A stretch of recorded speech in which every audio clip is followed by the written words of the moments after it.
What if the legends you thought were mere fairy tales were forged in blood and dust, where a mere 300 men turned the tide of history with nothing but grit and audacity? This isn't a bedtime story, it's a brutal saga of glory and despair, where valor meets folly and the line between heroism and madness blurs like the morning fog on a blood-soaked battlefield. How do 300 warriors become legends immortalized in time? The answer isn't found in history books, it lingers in the shadows, a whispered truth veiled in chaos. Picture it, a ragtag army, outnumbered and outmatched, their resolve as sharp as the blades they wield. Facing an unstoppable force, they don't flinch, they don't falter. They stand like defiant stones against a tide of doom. The echoes of their battle cries still reverberate through centuries, demanding recognition, begging to be understood. Forget the sanitized tales of chivalry. This is a tapestry woven with betrayal, laughter in the face of death, and a camaraderie forged in the fires of despair. What drives men to carve their names into the annals of time? Is it the thrill of battle, the sweet scent of glory? Or is it something darker, a primal urge that thrums in the bones, urging them to dance with destiny and defy the inevitable? Consider the night before the battle. The air thick with tension, laughter mingles with dread as warriors share tales of mischief and mayhem, like modern-day frat boys prepping for a kegger, but their keg is filled with blood. They're not just fighting for land or riches, they're fighting for each other, a bond forged in the crucible of chaos. What happens when friendship is more potent than fear? When the stakes are life and death, what does courage truly look like? And then the clash. The ground trembles beneath the weight of fate, swords clash like thunder, and the chaos is a symphony of screams and valor. Each strike, each parry, isn't just a move in a dance, it's a defiant shout into the void that dares the universe to respond. These men don't just fight, they exist in a realm where mortality dances on a razor's edge. Their legacy is not merely survival, it's an insatiable thirst for significance in a world that offers none. But legends aren't just born, they're crafted, refined in the furnace of existence. What happens when ordinary men become vessels of extraordinary deeds? Can the memory of their sacrifice echo through time, morphing into myth? Or will their stories fade, lost in the annals of forgotten history, replaced by the whims of less valiant souls? So, what is the price of immortality? Bloodshed? Sacrifice? Or the laughter that rings out amidst chaos? When you tease apart the layers of history, what do you find? An unvarnished truth that calls to you, a siren song that promises nothing but the raw, unfiltered essence of what it means to live and die as a warrior. Get ready, this mystery doesn't just beckon, it ensnares. Welcome to the dance of legends. The air is thick, heavy with the scent of sweat and blood. Silence hangs like a noose, ready to snap. I stand amidst the shouts and clatters, the frantic clash of iron on iron echoing through the narrow streets of Sparta. The sun bleeds low in the sky, casting ominous shadows that leap and dance like eager spirits anticipating chaos. The chaos comes, an unyielding wave of bodies colliding, screams piercing the air.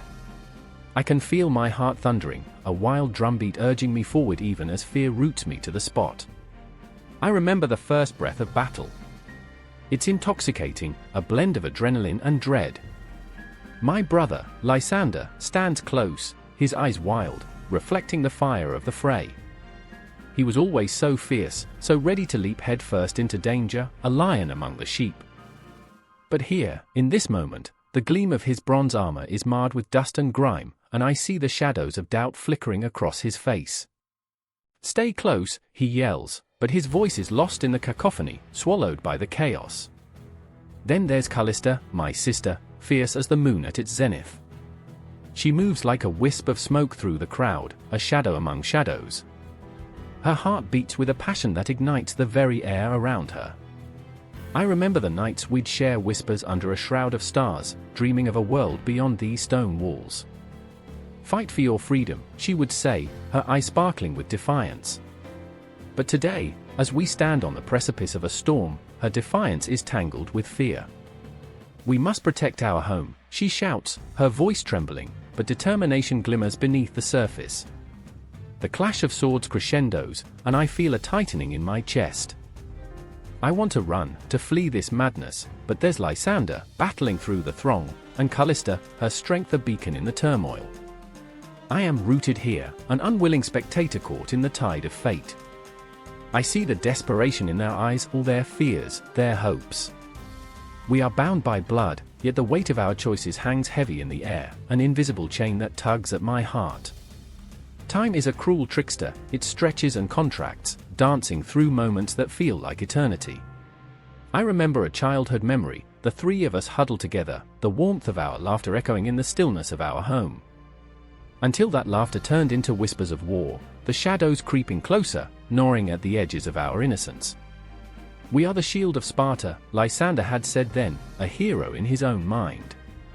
But today, his bravado shakes beneath the weight of reality, a mere boy donning a mask of a warrior. I grip my sword, its hilt slick with the sweat of my palm, my fingers trembling. The clamor is a tide, dragging me under, and the faces of our enemies blur into a haze of terror. I see them, hear them, growls of madness, eyes glinting with malice. They come for us, for our land, for our existence, and I feel an anger rise within me, fierce and unrelenting. I remember the words of our elders, fear is a double-edged sword. But what is courage if not the willingness to embrace that fear? In the chaos, Callista stumbles, and my heart lurches. Time freezes. Her foot catches on uneven cobbles, and for a heartbeat, she is vulnerable. I can't breathe.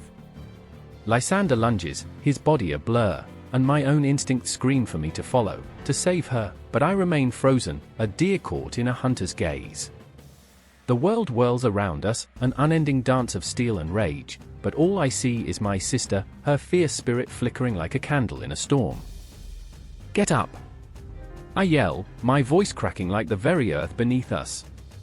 She struggles to regain her footing, and for a moment, the world narrows to just us, two souls tethered by fear and love, adrift in a sea of chaos. Please? I implore, and the desperation in my voice is a raw wound laid bare. Suddenly, a shadow looms above her, a figure brandishing a sword, and I feel my heart drop. Asterisk asterisk no, asterisk asterisk the world narrows. My breath catches. Adrenaline surges through me, igniting every nerve. I am not just a spectator, I am a participant in this grisly play of life and death. I surge forward, driven by a primal instinct, muscles screaming, fear morphing into a relentless resolve. The clash of metal rings in my ears, the world vibrating with the weight of our struggle. I swing my sword, the blade singing through the air, a song of defiance, and the enemy falters. Callista rises, her eyes wide with panic, then determination, and together, we become a whirlwind of fury, a tempest raging against the night. Lysander fights beside us, our bond forged anew in the fires of conflict. The three of us, a symphony of chaos, pushing against the tide, clashing with fate itself. We are no longer just children of Sparta, we are warriors, each swing of our blades carving our legacy into the annals of history, each breath we take an act of rebellion against despair. But doubt stirs within me, deeper than the valley of shadows we battle against. Am I enough? Will my heart be strong enough to bear the burdens of this war? The question hovers, a spectre, an echo of self-doubt. I glance at Callista and Lysander, their faces etched with determination, and I realize, this fight is more than just survival. It's about love, about family, about a future we refuse to surrender. The fight rages on, a brutal dance, and I can feel the weight of destiny pressing down upon us. I remember the stories of our ancestors, tales of glory and honor, and I find solace in their whispers. The echoes of history fuel my spirit, reminding me that every breath, every heartbeat, every drop of blood spilled is etched into the cosmos, part of something greater than ourselves. And yet, as the sun begins to dip below the horizon, shadows stretch and swell, reminding me that even in our triumphs, the night is always looming, waiting to envelop us. The battle is far from over, it is merely a moment in a larger tale, a chapter of struggle and heartache that binds us together, relentless and raw. But for now, we fight. We fight for our home, for each other, for the very essence of what it means to be alive in this world of shadows and light, of love and despair.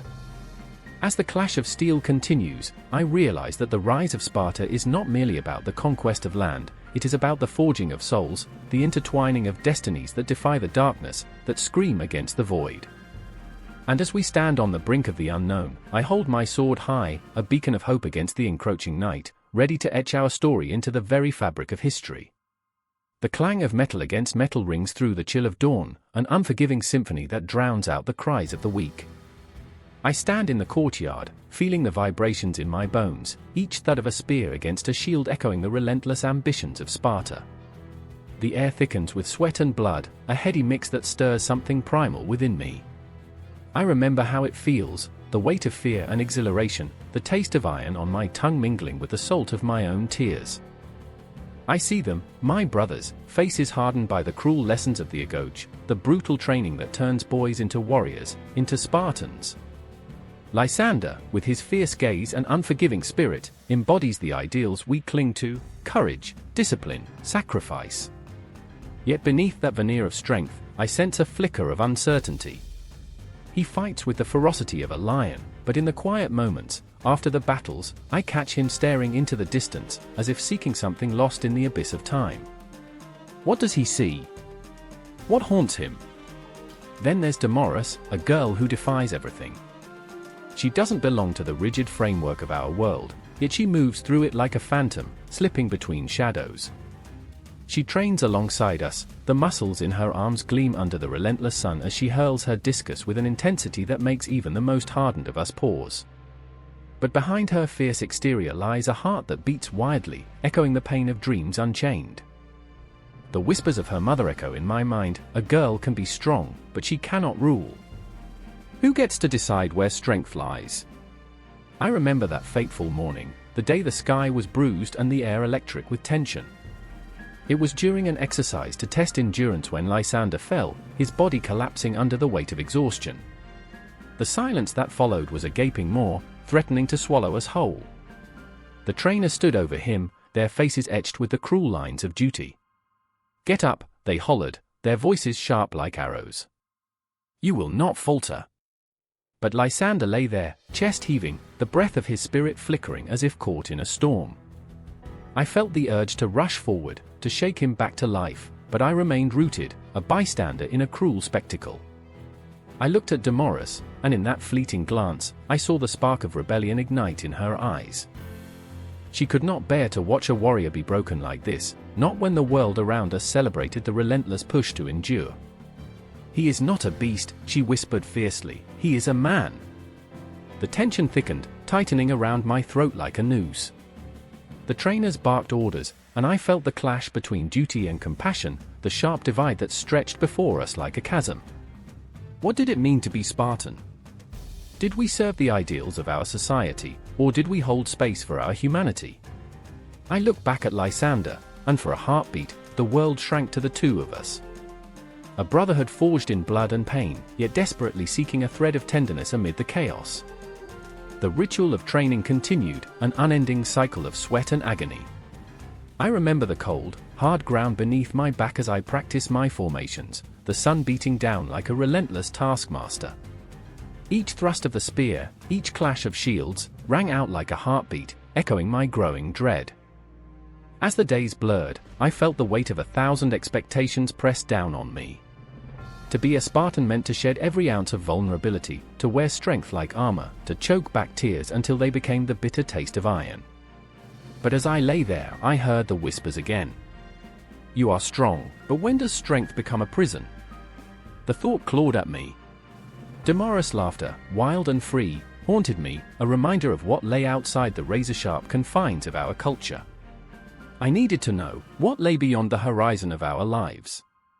The courtyard transformed into a battleground, and with it came moments of exhilaration that sparked like lightning. I remember the day we faced the rival city-state of Argos, the air thick with anticipation. The clash of swords filled our ears as if it were the very essence of life itself, and amidst the chaos, I found myself standing side by side with Lysander. His eyes blazed with a fire I had never seen, a determination that ignited something within me. But in the fierce throes of combat, chaos took hold. I saw Lysander fall again, this time, not from exhaustion, but from the cruel thrust of an enemy sword. The world slowed to a mournful crawl, and time collapsed. I remember the blood, glistening crimson against the dirt, the way the light caught Lysander's fading breath. My heart pounded, a drumbeat of despair, as I rushed to his side, urgency clawing at my throat. "Stay with me!" I cried, my voice a desperate plea.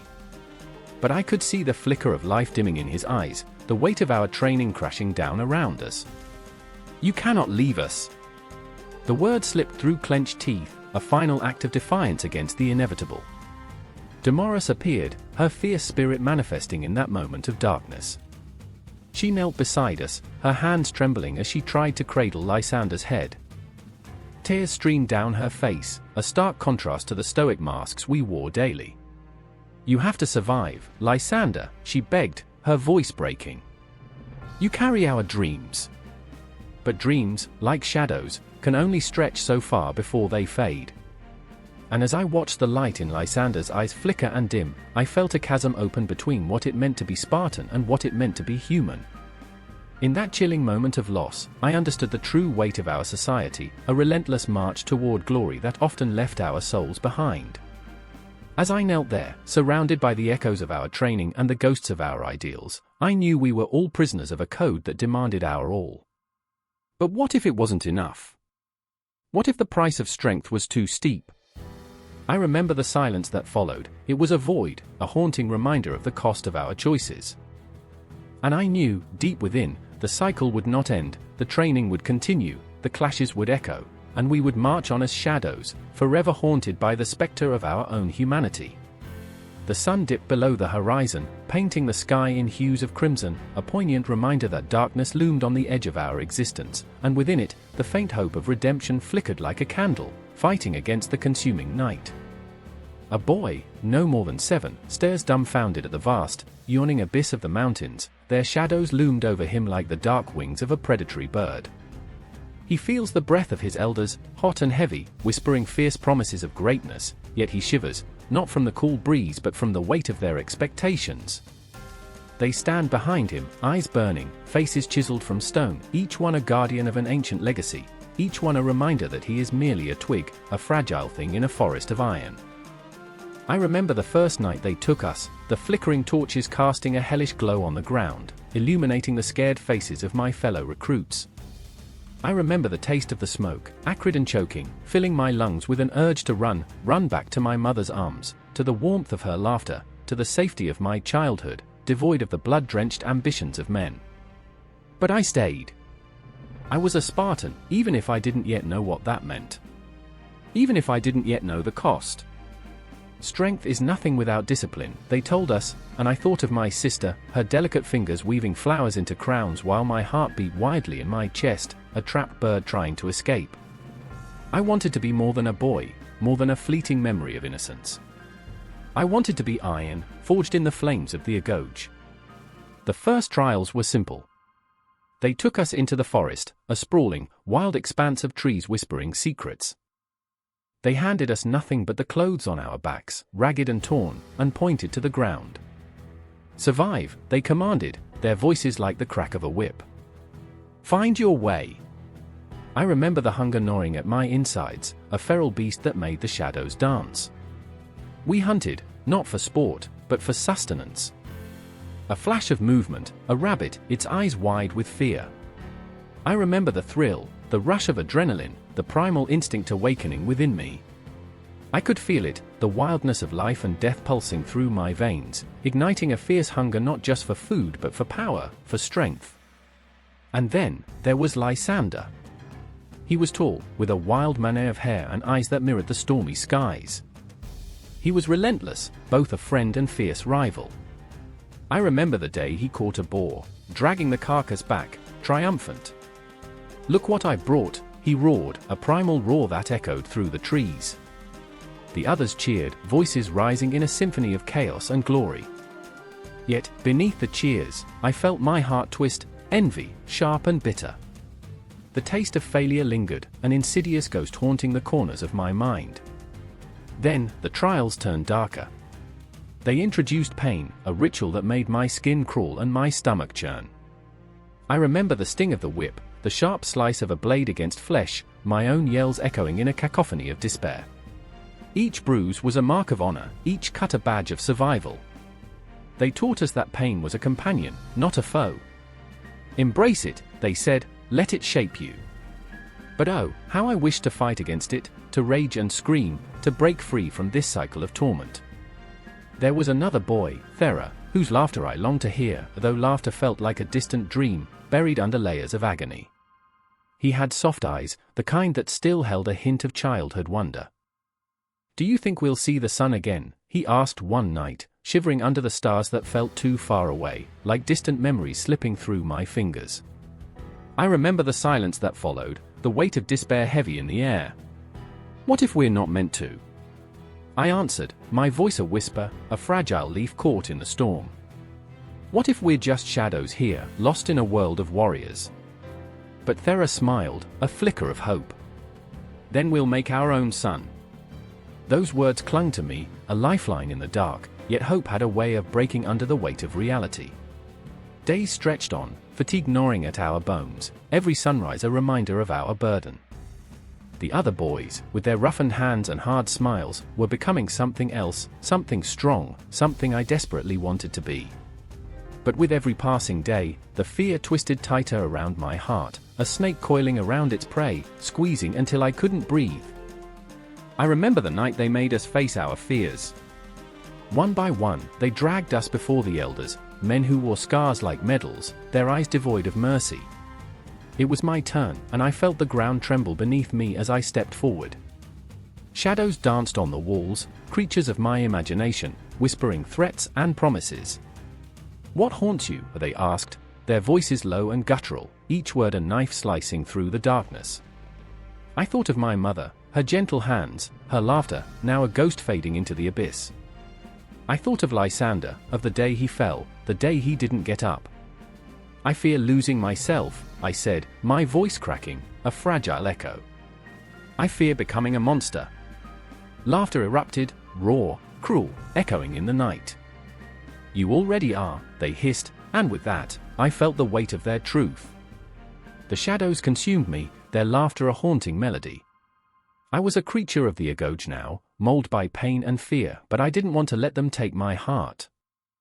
I remember the moment Lysander confronted me afterward, eyes blazing like twin suns, furious. "You can't let them win," he shouted, his voice fierce and desperate. "We are more than this." But the doubt clung to me, a festering wound. "What if this is all we are meant to be?" I asked, the fear seeping into my words, wrapping around us like a choking vine. He inhaled sharply, anger flaring in his chest. "Then we fight. Fight for the sun, fight for the boy we were." And so, the battle waged on, between the will to survive and the longing for something more. With each day, the Agoge tightened its grip, the shadows deepening, the forest growing darker. Days turned into nights, and I could feel the beast of my soul awakening, clawing its way into the light. Each trial was a heartbeat, each bruise a reminder. They would shape us into legends, or they would break us. I could feel it, the tension mounting, the fear coiling tighter, the darkness whispering sweet promises. The sun rose and fell, time an ever-elusive spectre, and I held on to the fragments of who I was, determined to fight against the tide. The Agoge was a storm, an unrelenting force that sought to strip us down to the bone, but maybe, just maybe, rising from the ashes would mean finding ourselves anew. I remember the night the first star sparkled against the deep velvet sky, fragile, yet fierce. I could feel them beckoning, calling me toward a destiny that was still unwritten, still waiting to be grasped in bloody hands. The Agoge would not end, it would transform, and I would transform with it, into something forged by fire, something with the power to carve the cosmos itself. The clash of bronze against bronze echoed through the valley, a haunting dirge under the midday sun. Sweat mingled with the dust, each breath a phantom of fear and determination. I stood there, heart pounding like a war drum, surrounded by my brothers and sisters in arms, a living wall of flesh and steel. The phalanx was a beast, a thrumming heart of warriors ready to either embrace glory or succumb to the inky abyss of death. I remember the way the sun glinted off the polished shields, a dazzling array of reflections, each one a mirror of resolve and doubt. In that moment, I was not merely Leonidas, a soldier of Athens, but a cog in a relentless machine forged from fear and honor. The air crackled with tension, a wild creature hungry for blood. My hands trembled, cradling my spear, a deadly extension of my will, yet I felt the weight of my insignificance beneath the vastness of the sky. Next to me stood Darius, his profile sharp against the horizon, eyes narrowed like a hawk's. His breath was quick, shallow. He was a wall of muscle and rage, yet somewhere beneath that facade lay a heart that beat with a yearning for something, anything, beyond the battlefield. Today, he shouted, voice like thunder, we fight not just for our city, but for our dreams. But in that moment, I felt the truth slicing through his bravado. What dreams? Dreams suffocated by the specter of war. Behind us, Ilara, our fierce shield maiden, clenched her jaw. I could see the battle raging behind her eyes, a tempest of memories that haunted her, shadows of home receding like wisps of smoke. She had lost her brother to the very war we now took part in, and I could feel her fury coiling around her like a serpent ready to strike. Look to your left. Look to your right, she barked, her voice a whip crack, urging us to remember our brothers in arms, yet the weight of her own loss echoed painfully within her. I remember the silence before the storm, the moment when we all stood there, suspended in time, hearts racing as if the very cosmos held its breath. Then came the roar of the enemy, a cacophony that pierced the air like a dagger plunging into flesh. Fear gripped me, a cold fist around my heart. I could almost hear the whispers of the fallen, their laughter now twisted by the march of death. This is it, I thought. This is the moment we either become legends or dissolve into the earth like ash. The phalanx moved as one, a living organism trained to crush all that stood in its way. The first clash was a symphony of chaos, a cacophony of screams and clattering shields. I felt the impact of the enemy's spear against my shield, a bone-jarring reminder of my fragility. I thrust forward, a primal scream escaping my lips, as the world narrowed to the point of my spear, a single breath in a universe of violence. But what of glory? What of honor? The questions clawed at me as I fought, my body acting without the permission of my mind.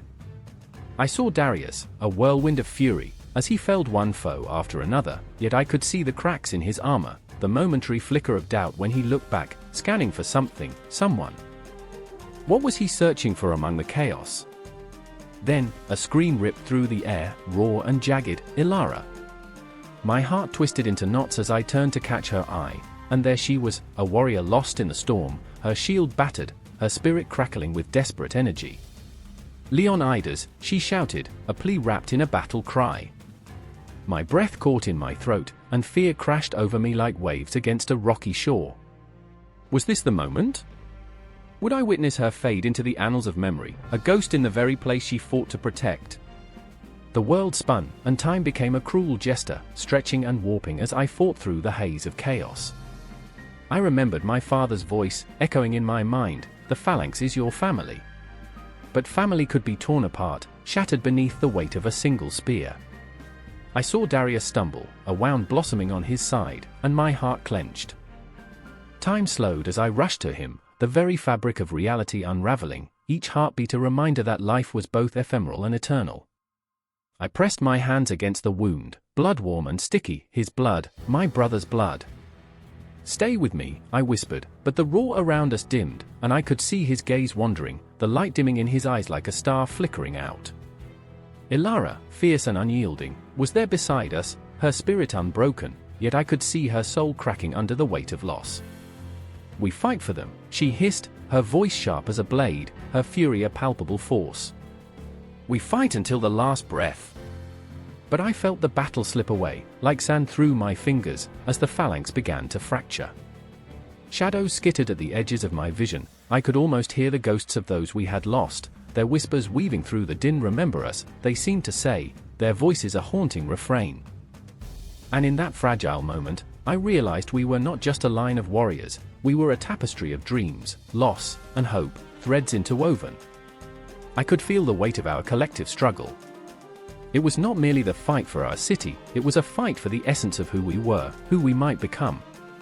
But still, the enemy surged, relentless, and I knew that the fight was far from over. The sun hung heavy in the sky, a witness to our pain, our joy, our defiance. With a roar that rose from deep within, I pushed forward, spear gleaming, a shard of light in an encroaching darkness. "Together?" I screamed, and together we surged, the phalanx like a storm breaking against the shores of despair, ready to reclaim our dreams from the jaws of fate. And as the shadows danced and the echoes of the past intertwined with the present, I understood that every heartbeat, every breath was a testament to our existence, a defiance against the void from which we had emerged, and into which we may one day dissolve. But not today. Today we fought, and every clash of bronze was a reminder that in life, as in war, the lines between victory and defeat blur into the very fabric of what it means to be alive. The night was alive with shadows, the moon a pale witness, its light silvering the uneasy earth. I remember the silence, thick and suffocating, punctuated only by the distant howls of restless wolves. Somewhere in the dark, destiny was weaving its cruel tapestry. My heart hammered in my chest, a frantic drum echoing the cadence of the unseen threat that loomed, just beyond the edge of the firelight. Cyrus stood rigid, the flickering flames casting jagged silhouettes across his strong features. His hands were calloused, worn by the weight of 1,000 burdens that had become unbearable. I could see the storm in his eyes, a tempest of anger and fear battling for dominance. Just days ago, he had been a simple shepherd, dreaming of prosperity and peace, but now he was a reluctant soldier, forced to defend the very essence of his people. He whispered a prayer to the gods, but the words felt hollow, lost to the wind. And then there was Atossa, his sister, fierce and unyielding like a lioness. Her heart, however, was a battlefield of its own. A chill gripped her as she watched the horizon, waiting for the flicker of torches that would signal the approach of their enemies. She was a mosaic of emotions, stitched together with threads of hope and despair, fear and defiance. Each heartbeat was a reminder of the fragility of their world, and irony twisted her gut like a serpent. She had once yearned for adventure, yet now she craved only the safety of their home, the familiar scent of wildflowers in the fields, far removed from the blood-soaked earth that threatened to engulf them. I remember the taste of dread, bitter like gall, as the first shadows crept into their village. The air crackled with tension, thick enough to slice through with a knife. In the distance, a clock began to toll, each chime reverberating through my bones, counting down to an uncertain fate.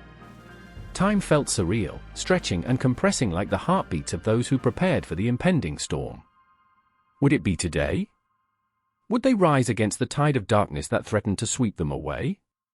Cyrus clenched his fists, looking towards Atossa. "They will come for us," he said, his voice low, barely a whisper, but the weight of his words hung heavy, pregnant with despair. "We cannot let them take what we've built." Atossa's gaze turned steely, her resolve hardening like iron. "We fight, then," she declared, the firelight dancing in her eyes. "We fight for every breath we've taken, for every dream we dared to dream. We are not sheep to be led to slaughter." The crackle of the flames seemed to echo her defiance, the embers rising like the spirits of their ancestors, urging them to stand firm. But deep inside, uncertainty gnawed at her heart. Memories of laughter, of shared secrets in the quiet of the night, of days spent under the sun's gentle embrace, flooded her mind like a tide too strong to resist. Time had become an enemy, mocking her as it whispered sweet promises of an idyllic past that now felt so far away. The ghosts of their childhood loomed large, reminding her that every fight had a price. A sudden commotion broke the fragile silence. Shadows loomed closer, figures emerging from the darkness like phantoms, their intentions twisted and unclear. The night erupted into chaos, hooves pounding, hearts racing, the stench of fear mingling with the smoke of their fire.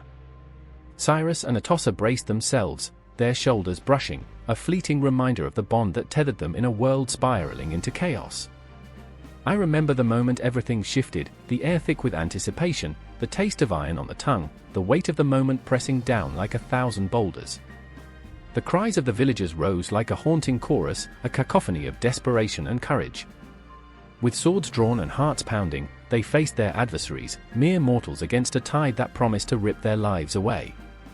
Echoes of laughter filled the air, hollow, mocking. "You really think you can stand against us?" a voice cut through the din, sharp as a dagger. The leader of the intruders, cloaked in arrogance, stepped forward, a dark spectre against the backdrop of their flickering fires. His eyes gleamed with malevolence, a predator savoring the scent of fear. Cyrus felt the surge of rage within him, a fire ignited by the audacity of this man. "We are not afraid," he bellowed, the sound reverberating through the night like the roar of a lion. But even he could feel the trembling in their bones, the doubt clawing at the edges of their resolve. Atossa stood beside him, her heart a battlefield, torn between fear for her brother and the burning desire to protect their home. "We will fight for our people," she shouted, finding strength in the chaos. "We are the fire that will not be extinguished." With every clash of metal, every cry of agony, the night deepened in intensity. The shadows danced wildly, and in that frenzy, the reality of their lives twisted and morphed. The flickering flames were now a backdrop to their fears, a mirror reflecting the brutal truth. This was not just a struggle for land, it was a fight for their very souls. In that chaos, I could sense the fragility of existence, the thin membranes that separated life and death, love and loss. Each heartbeat echoed like the ticking of a clock, reminding them that time was slipping away. The fight became an intricate dance of desperation, the warriors moving with a primal instinct, their bodies weaving between hope and despair, life and oblivion.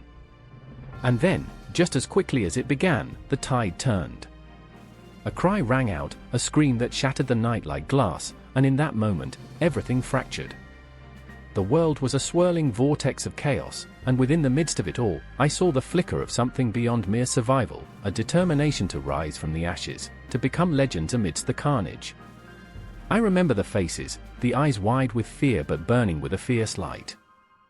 These were not just villagers, they were brothers, sisters, fathers, mothers, each carrying the weight of their dreams and the scars of their pasts. They were the embodiment of a threat emerging from the shadows, a force that would reshape the world. The night was far from over, and as the chaos raged on, the line between victory and defeat blurred into the darkness. The clock continued to toll, echoing the heartbeats of those who dared to stand against the inevitable. A threat was rising, but so too was the spirit of an empire, ready to be forged in the fires of adversity. The shadows whispered promises of power, vengeance, and glory, fueling a fire that would never die. And as the battle raged, the essence of history began to mold, shifting, transforming, forging destinies in the crucible of conflict, where the very fabric of life hung in the balance, and the dawn of a new era awaited just beyond the horizon. The air was thick with dread, an electric current buzzing through the streets of Miletus as night cloaked the city in shadows. I could feel the pulse of rebellion thrumming beneath my skin, a raw, primal throb that urged us forward into the abyss. Torches flickered like fireflies, illuminating the faces of men and women caught in a fevered dream of defiance. We were no longer subjects, no longer whispers in the dark, we were a chorus, a symphony of fury and sorrow, and the time had come to break the chains of our fears. In the midst of this turmoil stood Darius, a soldier whose heart was a battlefield of its own. A veteran of countless skirmishes, he bore the scars of his past like badges of honor. But beneath that hardened exterior, a tempest brewed, the haunting memory of his brother, lost to the unforgiving hands of Persian oppression. "Every day I wake up and he's still gone," he would whisper, the words hanging in the air like a ghost that refused to leave.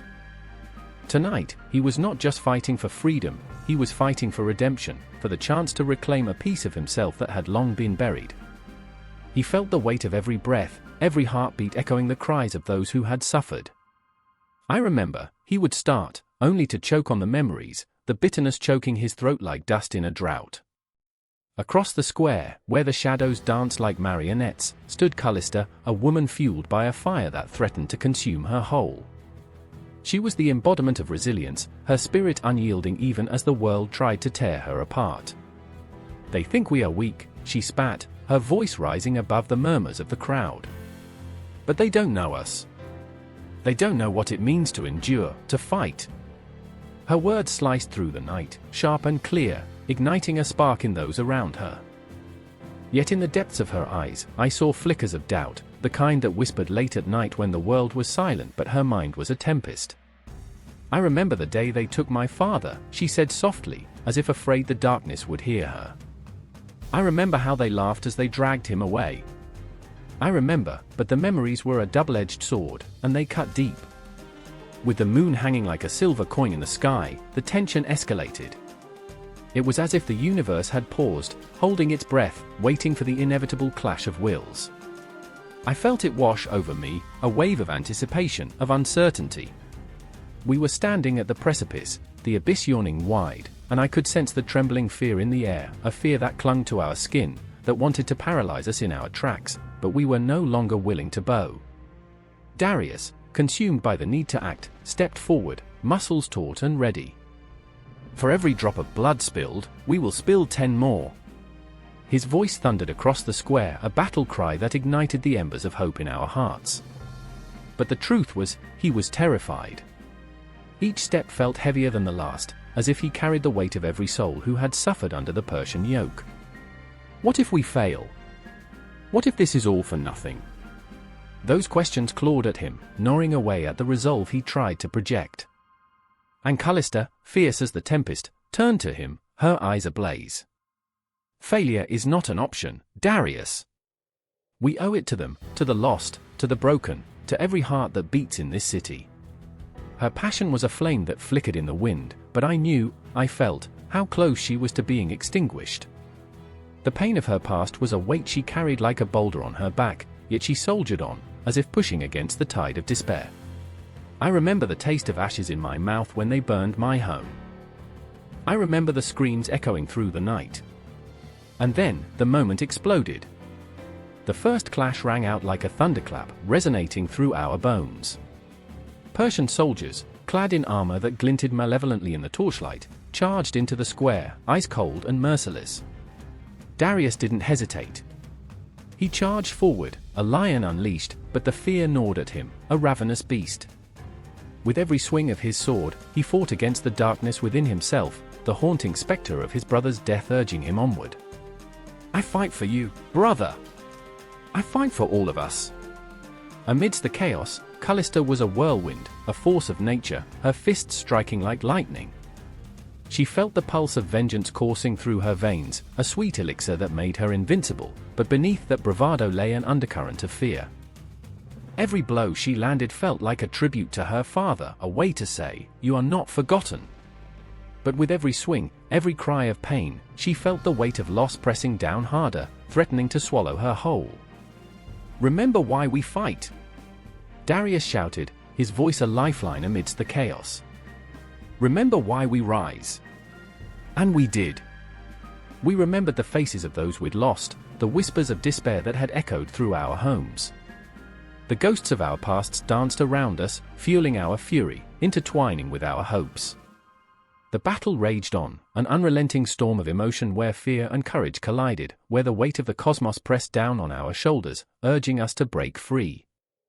Yet even as the clash of steel rang out like a haunting symphony, even as adrenaline surged through our veins, I could feel the darkness creeping back, an ominous presence lurking in the corners of our minds.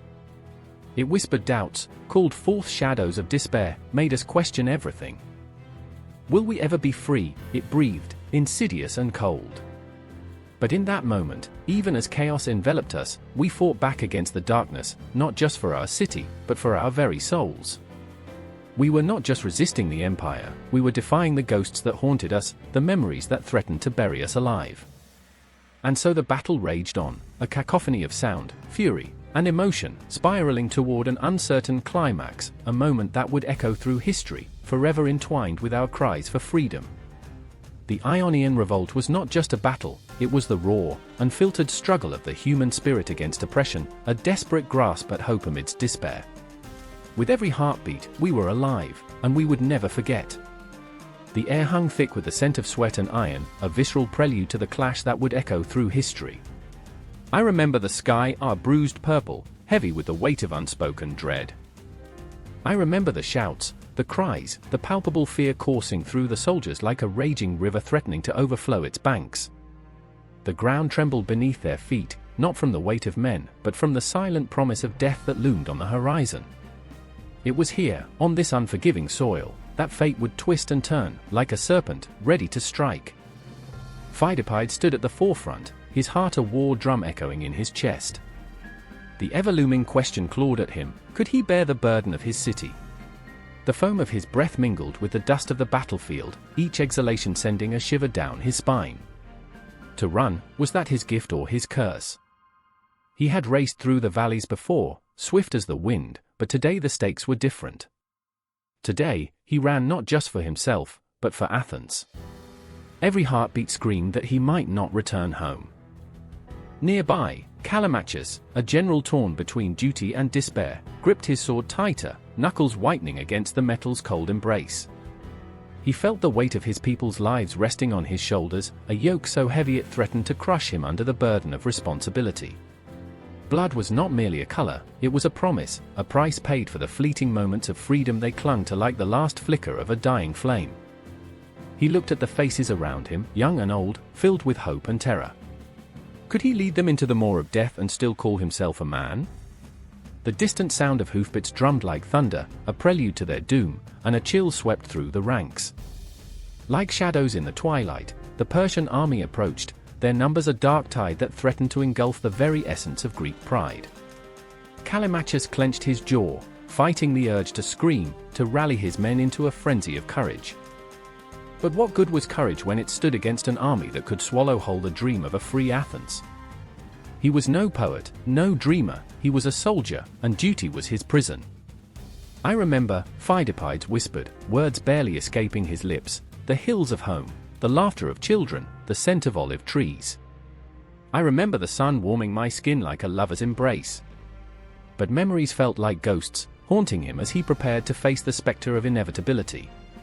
Every step he took toward the enemy felt like a step away from the warmth of his family, the laughter that filled their modest home.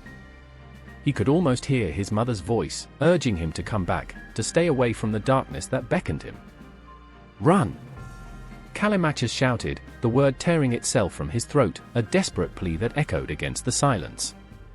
His soldiers surged forward, propelled by those 3 letters, but fear flickered in their eyes like faltering candles in a storm. They were men, yes, but they were also fathers, sons, brothers, each one carrying a lifetime of dreams and regrets. The ground beneath their feet was not just earth, it was the soil of their ancestors, rich with history and echoing with the cries of those who had come before. The warriors charged forward, hearts heavy with the knowledge that in this moment, they were not just fighting for victory, they were fighting for the very soul of their city. I remember the clash, the sickening sound of metal on metal, the cries of men as they fell, echoes of agony mingling with the battle cry that rose to the heavens. Each moment stretched into infinity, time warping like a reflection in shattered glass. Pheidippides weaved through the chaos, the adrenaline coursing through him like fire, a burning need to survive, to push through the swirling maelstrom of death. He could see his comrades falling, lives extinguished in an instant. Yet, in each fleeting glimpse, he saw not just death, but the faces of those who would remember, those who would tell the tale of their heroism. "Fight!" Callimachus roared, his voice a wild tempest, "for Athens! For our children!" But even as he rallied his men, he could feel despair clawing at his insides, a cold whisper telling him that they were outnumbered, that their fight was a futile dance against fate. But still, he pressed on, every swing of his sword a desperate act of defiance against a world that expected them to bow. Time slipped through their fingers like sand, each grain a memory, a heartbeat, a life. Pheidippides could taste the salt on his lips as tears mingled with sweat, the bitter tang of fear wrapping around him like a noose. He could see the shimmering horizon, a cruel reminder that freedom was tantalizingly close yet forever out of reach. In this moment, surrounded by the cacophony of war, he grasped the fragile thread of hope that connected them all. It pulsed, it throbbed, alive, electric. "I remember," he gasped, voice breaking, body trembling. "I remember the whispers of the wind, the stories of our forefathers, the ghosts of warriors past." Would they be his legacy? Would he run through the flames of glory, or would he become just another forgotten name in the annals of time? The battle raged on, a chaotic ballet of life and death, hope and despair. Each clash of swords was a heartbeat away from silence, each cry a reminder of their humanity. In that moment, they stood not just as soldiers, but as men, terrified, desperate, yet fiercely alive. And as the dust rose around them like a shroud, I could feel the pulse of history surging through the very air, a whisper of what was to come. As the sun dipped below the horizon, casting long shadows over the battlefield. Pheidippides and Callimachus stood at the edge of a precipice, a moment suspended between past and future, a haunting echo of the lives they fought for, and for a fleeting instant, it felt like time itself had stopped. Would they break through, or would they shatter against the tide? The silence before the storm was deafening, charged with the weight of unspoken words, the promise of tragedy and triumph intertwined, and as they surged forward, hearts pounding, I felt the world hold its breath, poised on the brink of something monumental, something wholly inevitable. The air crackled with tension, thick and suffocating, as the sun dipped below the horizon, casting a crimson hue over the landscape. The moment was electric, pregnant with the weight of countless lives hanging in the balance. I was there, hearts racing, breaths shallow, caught in the throes of history's turning wheel, where dreams of conquest danced with the spectre of defeat. Shadows stretched across the ground, flickering like the very souls that would soon be claimed by the darkness of ambition. In the flicker of torches, I saw Xerxes. He stood like a colossus, a man draped in power, though behind the fabric of his grandiose ambitions hung a tremor of uncertainty. His eyes, fierce yet haunted, scanned the horizon where the last light of day surrendered to the night. Each pulse of his heart echoed a singular thought, for glory, for his father, for Persia. But beneath that noble facade, a flicker of fear lurked, a fear that perhaps his dreams were built on fragile sand, ready to be swept away with the tide. And there was Artabanus, his uncle, a man carved from the stone of wisdom and doubt. The two were bound by blood, yet divided by belief. "You stand on the precipice, nephew," he warned, his voice low, gravelly as the ancient stones of their ancestors. "All the riches of the East cannot shield you from the truth. Victory can be as fickle as the wind." Artabanus' gaze pierced through the veil of Xerxes' bravado, revealing the cracks in his armor, the hidden tremors of anxiety that made Xerxes' fists clench and unclench, like the tides pulling back from a storm.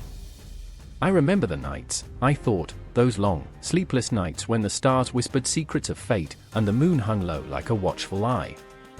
Xerxes had dreams, vast and sprawling, yet they were shadowed by memories of his father's demise, the weight of expectation heavy as lead. That burden, oh, how it gnawed at him! Each plan, each strategy echoed the spectre of Darius, the king who had forged the empire but whose legacy now seemed to hang by a thread. But then, in that moment of doubt, something ignited within him, a fire that roared to life, drowning out the whispering doubts. Xerxes turned, the nobility of his stature rising like a phoenix from the ashes of despair. "I will not be a footnote in history," he bellowed, the sound reverberating through the air like thunder. "I will carve my legacy into the stone of time itself." The soldiers stilled, the very earth beneath their feet trembling at the ferocity of his resolve. The tension crackled anew, an electric haze that buzzed with the promise of war. I could feel the pulse of fear and anticipation racing through the assembled ranks, a living entity of its own. In that vast encampment, where the scent of sweat and smoke mingled, each warrior clutched a blade, a promise born of blood.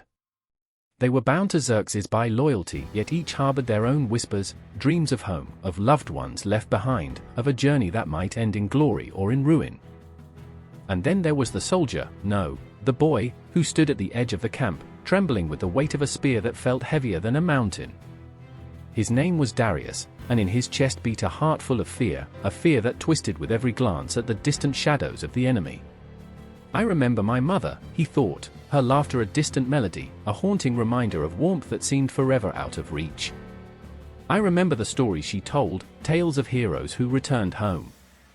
Yet here he stood, on the brink of madness, a pawn in someone else's game of chess, caught between dreams of glory and the reality of impending doom. As the sun surrendered to night, a hush fell over the camp. The winds carried the scent of impending rain, a storm brewing both in the sky and within the hearts of men. Artabanus and Xerxes faced each other, a tempest of emotion swirling around them.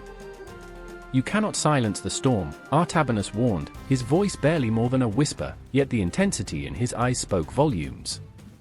"You risk everything, not just for yourself, but for all of Persia.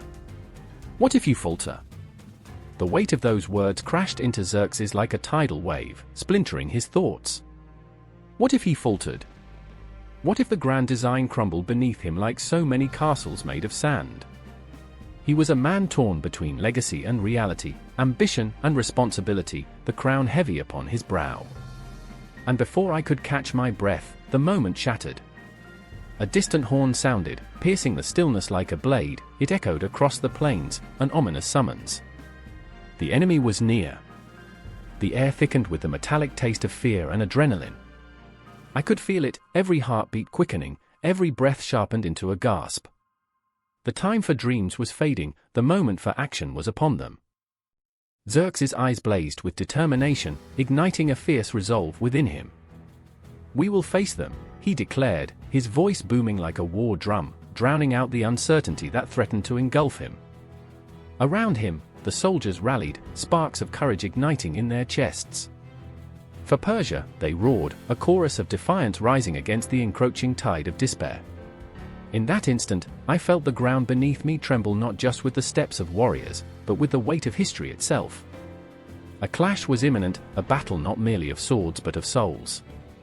Darius trembled yet stood firm, his heart a chaotic symphony of fear and courage, while Xerxes, fueled by the fires of ambition, prepared to etch his name into the annals of time. The storm loomed on the horizon, and the world held its breath, teetering on the edge of chaos. And as the night descended, cloaking the land in shadows, I realized this: their ambitions were not just for conquest, they were for redemption, for a legacy that would echo through the corridors of time. In the darkness, every soul was a flickering flame, standing against the encroaching shadows, fighting for the dreams they dared to hold.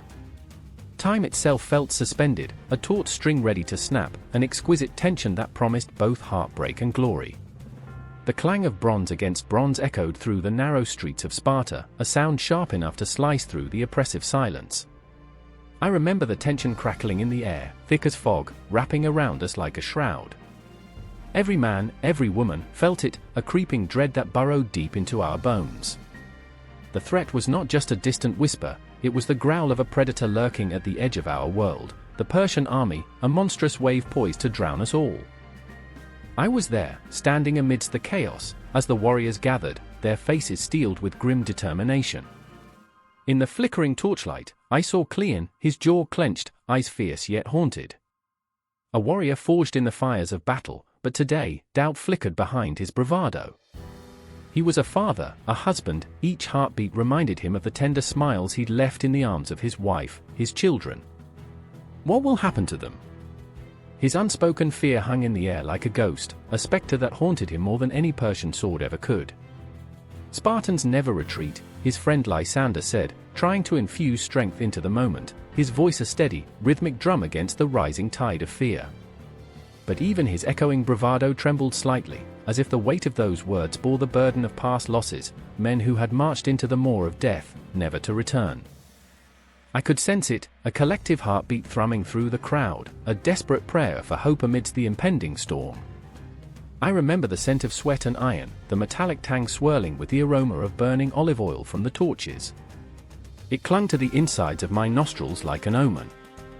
Every breath was heavy, laden with despair and courage, intertwined like the warriors' fates.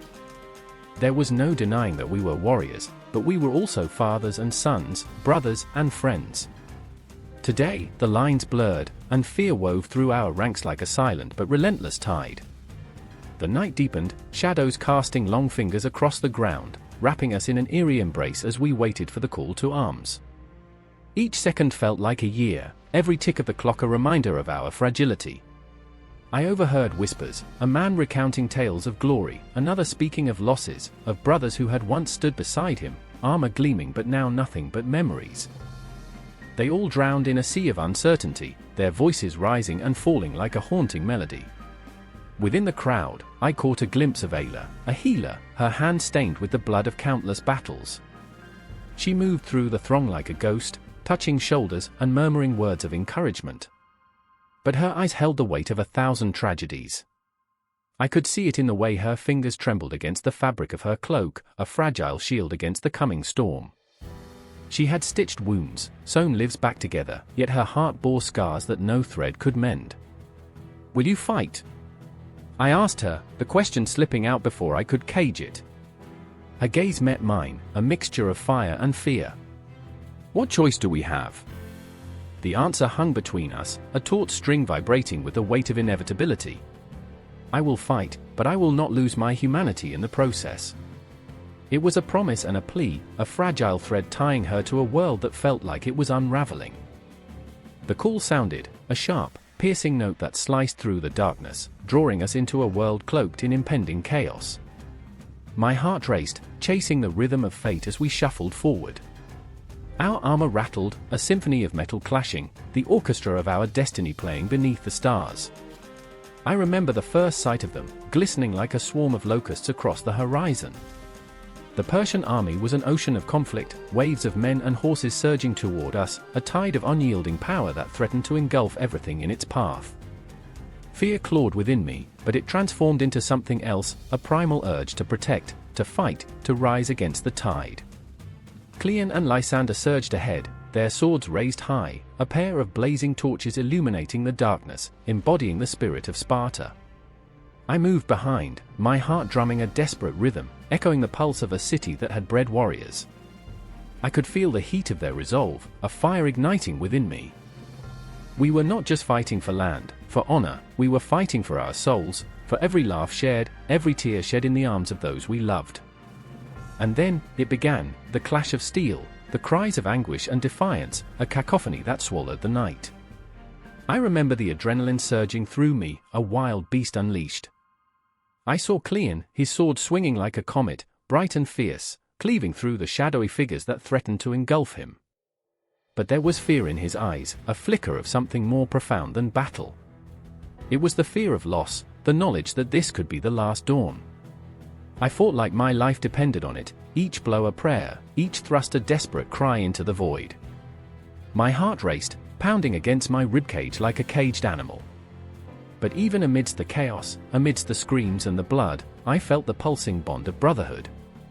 We were warriors, united by a singular purpose, defending our home, our families, our very essence. And just as the tide seemed to turn, just as victory shimmered on the horizon, the ground beneath us trembled, a tremor of uncertainty. I remember the moment I locked eyes with Ayla, her face a mask of fierce determination marred with quiet despair.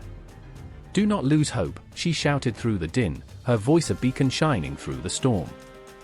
But shadows danced in her gaze, whispers of the inevitable creeping closer. Time felt fluid, bending and twisting, moments slipping away like sand through fingers. Each heartbeat pulled me deeper into the fray, every breath a reminder that we stood on the edge of something monumental, something that would shape not just our lives, but the very fabric of history. The battle surged on, a relentless tide, and I was caught in its grasp, an unwilling sailor on a ship bound for an unknown destiny. The weight of our choices pressed down, reminding us that we were not just fighting for glory, but for something far more sacred, our humanity, our love, our very existence. And so, we pressed on, the call to arms echoing through our souls, a symphony of courage that would resonate through the ages, binding us together in the face of impending darkness. The night was long, the fight far from over, and as the first light of dawn kissed the horizon, we knew, this was just the beginning. The air was thick with the scent of sweat and iron, a feral tension crackling like the lightning before a storm. The vast expanse of the battlefield stretched endlessly before us, a canvas painted with blood and valor.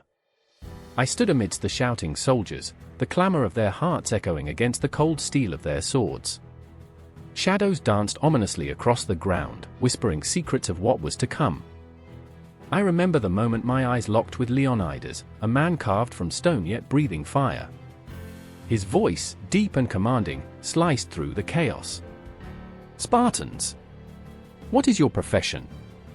The question hung in the air, the weight of it pressing down like the hilt of a sword against my chest. The response surged forth, a chorus of pride rising like the tide, "Aru!" But beyond that pride lay an undercurrent of fear. I could feel it pulsating through my comrades, a shared pulse of dread. Tomorrow, we would face an army that dwarfed us, a horde that thirsted for our annihilation. Yet here stood Leonidas, unyielding, a warrior king whose very presence demanded loyalty and stoked the fires of our resolve. I remember my brother, Dorian, beside me, his knuckles white as he gripped his shield. In his eyes, I saw the flicker of uncertainty. "What if we do not survive?" His voice trembled, a whisper lost amid the cacophony. I wanted to silence his doubts, to shield him from the horrors that lurked in the shadows of our fate. But the truth was a bitter pill lodged in my throat, choking my resolve. We were mere mortals, and the weight of the gods' favor rested heavy on our shoulders. Leonidas turned, his gaze piercing through the fog of fear. The true measure of a warrior is not in the triumph of victory, but in the defiance against despair. We fight not just for ourselves, but for all of Greece. His words were a lifeline, pulling us from the abyss of hopelessness. But in truth, every word felt like a dagger, reminding us of the impending storm. What good is valor when faced with an army of shadows, an endless tide of doom?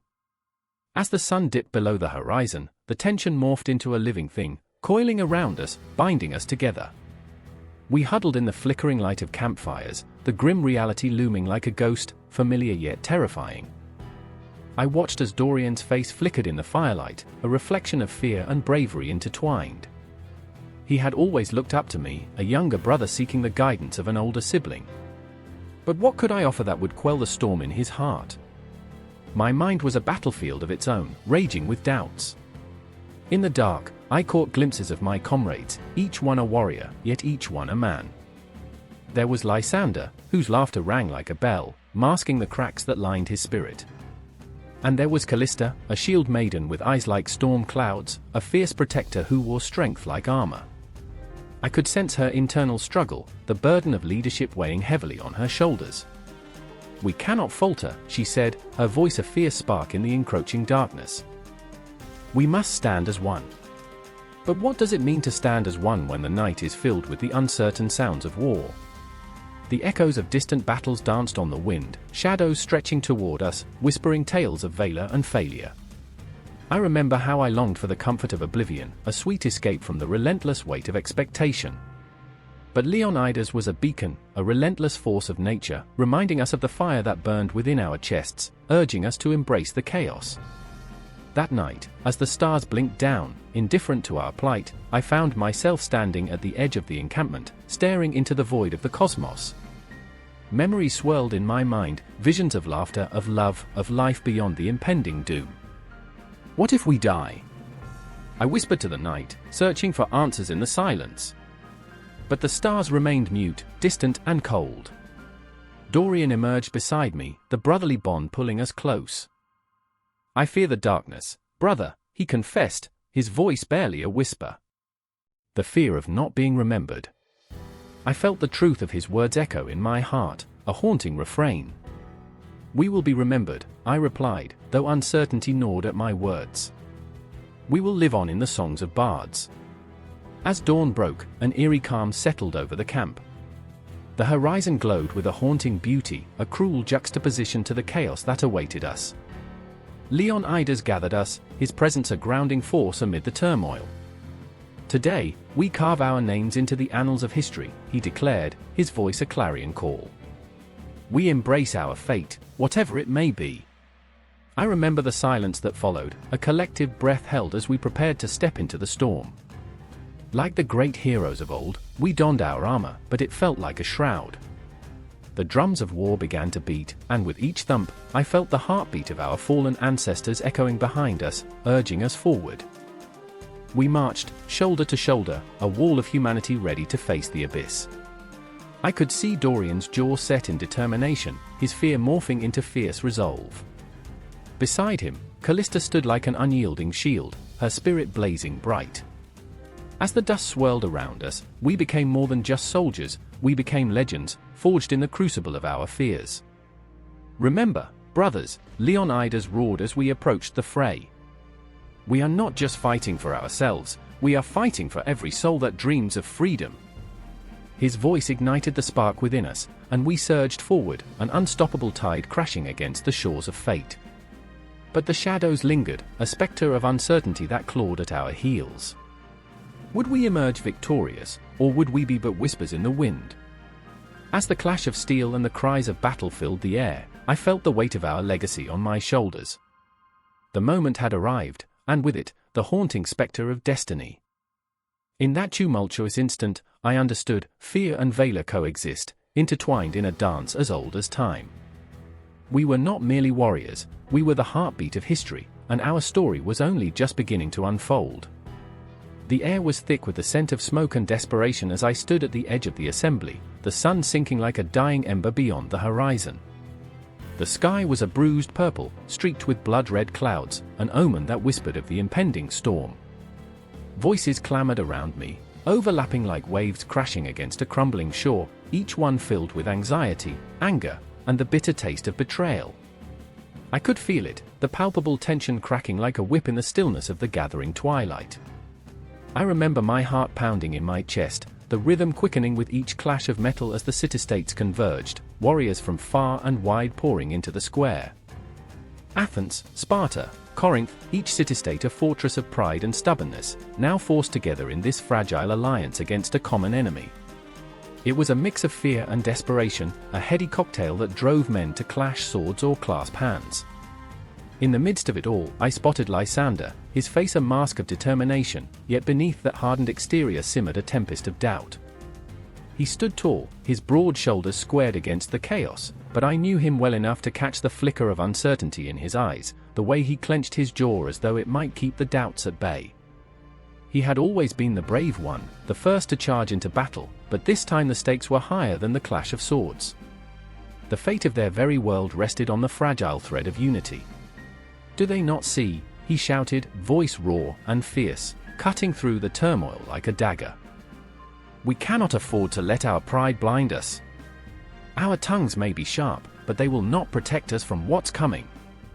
His hands trembled slightly as he gestured toward the gathering of allies, each face a mirror reflecting the same wavering resolve. But it was not just the fear of war that haunted him, it was the ghost of his brother, fallen in the last battle. It whispered in the quiet moments, clawing at his soul with the cold fingers of guilt. He carried that weight like a boulder on his back, the kind that crushes spirits, leaving only the hollow shell of a man who used to laugh freely. That laughter seemed a distant memory now, swallowed by the shadows of grief. And then there was Berenice, her fiery spirit flickering like the last light of a dying star. She moved among the throng, her presence a whirlwind of energy, rallying the soldiers with every fiery word that poured from her lips. "We are not just cities, we are a tapestry woven from the threads of our ancestors," she cried, her voice rising above the din, igniting the embers of hope in the hearts of those who listened. I watched her, how her eyes sparkled with fierce determination, but how her fingers trembled ever so slightly as she raised her hand, a silent plea for unity. Berenice had been raised in the shadow of warriors, the daughter of a great general, but the weight of expectation sat heavily on her shoulders, her heart aching for validation that came as slowly as the rising moon. I remember the stories my mother told me," she said, her voice softer now, almost introspective, as if she were speaking not to the crowd, but to herself. Of men and women who stood tall, who fought not for glory, but for each other. "We must become that legend." The fire in her words was electric, but I could see the cracks beneath her fierce exterior, the fear that her rallying cries would fall on deaf ears. As the sun slipped beneath the horizon, shadows lengthened and wrapped around us like a shroud, the weight of uncertainty pressing closer with each heartbeat. A low rumble echoed in the distance, the sound of hooves pounding the earth, an ominous herald of the enemy approaching. I felt the collective inhale of the crowd, a moment suspended in time, as if the universe itself held its breath, teetering on the precipice of chaos. "Together?" Lysander's voice broke through the tension, raw and earnest. "We can't let fear drive us apart. It will be our strength that brings us together. We are more than our cities, we are a people united." He took a step forward, eyes gleaming with fierce passion, but underneath the bravado, I could sense the tremors of dread that coursed through him. In that moment, something shifted. It was as if the air crackled with electricity, pulling us all closer, binding us with threads of uncertainty and shared purpose. I felt the breath of the cosmos against my skin, a whispering reminder of our insignificance in the grand tapestry of time. Here we stood, warriors and dreamers, the proud and the broken, all on the edge of something we could neither grasp nor fully understand. Berenice stepped beside Lysander, their presence aflame against the looming darkness. "For our fallen," she shouted, voice resonating with fierce intensity, igniting a spark in the hearts of many. "We fight not for ourselves but for them." And suddenly, it was as if the crowd was swept up in a tide, a wave of echoing voices that surged through the night, drowning out the fear and replacing it with a collective roar, a primal, human sound that echoed across the plains, reverberating through time and space. I could feel it then, that surge of unity, as if the very stars above had aligned in our favor. But beneath the surface, a gnawing doubt lingered, a whisper that warned of the fragility of this alliance. Yes, we were gathered, but would the bonds hold? Or would pride rend us asunder when the first arrow flew? And as the shouts of resolve mingled with the distant thunder of hooves, I knew this was just the beginning. A fragile coalition had formed, but the real battle, against ourselves, our fears, our egos, still lay ahead. The night was alive with promise and dread, shadows dancing dangerously close, as we prepared to face the storm that was coming, a tempest that would test not just our strength but the very fabric of who we were. The winds howled, a mournful serenade as the gathered warriors stood shoulder to shoulder, hearts pounding as one, ready to face what lay beyond the encroaching dark. The clock of fate ticked on, each moment a heartbeat, a breath held tight, a promise unspoken. And we stood there, together, teetering on the edge of history. The air crackled, thick with the stench of sweat, blood, and something primal. A heartbeat echoed in my ears, my own, racing like a frightened rabbit cornered by wolves. Shadows danced on the craggy walls of Thermopylae, the narrow pass that lay before me, an ancient century of stone and time. Here, history had carved a bloody narrative, a stage where warriors once breathed their last, fighting for glory, for honor, for something greater than themselves. I was alive in that moment, yet I felt the weight of countless souls pressing down, their stories whispering through the wind, urging me to remember. I stood shoulder to shoulder with Theo, my brother in arms, his eyes flickering with fear and resolve, a tempest brewing in his chest. I remember the way he clenched his fists, knuckles white as he stared into the distance where enemies loomed, thousands strong, a tide of wrath threatening to sweep us away. The sun hung low in the sky, a burning ember, casting eerie shadows that twisted like the doubts within us. "What if this is it?" he murmured, his voice barely rising above the roar of the impending storm. "What if we don't make it? What if we do?" I shot back, my voice a shaky bravado that barely masked my own terror. I remember the way his eyes searched mine for certainty, for a glimmer of hope, but they met only the reflection of despair. We were just two men, thrust into a kaleidoscope of chaos, and the world felt unbearably vast yet crushingly small. Beyond us, the pass narrowed, a cruel joke of geography designed to choke any army foolish enough to pass. The towering cliffs on either side loomed like ancient gods, silent witnesses to the horror about to unfold. I could almost hear the whispers of those who had fallen here, their memories entwined with the very stones, swirling like phantoms in the twilight. I could feel them watching, and a shiver ran down my spine. And then there was Lysandra, a healer with hands that could stitch wounds as swiftly as they could mend broken spirits. She was fierce, a lioness wrapped in the guise of a woman, her determination unyielding.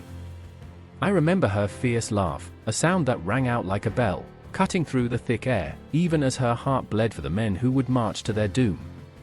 "You don't know if you're going to die until you're dead," she would say, and there was a twisted comfort in her words, a dark humor that felt like a shield against the inevitable. "Keep your eyes open, Theo," I urged, following the lines of her worry etched onto her brow. "We'll survive this." But even as I spoke, I could feel the tide of uncertainty rising, the weight of history pressed against us, heavy and suffocating. It was as if the very earth beneath our feet was holding its breath, waiting for the moment the dam would break, and we'd be swept away in its violent rush. As the sun dipped lower, the shadows deepened, wrapping around us like the embrace of death itself. I glanced at the horizon, the darkening sky set ablaze by molten orange and crimson. The colors sang a macabre lullaby, a promise of bloodshed to come, our blood or theirs. I remember the stories I'd heard, whispered in hushed tones by the fire at night. Thermopylae, a name steeped in tales of heroism and sacrifice, yet it felt like a curse looming over us, a harbinger of doom. A natural fortress, they called it, but to us, it felt like a prison.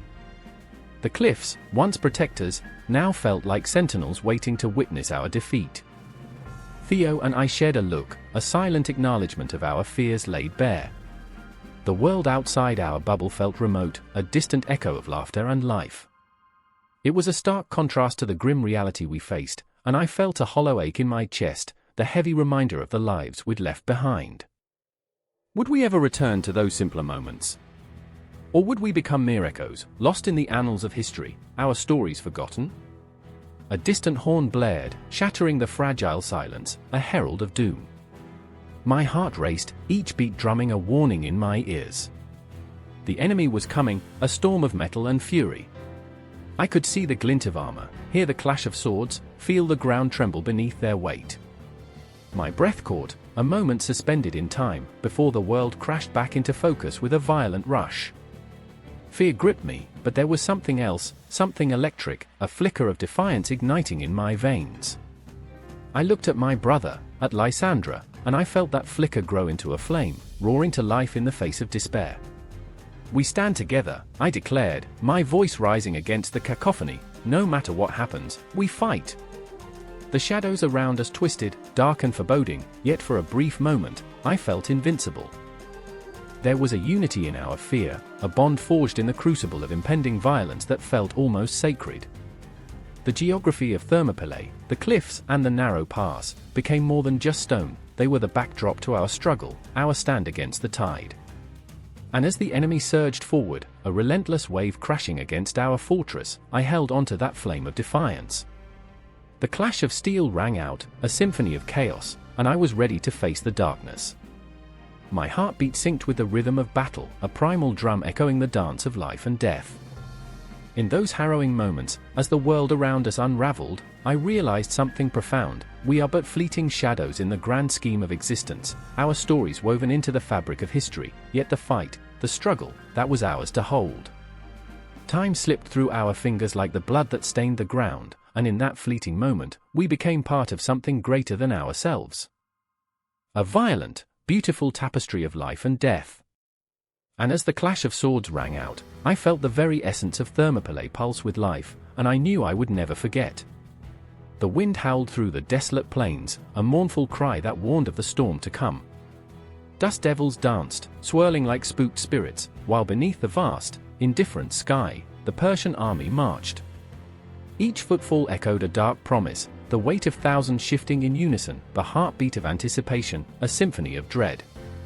The earth trembled, not from earthquakes, but from the raw power of destiny unfolding.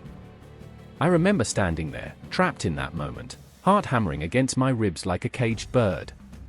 The sun hung low, a blood orange orb casting long shadows that stretched across the horizon, whispering secrets of battles yet to unfold. Each shadow felt alive, throbbing with the pulse of history, my history, our history. I could taste the salt of fear on my lips. It mingled with the dust, a bitter reminder of what was at stake. In the midst of that chaos stood Cyrus, a soldier forged from the bones of defeat and surrounded by the ghosts of his fallen brothers. His face was a mask of determination, yet the flicker in his eyes betrayed a soul haunted by memories of his past failures.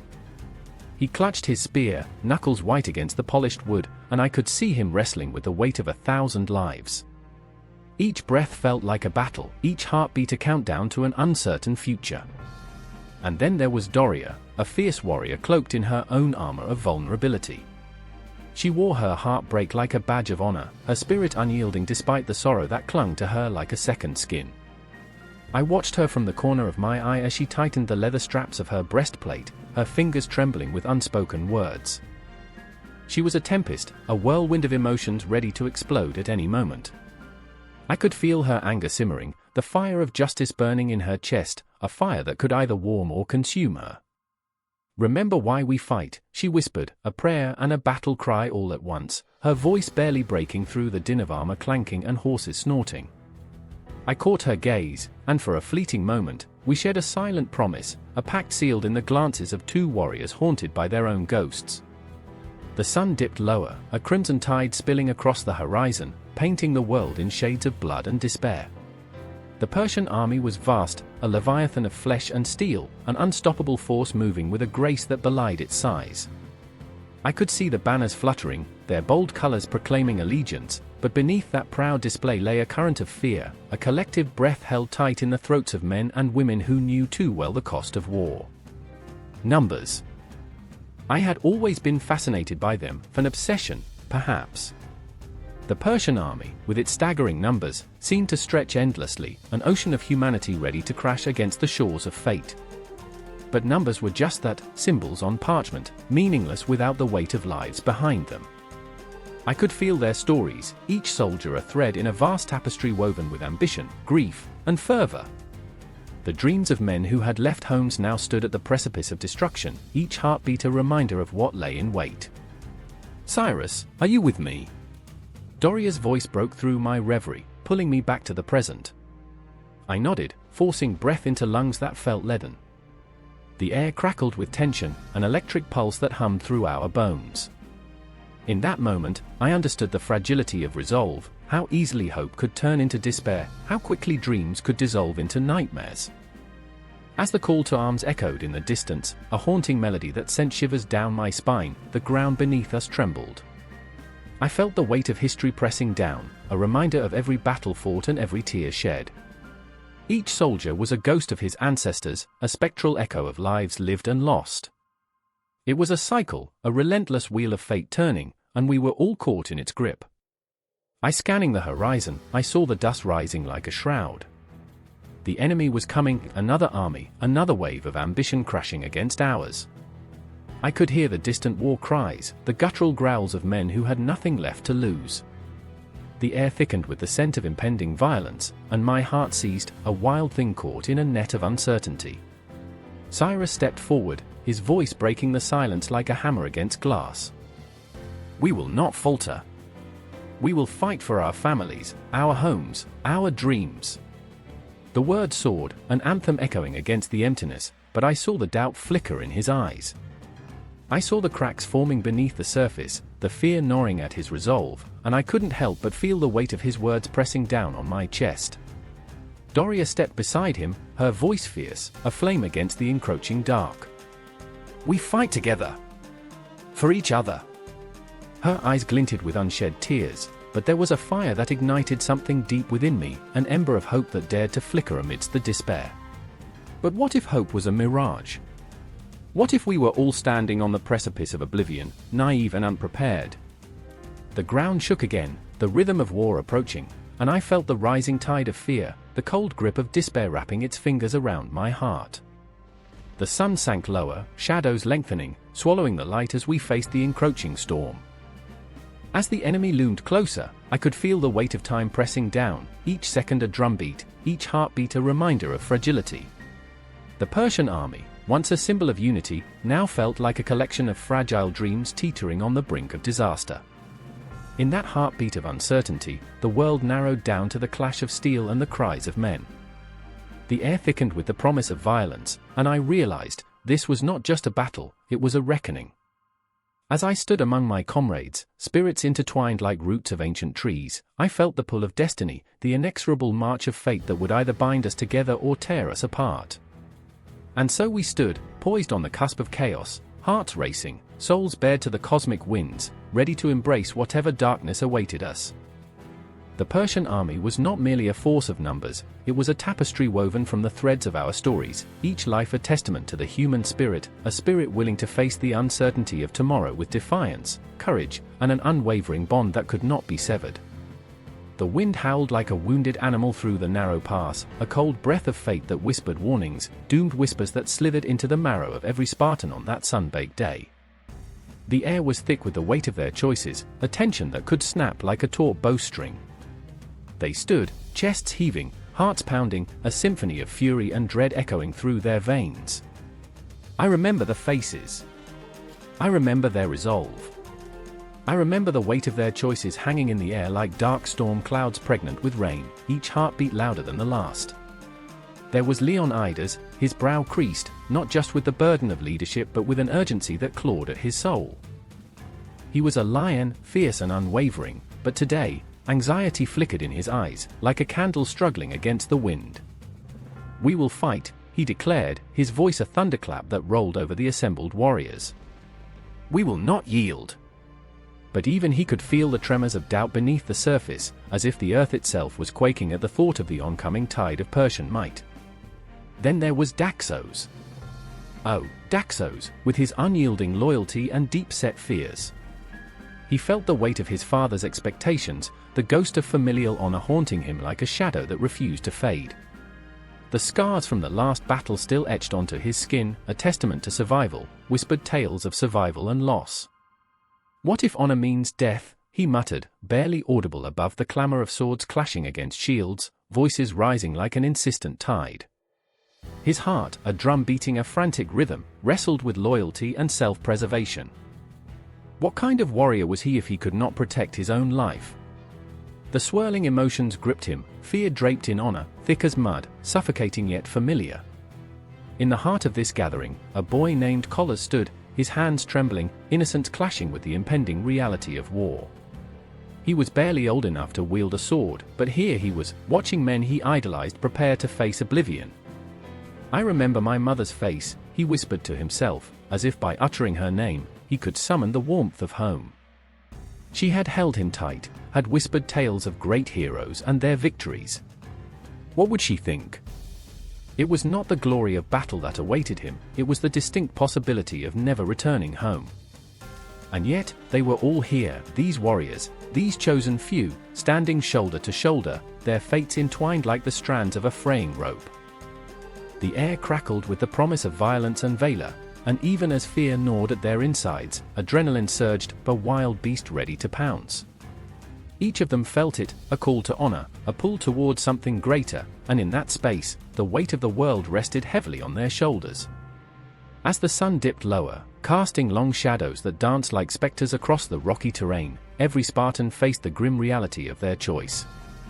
The echoes of laughter, voices of loved ones, ghosts of a past life, flickered like fireflies, illuminating the darkness. Memories coursed through the ranks, the clank of a bronze shield, the smell of fresh bread, the warmth of a campfire. They were the string of a haunting symphony, a melody both sweet and bitter. "I remember the taste of fresh figs," Daxos confessed suddenly, breaking the tense silence, as if to anchor himself to the fleeting joys of life. "We ate them beneath the olive trees. Do you remember?" His eyes glistened with unshed tears, as if recalling the simple pleasures could ward off the encroaching shadows. The others nodded, a collective sigh of nostalgia momentarily cleaving the tension. They were bound by blood, by honor, and by fear.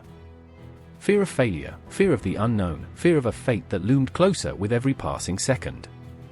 The Persian army was a monstrous wave, an ocean of countless soldiers, a relentless tide that threatened to wash away their legacy. Each heart beat in sync with the drum of war, a thundering rhythm that echoed through time, reminding them of the weight of their decision. There was an urgency to the air, a pulse thrumming beneath their feet as if the earth itself was alive, aware of the sacrifice to come. "We are the few," Leonidas growled, eyes fierce, aflame with a purpose that ignited the crowd. "It is our blood that will write the story of this day." The ground beneath them trembled, not from fear, but from the fierce resolve that ignited within their chests. They were warriors forged in the fires of hardship. With every heartbeat, they embraced their humanity, the flawed essence that made them relatable, that made their struggles real. Each breath carried the weight of a choice, a decision to stand and fight even when the odds loomed overwhelmingly against them. The sun dipped below the horizon, shadows creeping forward as night began its reign.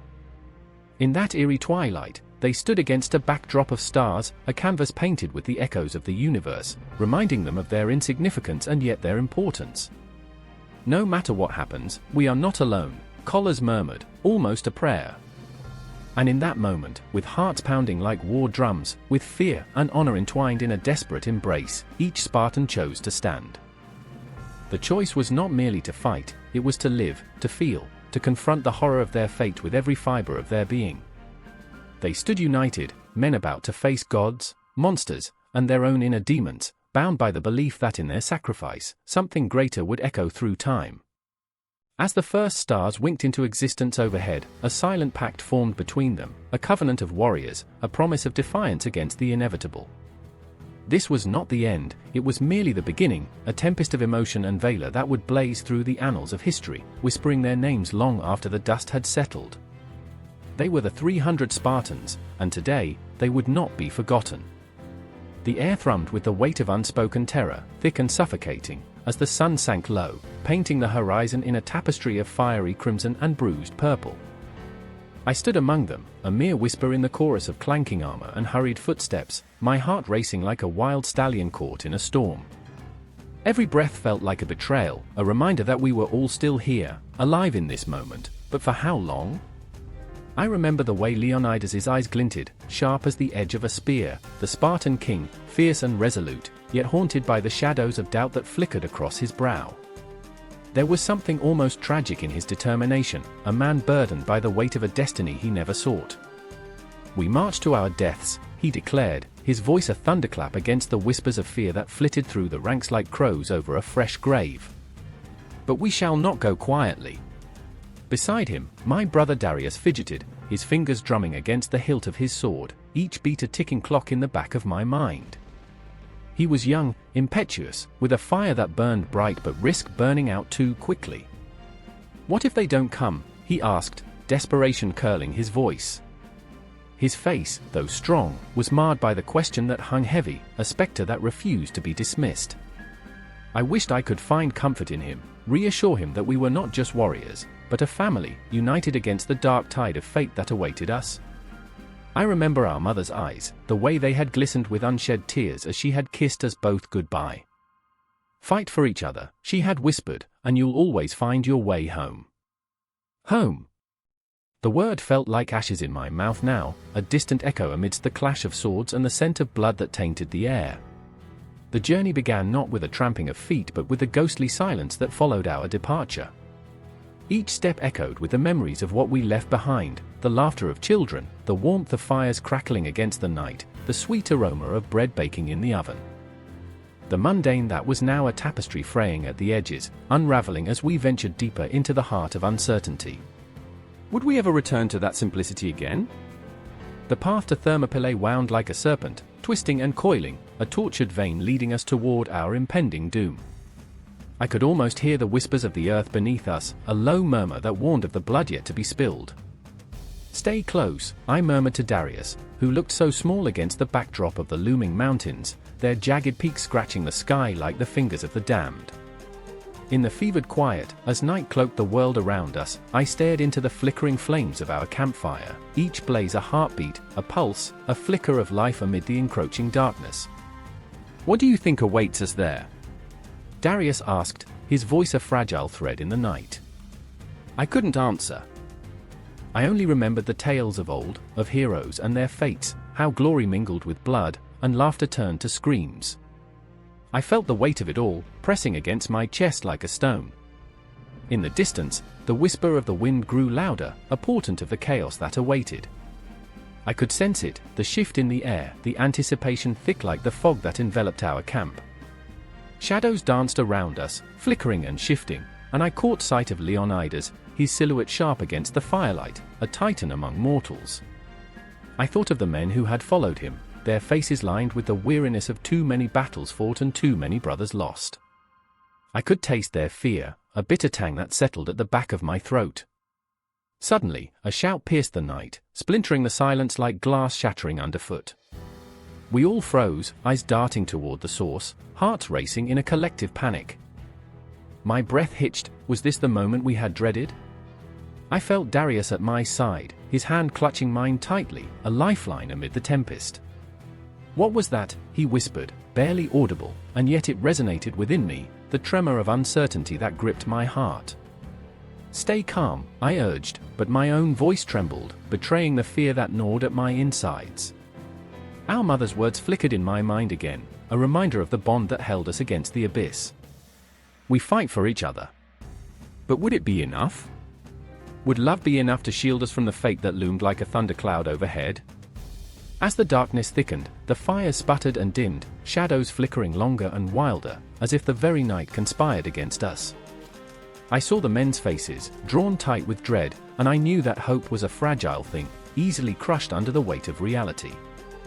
The fear had twisted into something primal, a beast lurking just beneath the surface, waiting for the moment of weakness to pounce. I felt my heart race as another shout rang out, louder this time, followed by the unmistakable clash of steel. The sound was both exhilarating and petrifying, a reminder that we were not alone, an army awaited, and somewhere in that darkness, our destinies lay intertwined with the fates of countless others, spiraling into chaos. Prepare for battle! Leonidas roared, his voice commanding, and we moved as one, fear morphing into a singularity of purpose. But in that moment, amidst the chaos, I found a flicker of clarity. Was this what it meant to be alive?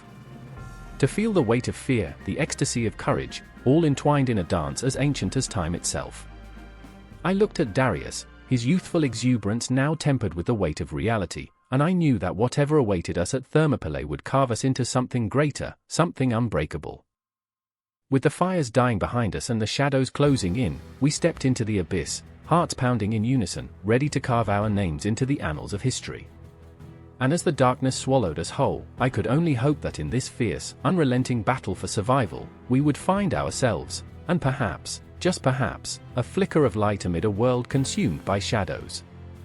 The wind howled through the narrow pass of Thermopylae, carrying with it the bitter taste of iron and dust, a prelude to the chaos that lay just beyond the looming shadows of the mountains. I stood there, heart pounding against my ribcage, a drum heralding doom.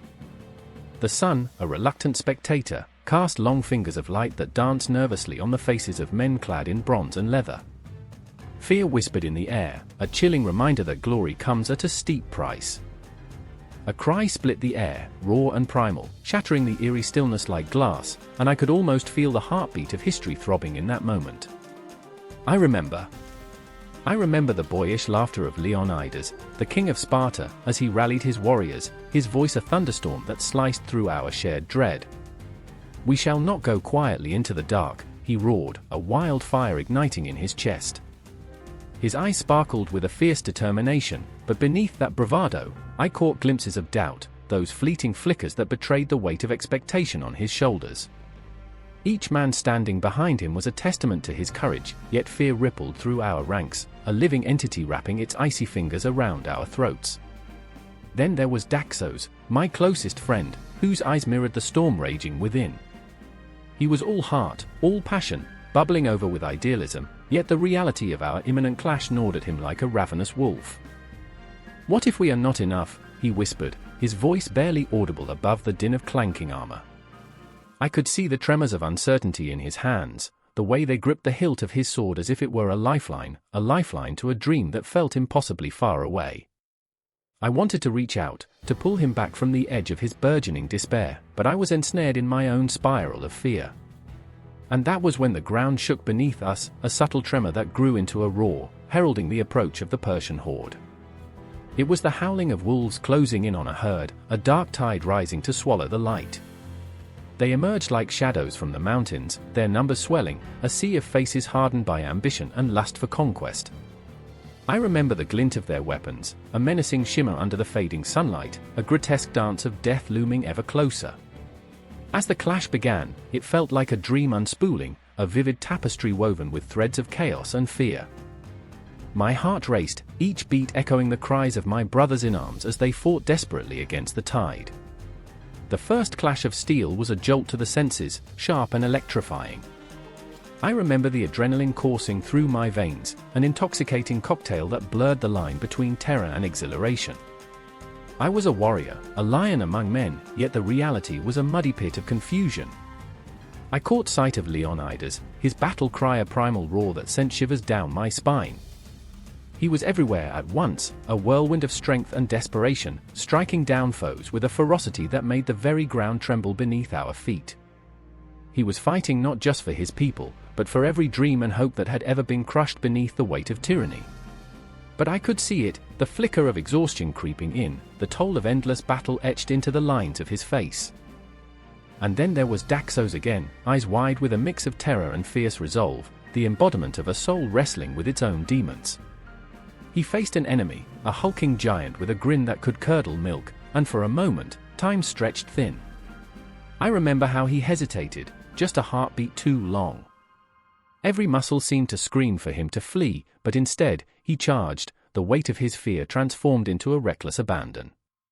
It was beautiful and heart-wrenching, the way he lunged forward, and I prayed to the gods, any gods, whatever powers existed in the vast cosmos, let him survive this. The clash surged and receded, like a tide drawing back from the shore only to come crashing back in a wave of steel and blood. I remember the visceral stench of sweat and fear mingling in the air, a thick fog that clung to our skin like a shroud. It was suffocating, a reminder that we were alive in a world that felt increasingly like a waking nightmare. I lost myself in the rhythm of the fight, parry, thrust, retreat, advance, a brutal dance that had no music yet resonated with the pounding of our hearts. The shadows of the mountains loomed over us, silent witnesses to the tragedy unfolding below. In that moment, it felt like the cosmos had paused, holding its breath, waiting for the outcome. I could almost hear the whispers of the past, the ghosts of heroes long gone, urging us to fight, to live, to sacrifice.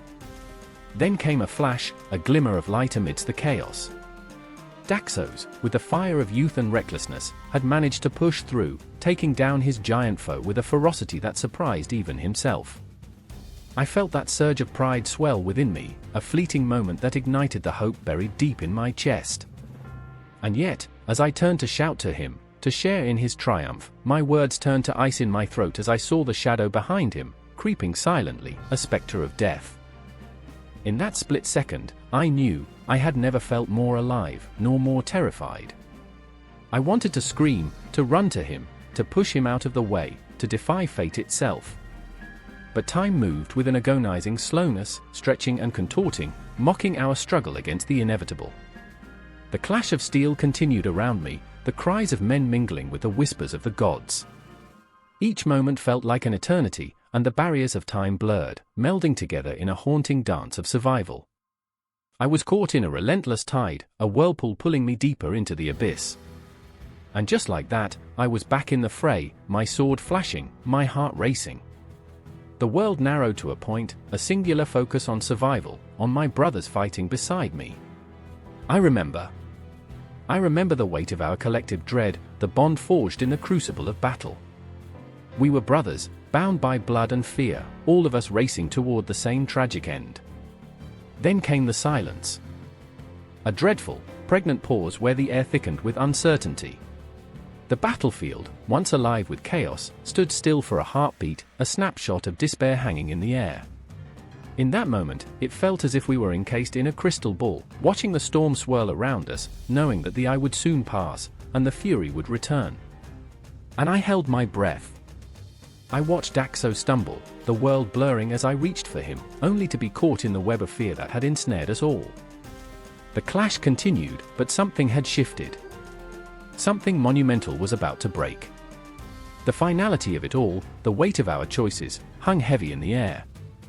We were nothing but pawns in a game played by gods and men, and as the sun dipped lower behind the mountains, casting long shadows over the blood-soaked earth, I realized, this was just the beginning.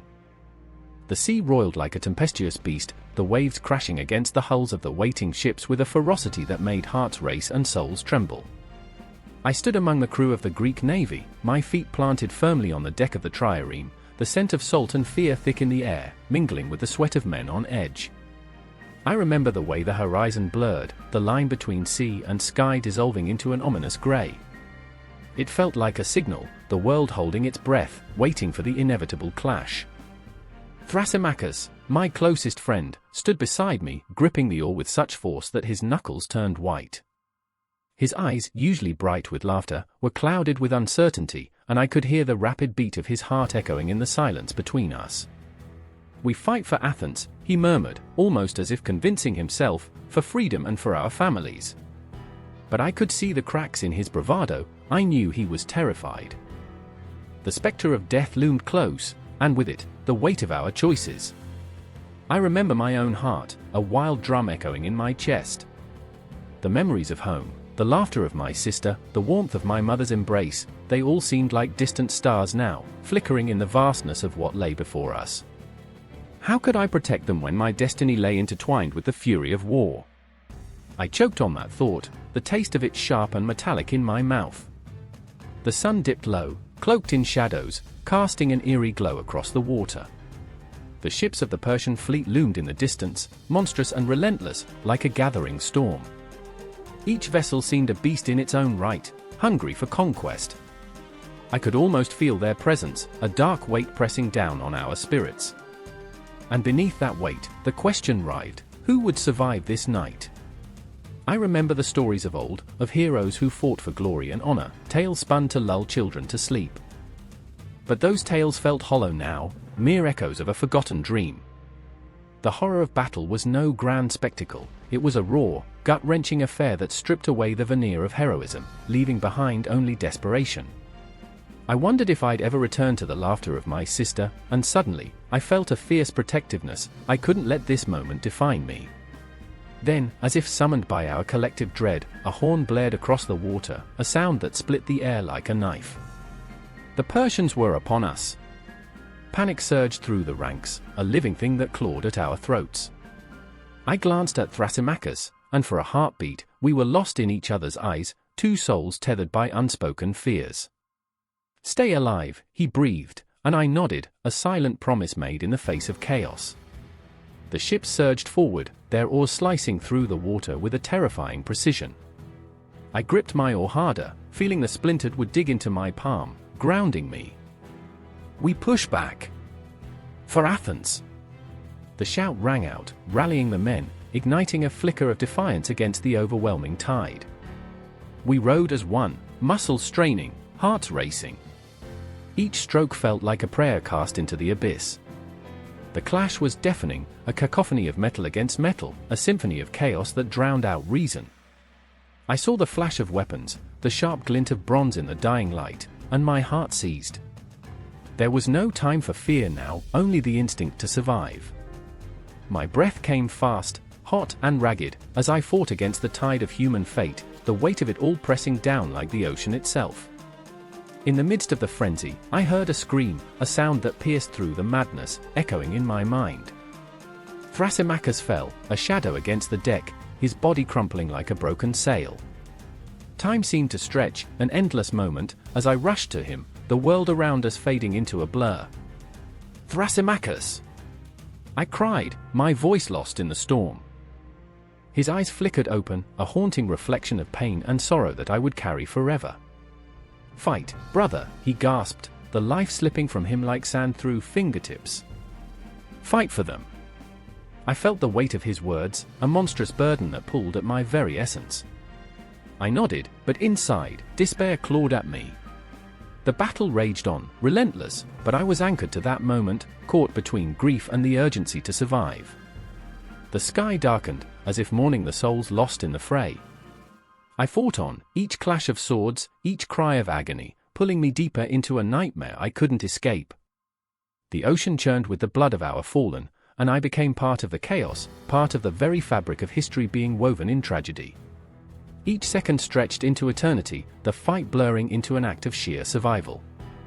And yet, amidst the horror, there was beauty, the way the sun dipped below the horizon, casting a golden hue over the blooded waters. I saw it reflected in the eyes of my remaining brothers in arms, the flicker of hope against the encroaching darkness. We were alive, for now, and we had each other. But pain is an uninvited guest at the table of war, and as I fought, I felt it wrap around my heart. Thrasymachus' absence was a gaping wound, a reminder of the cost of our choices, and I could feel the darkness creeping in, threatening to swallow me whole. Each swing of my sword became a resignation, a plea for justice, a lament for the lost. The battle raged on, a brutal dance that twisted the very fabric of fate. I fought and fought, but in the recesses of my mind, I could hear the echoes of what was left behind, the laughter, the dreams, the promises. Would any of it matter in the end? Would Thrasymachus' sacrifice mean anything if I fell here, in this tempest of blood and fire? The sound of the horn blared once more, a signal that something had shifted in the tide of battle. The Persian forces began to falter, their lines breaking, their resolve cracking under the weight of our defiance. Victory was at hand, but it felt hollow, a fleeting whisper. I could feel the pulse of dread beneath the surface, the knowledge that every rise must come with a fall. As night enveloped us, the shadows danced across the decks, a haunting reminder that the battle was far from over. I stood there, breathless, heart pounding, a soldier caught in the throes of fate, clinging to the last remnant of hope. The Battle of Artemisium became more than just a fight, it was a testament to the human spirit, a horrifying yet beautiful reminder that even in darkness, we can find light. But that struggle was not over, it had only just begun. And as I looked out at the shimmering waves, I knew there were more ghosts to confront, more battles to fight, and more shadows to chase away. The ground trembles beneath their feet, each thud of armor echoing the pounding of their hearts.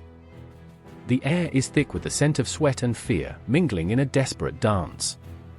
In the flickering shadows cast by torches, 3 figures stand together, warriors forged in the crucible of blood and brotherhood. Time stretches, each second stretching toward infinity, a cruel reminder that life hangs by a thread. I remember the sharp clang of swords, the adrenaline sharp as glass in my veins. Ahead, the enemy advances, a tide of dark figures glinting in the firelight, a wave of chaos crashing toward us. My comrades, Lysander and Callista, are not just friends, they are pieces of my soul, each one holding parts of my fear, my laughter, my heartbreak. Lysander, with his boyish grin, hides a storm beneath his bravado. He's always been the brave one, the first to charge, the first to laugh in the face of death.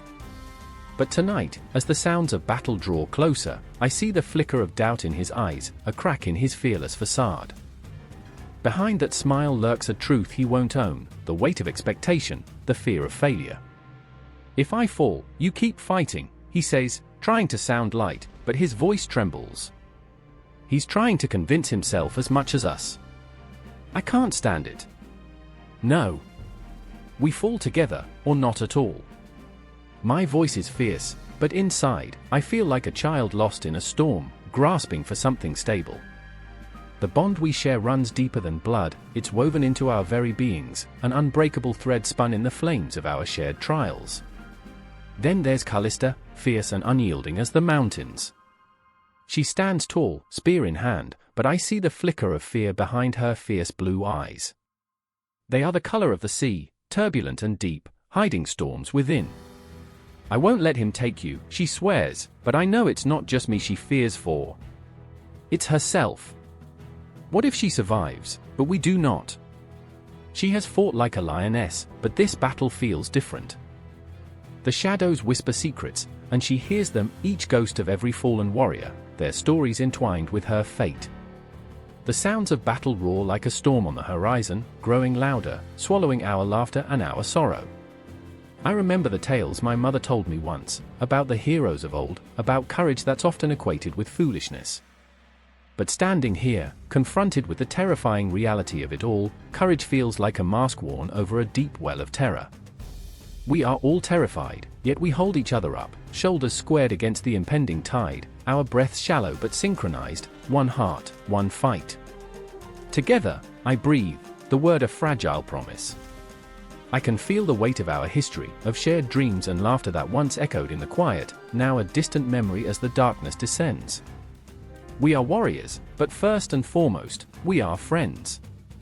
There's a beauty in that, a haunting truth that makes the muscles in my chest tighten. The clash of steel cuts through the air, and I feel time warp and twist. I see flashes of our childhood, moments that once felt so mundane, like wrapping our arms around each other after a long day of training. The laughter spills from our lips like sunlight streaming through the clouds, but now it feels like the ghost of a dream long buried. I remember how we swore that nothing could break us, that we would stand shoulder to shoulder until the end.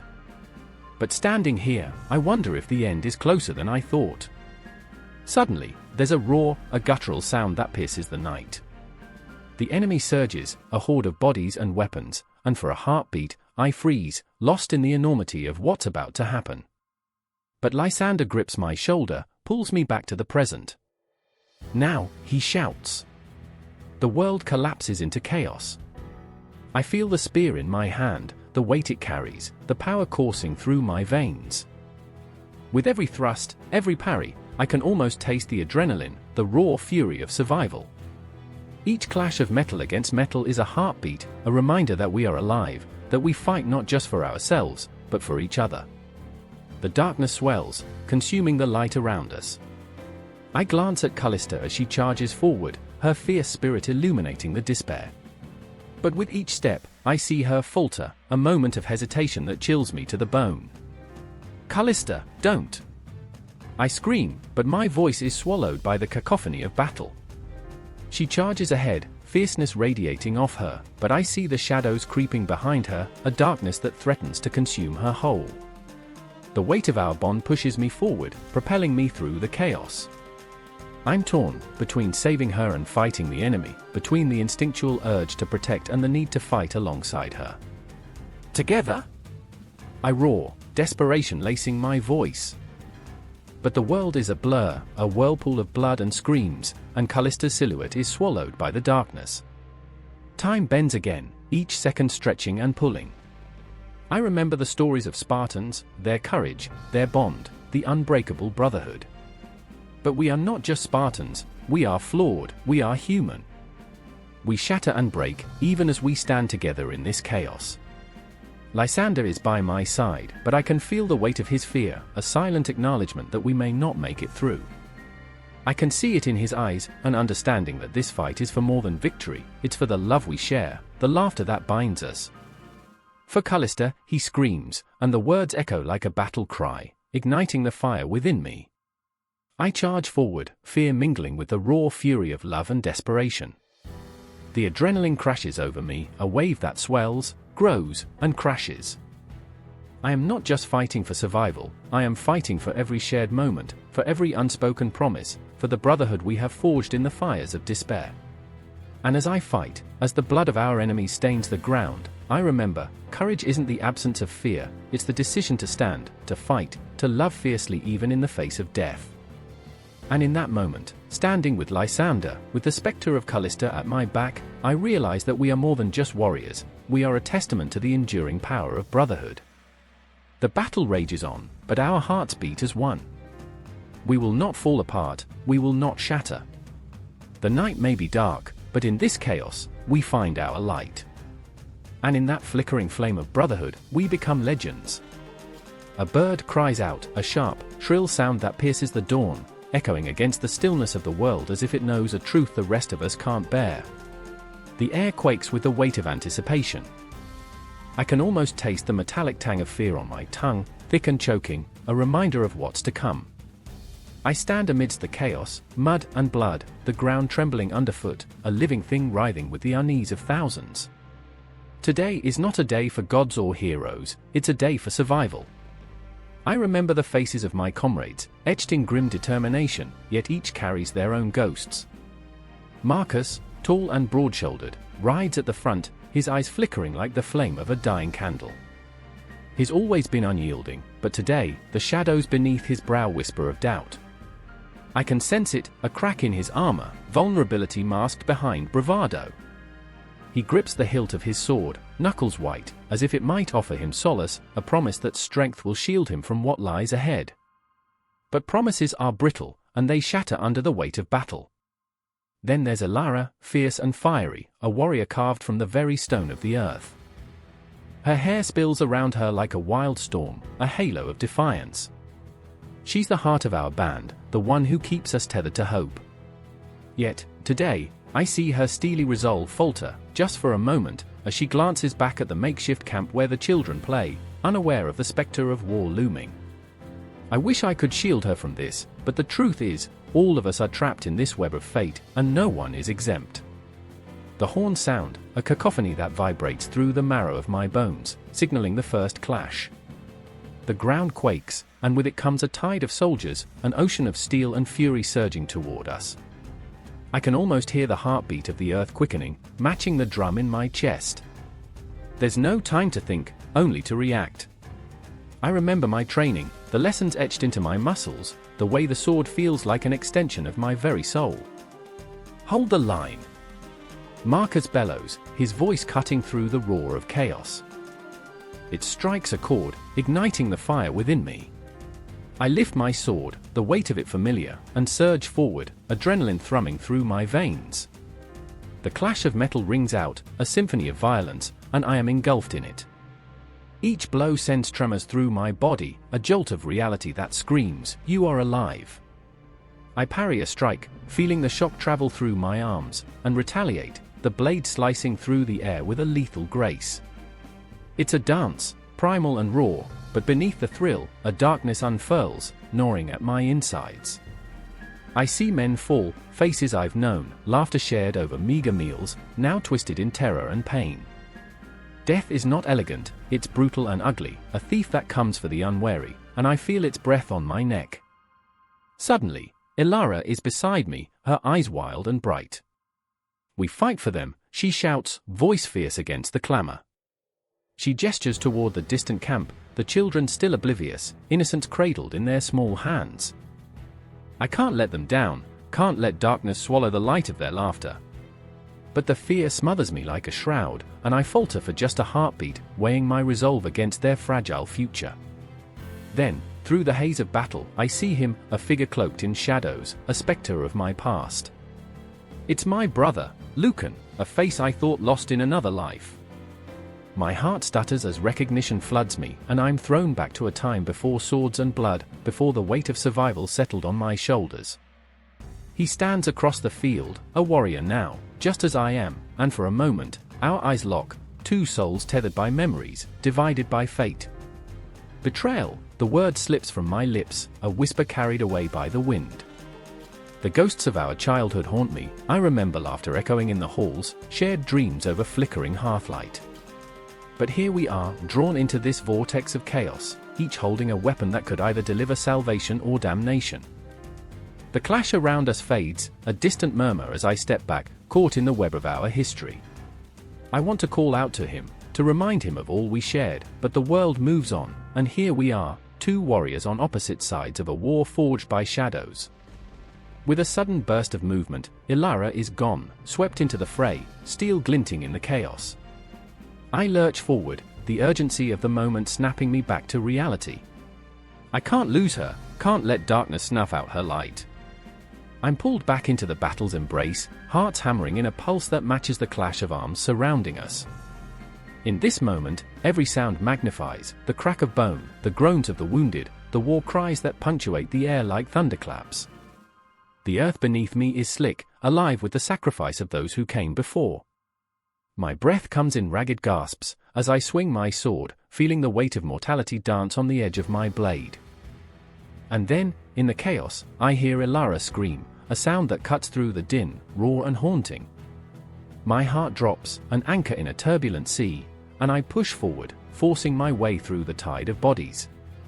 I can't think, can't breathe, only move, driven by the fire in my gut that screams her name. I remember the laughter we shared, the warmth in her smile, the way her spirit ignited the darkness around us. "Hold on, Ilara!" I yell, my voice a desperate plea against the roar of combat.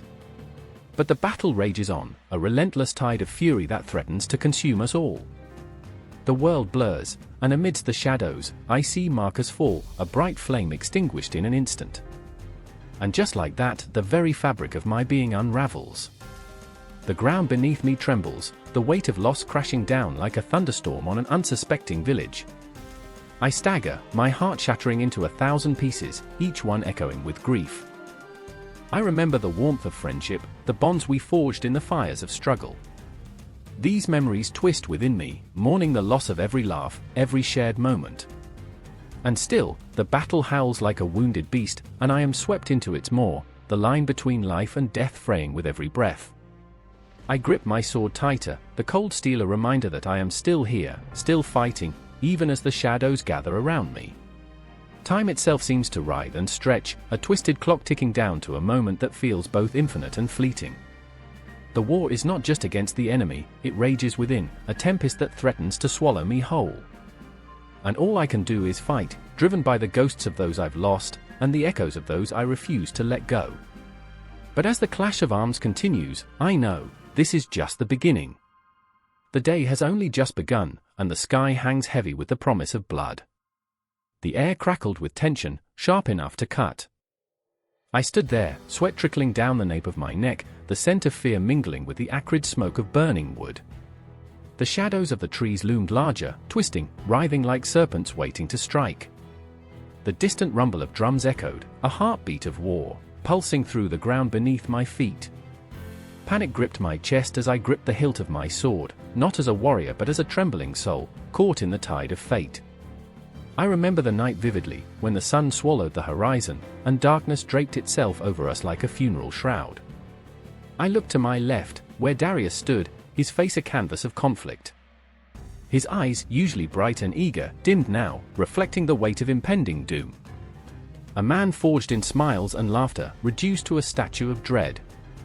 "This is insanity," he muttered, barely above a whisper. "We can't fight them. They're monsters." And then there was Lila, a fierce spark amid our gathering storm, her spirit unyielding. She had always been the heart of our small band, a tiny flame flickering against the vast dark. "You think they're monsters," she scoffed, her voice defiant, yet tinged with a tremor that betrayed her bravado.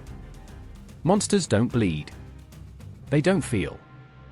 We're not outnumbered by beasts. We're outnumbered by men who think they're invincible." Her confidence, though inspiring, felt like a brittle shield against the oncoming tide. The drums grew louder, relentless, a call to arms that echoed in the hollow of my bones. I could almost feel the vibration of the Persian warriors' march, a wave of death rolling toward us, an ancient tide that sought to erase us from existence. I blinked away the surreal vision of glory and honor. This was not a battlefield for poets. This was a cradle for nightmares. I remember the stories they told of the immortals, Persian warriors clad in armor glinting like the night sky, eyes like black holes, endless and consuming. Legends say they felt no pain, no fear, merely the cold embrace of death. I could feel my heart thumping, a frantic bird caught in a snare. Breaths came fast, shallow, each inhale tasted of iron and doom. "Focus!"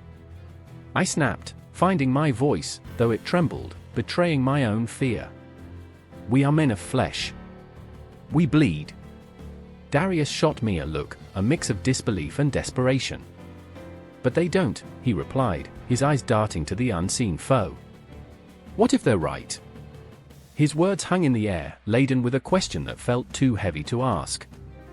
We were staring into the abyss, and the abyss was staring back. As the first silhouettes broke through the trees, a palpable dread clawed its way up my spine. They marched in perfect formation, a fluidity that spoke of years of training, dedication, and unwavering loyalty to a king who had painted the world in colors of blood and tyranny. My breath hitched. This was the moment when dreams turned to ash, when valor met its end. A figure stepped forward, tall and imposing. His armor was etched with the sigils of conquest, and his presence alone seemed to dim the stars. At that moment, I felt a visceral jolt, a primal instinct to flee. But retreat was a luxury none of us could afford. I stood firm, my resolve tethered to the faces of my friends. They were vulnerable, raw, yet infused with a flicker of hope that wavered like the last breath of a dying ember. "Stand with me!" Lila's voice rang out, emboldened, a rallying cry that echoed against the encroaching night. So we stood, three souls against a tide of death. I stole a glance at the horizon, where the last rays of sun were slipping into oblivion. I could almost taste the despair, the sweetness of life fading.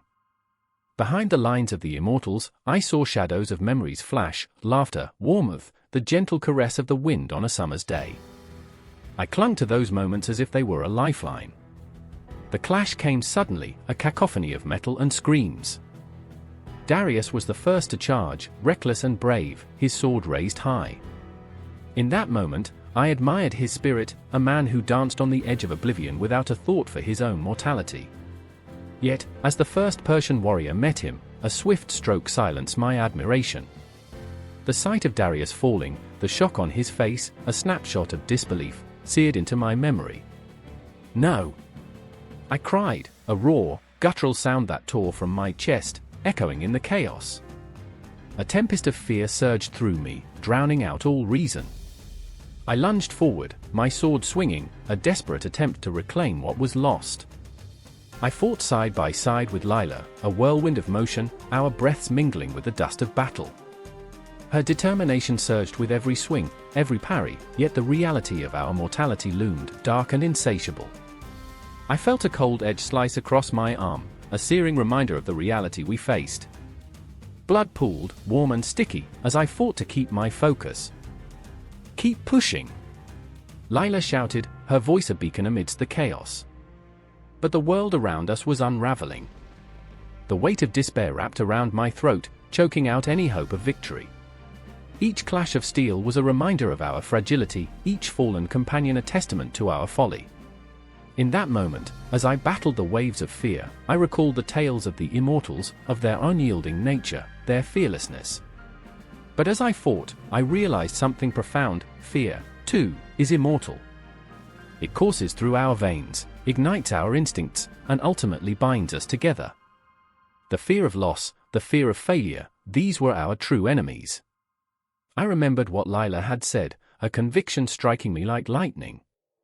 Monsters don't bleed. I would not yield to despair, I would not become another ghost in this war.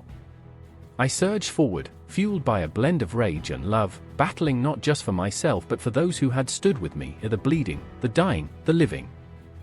The immortals may have believed themselves invincible, but they did not know the strength of a heart that fights for what it loves. As I swung my sword, I felt the weight of every moment we had shared, the laughter, the dreams, the fleeting beauty of life, and each swing carried the hope that even in shadows, we could find light. But in this battle, each heartbeat felt like a countdown to an inevitable end.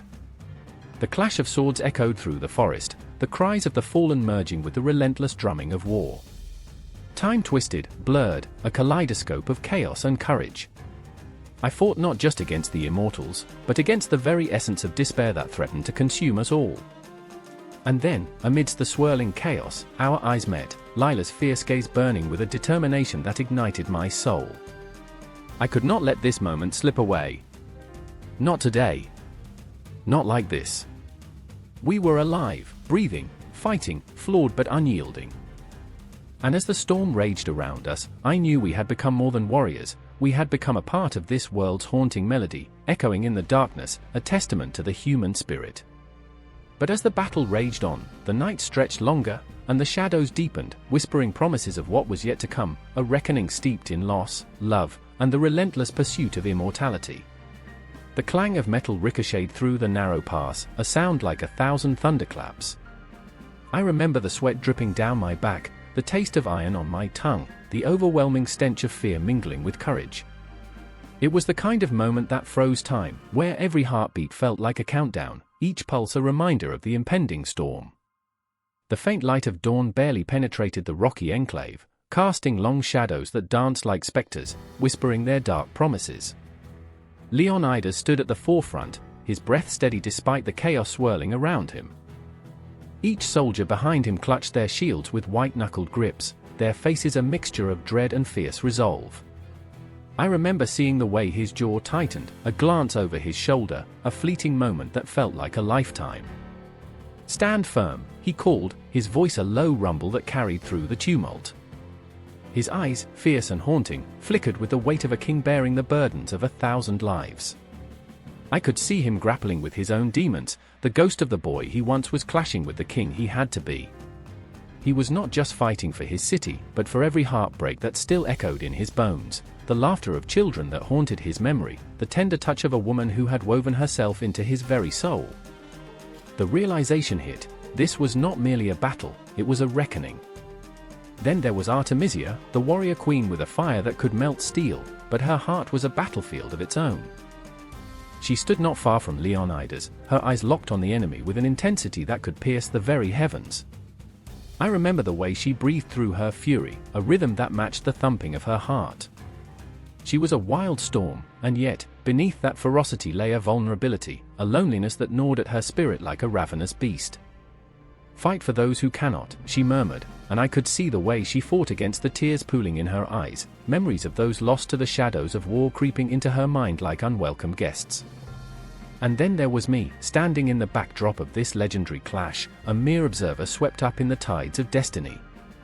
I remember feeling small, insignificant, as if the weight of history itself bore down on my shoulders.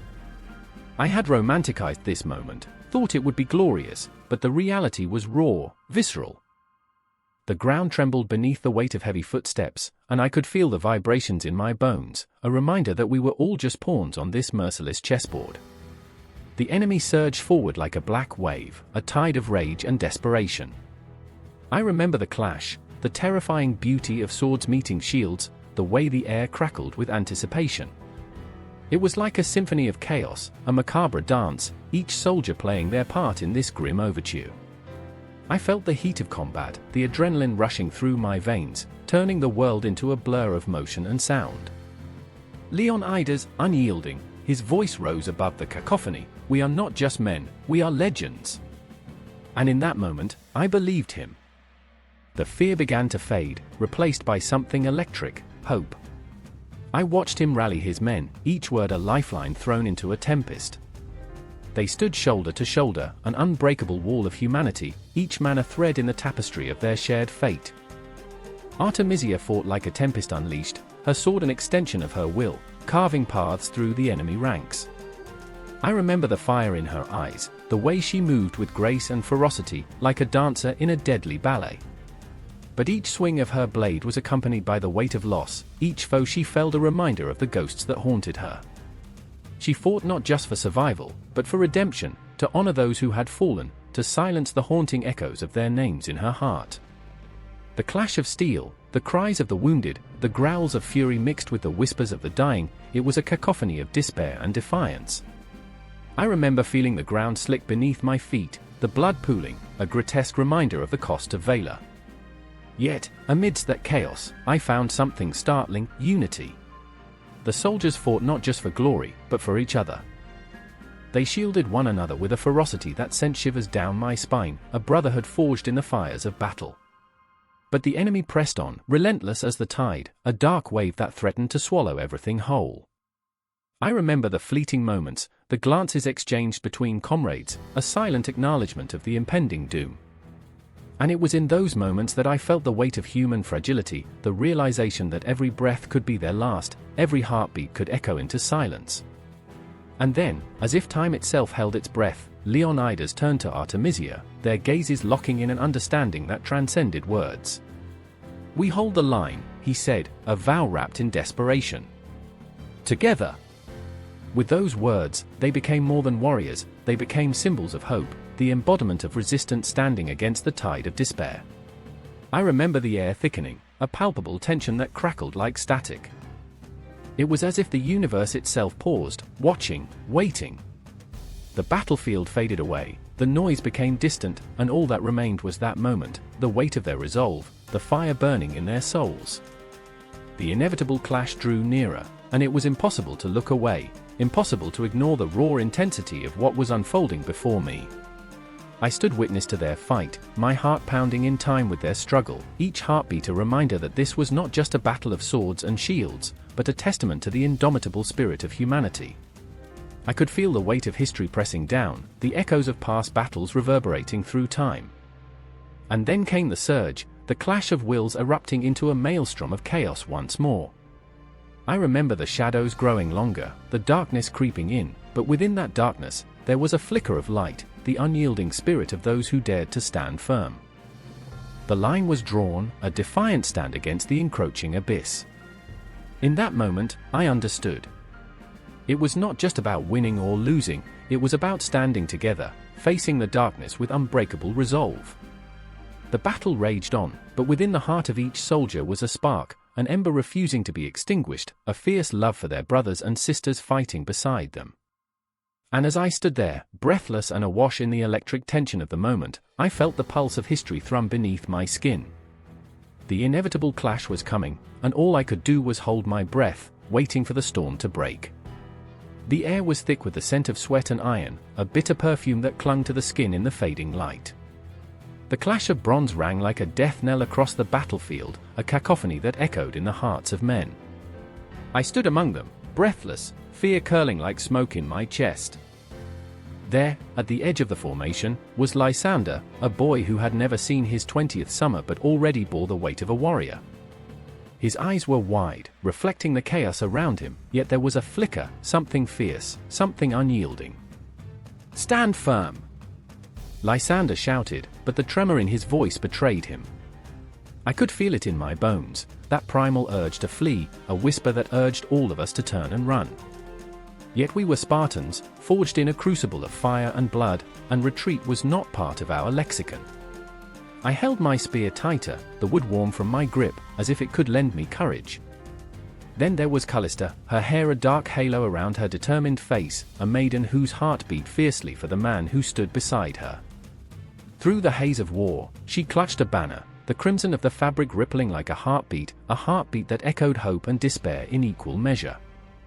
"We fight for those we love," she cried, her voice rising above the din, a siren song of valor that wrapped itself around us like a shroud. But even as the words escaped her lips, shadows danced in her eyes, shadows of doubt. Could love truly conquer death? I remember the way the sun dipped, a molten orb sinking into darkness, and with it, the last vestiges of our innocence. The enemy surged, a tide of bodies and weapons, a relentless wave that sought to drown us in terror. "Do not falter," I bellowed, a ragged roar that scraped my throat raw. But the fear was there, a living thing, clawing at my insides, gnawing at my resolve. The first clash of metal sent chills racing down my spine, a visceral reminder of mortality. I could almost hear the earth groan beneath the weight of history, the silent witness to countless lives extinguished in a blink. And as the first body fell, the lifeblood pooling like a crimson promise on the ground, I felt something shift within me, a deep, unsettling grief that mingled with rage. This was not a mere battle, it was an invocation of our very essence, a call to embody the spirit of those who had come before us, a reminder that we were more than flesh and bone, we were legends waiting to be carved into eternity. Lysander fought with a desperation that terrified me. Each swing of his spear was a frantic prayer, each thrust a plea for survival, yet every time he struck, I saw a glimmer of the boy he once was, buried beneath layers of fear and fury. "I will not die here," he cried, but the words hung in the air, fragile as a spider's web, and I wondered, did he truly believe it? The tide shifted, a cruel dance of fate. I lost sight of Callista, her banner swallowed by the storm of arms, and a hollow ache blossomed in my chest. I remembered her laughter, how it rang like a bell amidst our training, a melody that could cut through the harshest of days. What would happen if this was the last time I ever heard that laughter again? The motions became automatic, parry, thrust, dodge, but my mind was racing, heart pounding like a war drum. The weight of my ancestors pressed upon my shoulders, their stories sang in my ears, fierce and haunting. Each clash of metal, each scream of pain became a dirge, an elegy for lives lost too soon. I fought not just for my brothers and sisters but for the dreams we had forged by the firelight, the tales of glory, of honor. But in that moment, as blood mingled with dust, I felt the echoes of something more profound, our humanity, raw and unfiltered. And then, I saw him, the enemy commander, a hulking figure clad in dark armor, eyes filled with a merciless glint. In that instant, time slowed, and all that mattered was the space between us. His spear glimmered like a serpent poised to strike, I could feel the weight of fate hanging in the air, heavy as a storm cloud.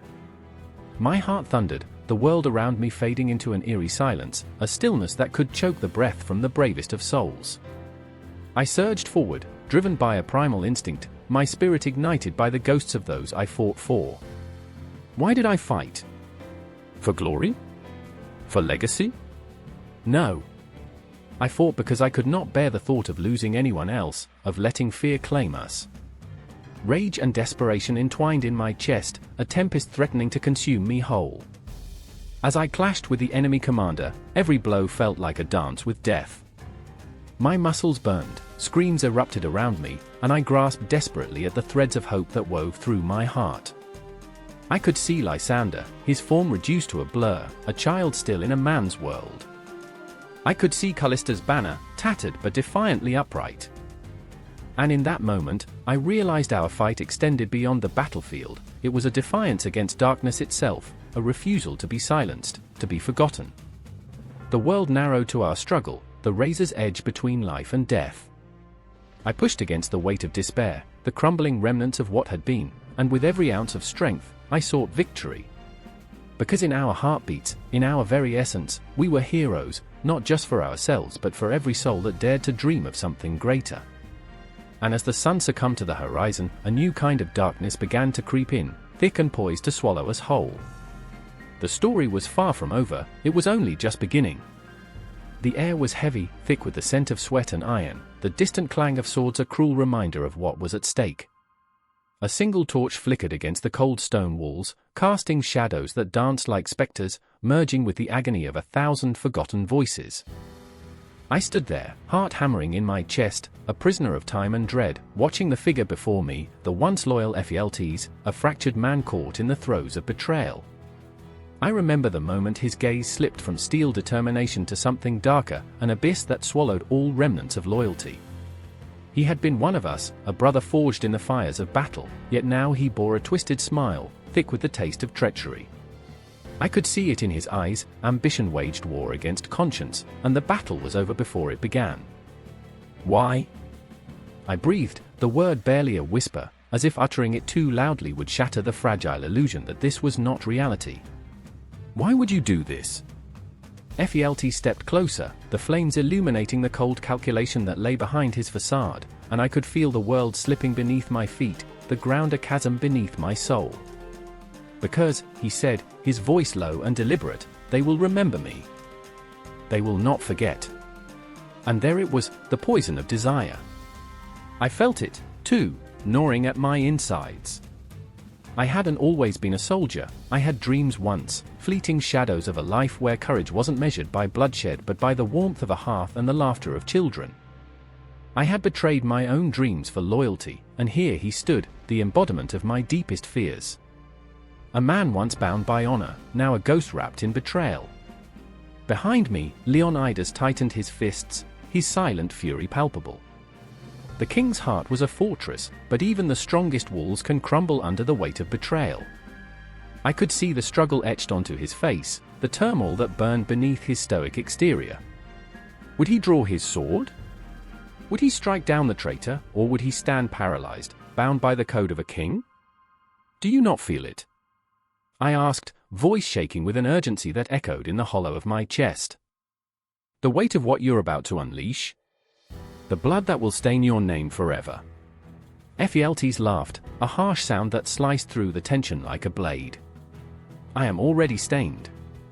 You think I care for the opinion of history? I will carve my path with the very bones of my enemies.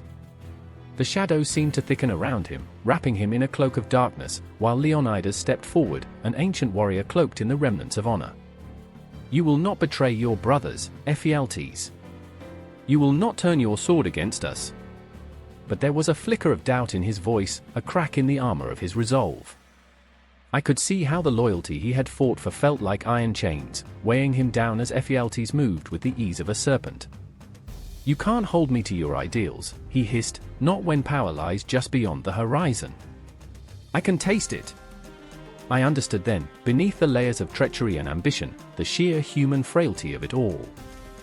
We were all searching for purpose in a world that offered none.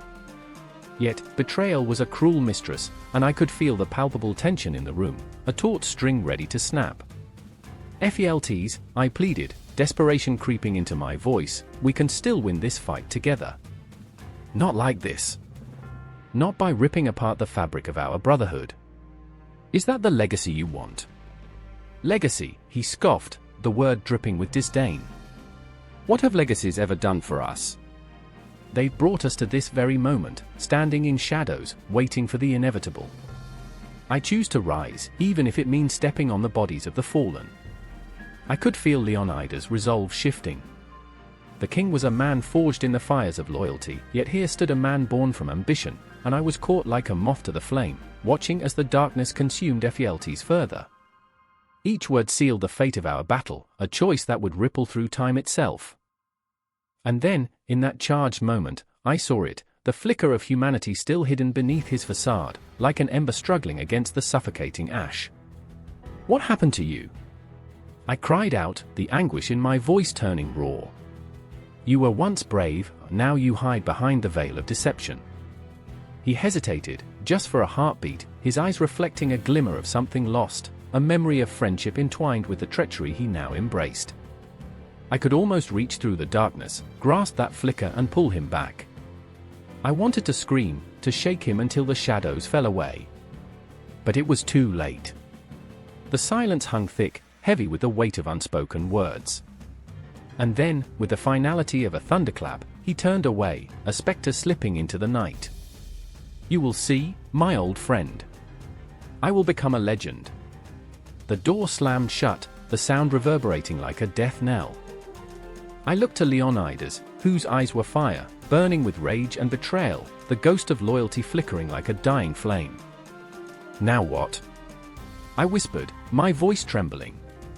"Now," he replied, every syllable steeped in anguish and resolve, "we prepare for the storm." As the shadows closed in, wrapping us in their chilling embrace, I felt it, the rush of a tide, the cresting wave of inevitability. A confrontation loomed on the horizon, a battle not just of swords, but of souls, and the taste of betrayal lingered in the air like bitter ash. We stood at the edge of oblivion, where every heartbeat echoed a choice, and the cosmos itself trembled in anticipation of the chaos that was to come. The air was thick with dust and sweat, the scent of desperation clinging to the warriors like a second skin. I stood there, heart pounding, eyes wide, the acrid smoke curling around me like a serpent. The sun hung low in the sky, a cruel eye watching the final breaths of men who would never know peace again. The clash of iron rang out like a funeral dirge, a twisted symphony of battle that echoed across the narrow pass of Thermopylae.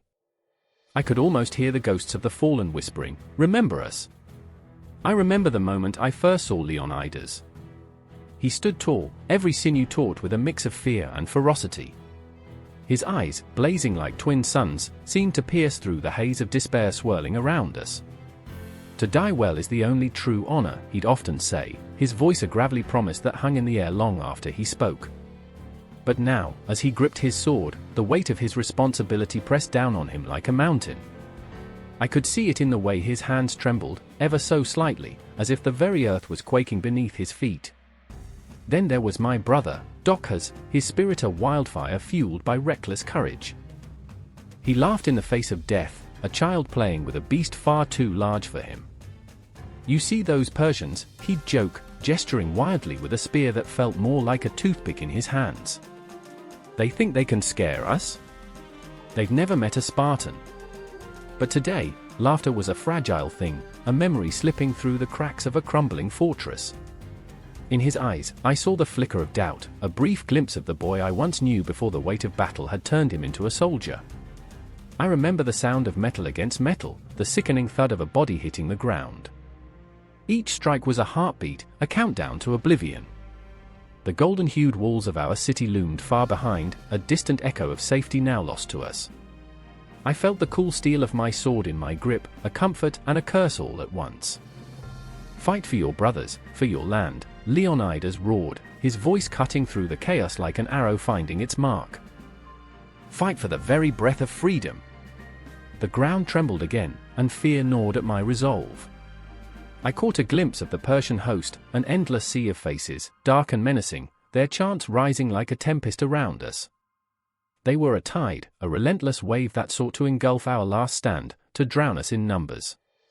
But we were Spartans, and we knew the price of honor. I could feel the fire in my chest, the need to push back, to fight even when victory was a ghost slipping through our fingers. Docus stumbled beside me, his breath ragged. "I can't," he began, his voice cracking like a fragile branch. I gripped his shoulder, the warmth of his skin anchoring me in the storm. "You can. We can." The words came out like a prayer, a desperate plea that hung in the air heavy with the taste of iron and loss. I could see the resolve hardening in his eyes, a flickering flame defying the encroaching darkness. And then, it happened, a thunderous roar, the clash of bodies, the sweet, sickening smell of blood mingling with the earth. We surged forward, driven by a primal instinct, a need to protect what was ours. Each swing of my sword felt both cathartic and tragic, a dance with fate amid a sea of chaos. I was fighting for Docus, for Leonidas, for every Spartan who had ever held a shield and cried for freedom. The world narrowed, and all that existed was the fight, the rhythm of life and death playing out like an ancient ballad. I remember the shadows creeping closer, whispers of fear threading their way through the ranks. Time became a cruel mistress, slipping through our fingers like sand, every second stretching into an eternity of dread. The ghosts of warriors long gone seemed to rise, urging us to stand firm. "This is our moment," I shouted, my voice raw and hoarse, fighting against the tide of despair that threatened to sweep us all away. And then it was there, an uncanny stillness, an eerie pause that settled over the battlefield like a funeral shroud.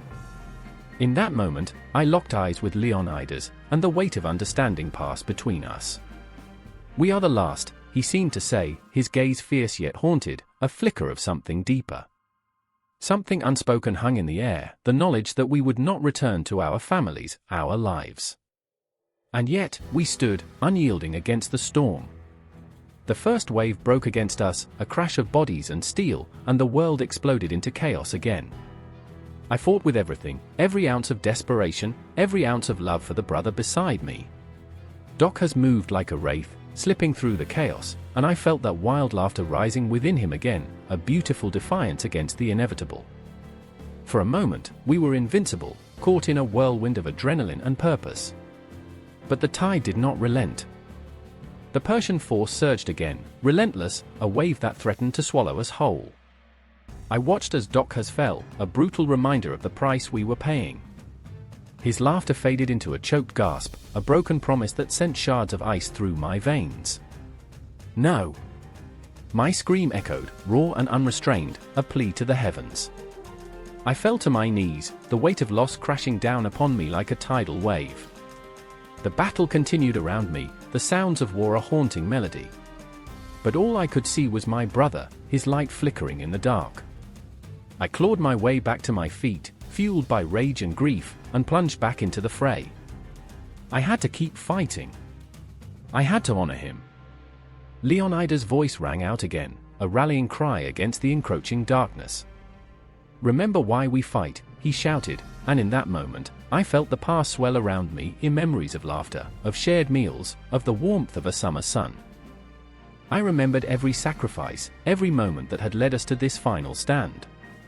And I fought on, heart pounding, propelled by love and loss, by the flickering shadows of what we were losing.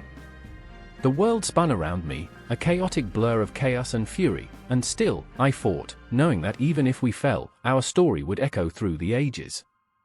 We were Spartans, we were a flame that would burn bright, even in the dark. And as the sun dipped below the horizon, casting long shadows over the battlefield, I understood.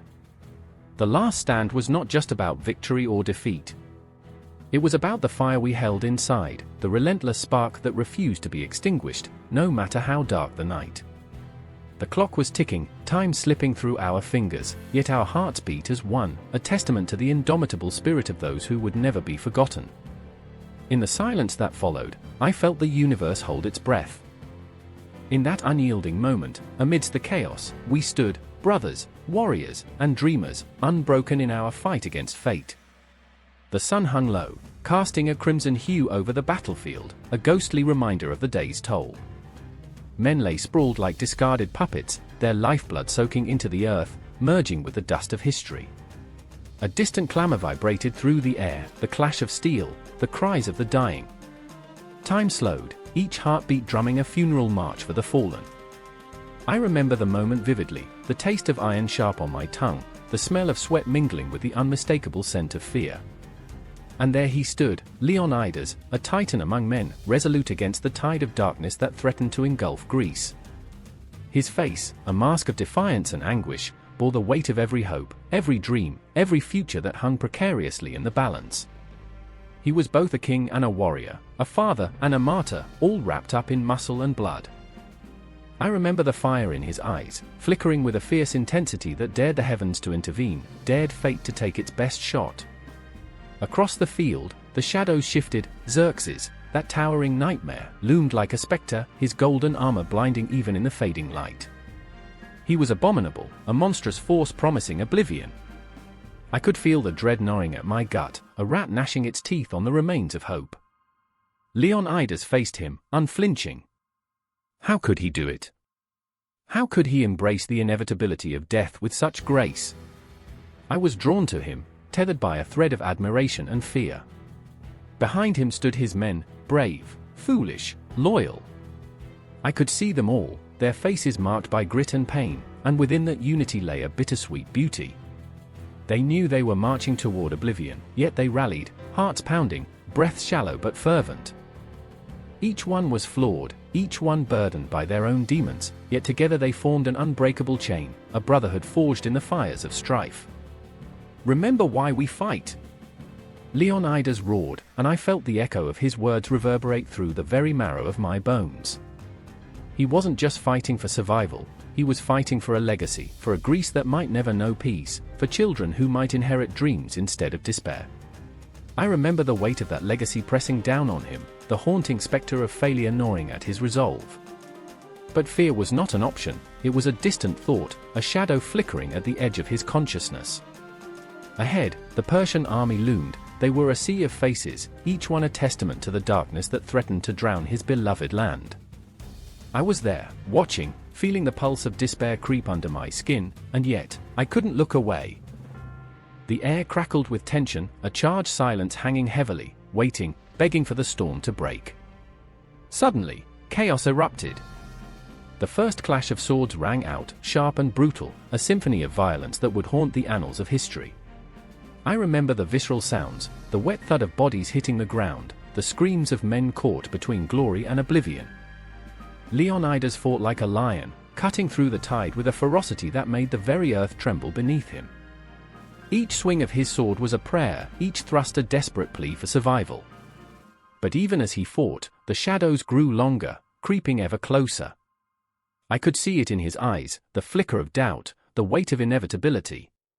Fear clawed at his insides, and for a moment, I glimpsed the man beneath the armor, vulnerable, terrified, human. It stirred something deep within me. I felt his pain as if it were my own, and I was swept away in a tumult of emotion. Then there was Dilios, the storyteller, his heart a chaotic mix of admiration and dread. He was determined to chronicle this day, yet he stood paralyzed by the knowledge that his tales might be written in blood. "What if no one survives?" he murmured to himself, the words slipping through his lips like ghosts, echoing against the harsh clamor of battle. I felt his fear wash over me, the realization that history could turn to ash in an instant. Leonidas fought on, the embodiment of valor, yet as the sun dipped below the horizon, I felt the weight of twilight descend upon the battlefield. It wasn't just the end of the day, it was the end of an era, the death knell for hope. I remember the shadows creeping in, whispering promises of despair. And just then, a piercing scream shattered the air, a cry that could freeze the very blood in one's veins. Dilios turned, fear etched on his face, knowing too well that the end could be nigh. Leonidas was surrounded, his men falling one by one, their strength waning under the relentless onslaught. Each life extinguished was a shard of his soul, stripped away, until he stood alone, a solitary figure against a tide of darkness. For Greece, he roared again, and even as the words left his lips, I felt the world tremble, a final call echoing into the abyss. In that moment, everything slowed. I could almost hear the clock ticking, feel the universe holding its breath. Time was a cruel mistress, and we were all caught in her snare. My heart raced as I thought of the stories yet to be told, of memories that would flicker and fade like the dying light. There was no path to redemption, only the haunting reality of sacrifice. Leonidas faced his fate with a courage that ignited the souls of those who witnessed it. Each strike against him was a reminder that heroes bleed too, that valor is often painted in shades of sacrifice. The final blow struck, the world fell silent. Blood stained the earth, a testament to bravery, a martyr for Greece. And just like that, the battle raged on, a cacophony of chaos, a symphony of despair. But within that storm, a small flicker of hope remained. The memory of Leonidas would echo through the ages, a whisper against the tide, a ghost in the shadows. I remember, oh, how I remember. The pain, the fear, the love for a country that, even in its darkest hour, would rise again. I felt the bonds of brotherhood swell within me, the essence of what it meant to fight for something greater than oneself. I could still hear the cries, the clashing swords, the heartbeat of a nation struggling against the darkness. The battle was far from over, it was merely the beginning of a story that would ripple through time, woven into the very fabric of the cosmos.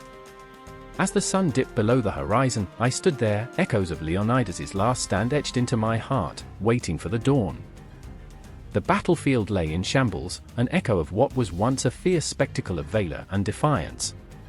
The sun dipped low, blurring into a blood-orange hue, casting long shadows that danced across the bodies, merging life with the dying light.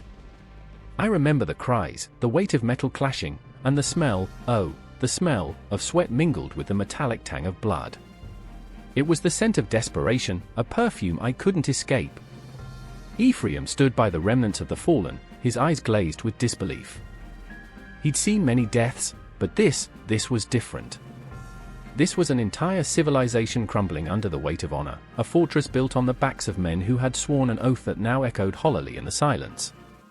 "How did it come to this?" he murmured, his voice a fragile whisper that could barely breach the thick curtain of despair enveloping him. I remember Ephraim's hands, calloused and strong, now trembling as they reached for something, anything, that could anchor him back to reality. He grasped a broken sword, its edge dulled by the lifeblood it once thirsted for. I should have fought harder, he thought, the guilt clawing at his insides like a ravenous beast. His brother had been among the 300, a warrior fueled by dreams of glory, now just another lifeless form, reduced to a nameless shadow in the dusk. And then there was Larissa, her heart a storm of grief and rage, her hand stained with the remnants of battle. She wandered through the carnage, every step a silent scream, every breath a reminder of those lost. Memories flashed, her brother's laughter, the way he'd always shielded her, the promises they'd made beneath the trees in their youth. "We'll always stand together," he had said. Those words now felt like a cruel joke, a cruel memory haunting her every moment. What is honor worth without him? She clenched her fist, nails digging into flesh, as if hoping the pain would distract from the gnawing emptiness inside. The moon rose, casting an eerie glow over the destruction, illuminating the faces of the fallen. I could see them, their eyes wide open in eternal surprise, as if questioning the fragility of life, the absurdity of their fate. Did they realize they were merely players in a cruel game? I thought. The stars blinked above, distant and indifferent, as if the cosmos itself had conspired against them, cursing their bravery with an ironic twist of fate. Ephraim turned, driven by an unquenchable thirst for vengeance, but also for closure. "I will not forget you, brother," he whispered into the night, the words a fragile promise carried away by the chilling wind. He moved through the wreckage like a ghost, searching for answers among the dead, an impossible task, yet a visceral compulsion. In that moment, he was both man and spectre, haunted by what he had lost, driven by a relentless need to understand why the world had turned so dark. "Larissa," he called, his voice breaking through her trance. She looked at him, her eyes two pools of sorrow, and in that moment, they became each other's lifeline, two souls adrift in a tempest of despair. "We must find a way to honor them. They fought for something greater than themselves. We can't let their sacrifice be in vain." But how could they honor the dead when the living felt so lost?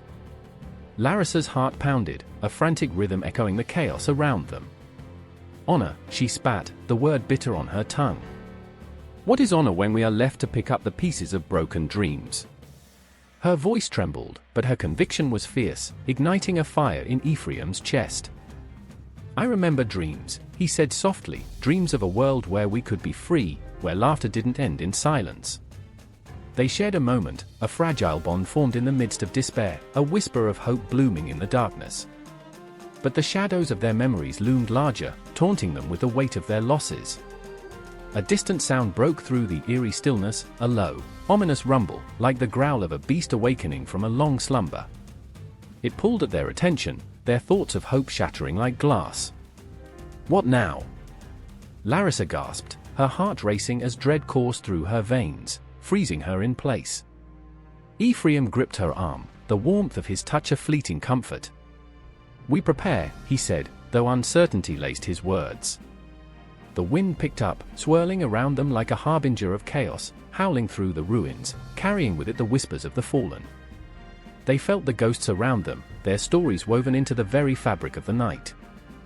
I remember the way the stars flickered in response, as if they too were listening, holding their breath, and for a moment, time stretched, the universe pausing to bear witness to the fragility of human life.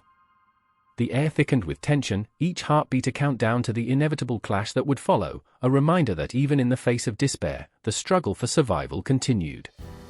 Every moment felt like a stolen breath, each decision weighed heavily against the backdrop of loss. "We cannot let fear consume us," Ephraim whispered, though he felt it gnawing at him, a relentless predator lurking in the shadows.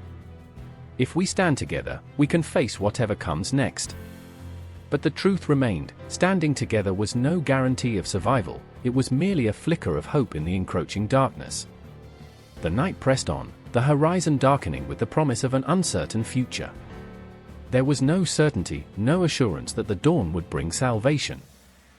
Only the haunting echo of dreams lost, warriors fallen, and the relentless hope that maybe, just maybe, their stories were not finished yet.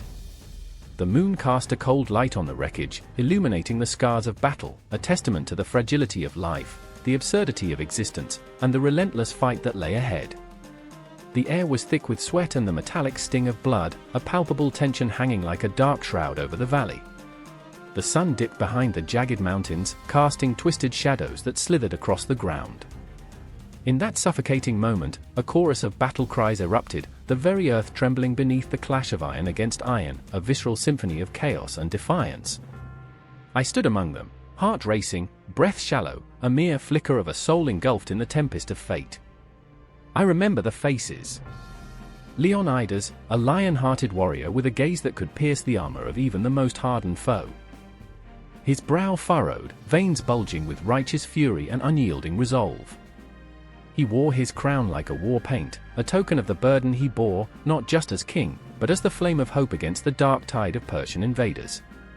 Never retreat, he roared, and the sound reverberated within me, igniting a fire I thought long extinguished. The weight of destiny pressed against my chest, the very air hummed with the promise of sacrifice. Then there was Demetrios, a soldier caught between valor and fear, the ink of doubt staining his spirit. He was a human tempest, wrestling with the shadows of his own insecurities. "What if I falter?" he whispered, a voice choked with dread. "What if my hand shakes, my sword slips?"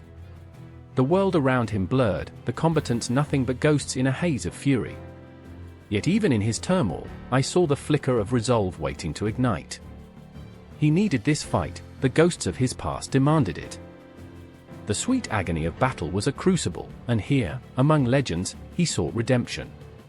The sound of swords clashing grew louder, a violent heartbeat echoing in my ears as the enemy surged forward, a relentless wave threatening to swallow us whole.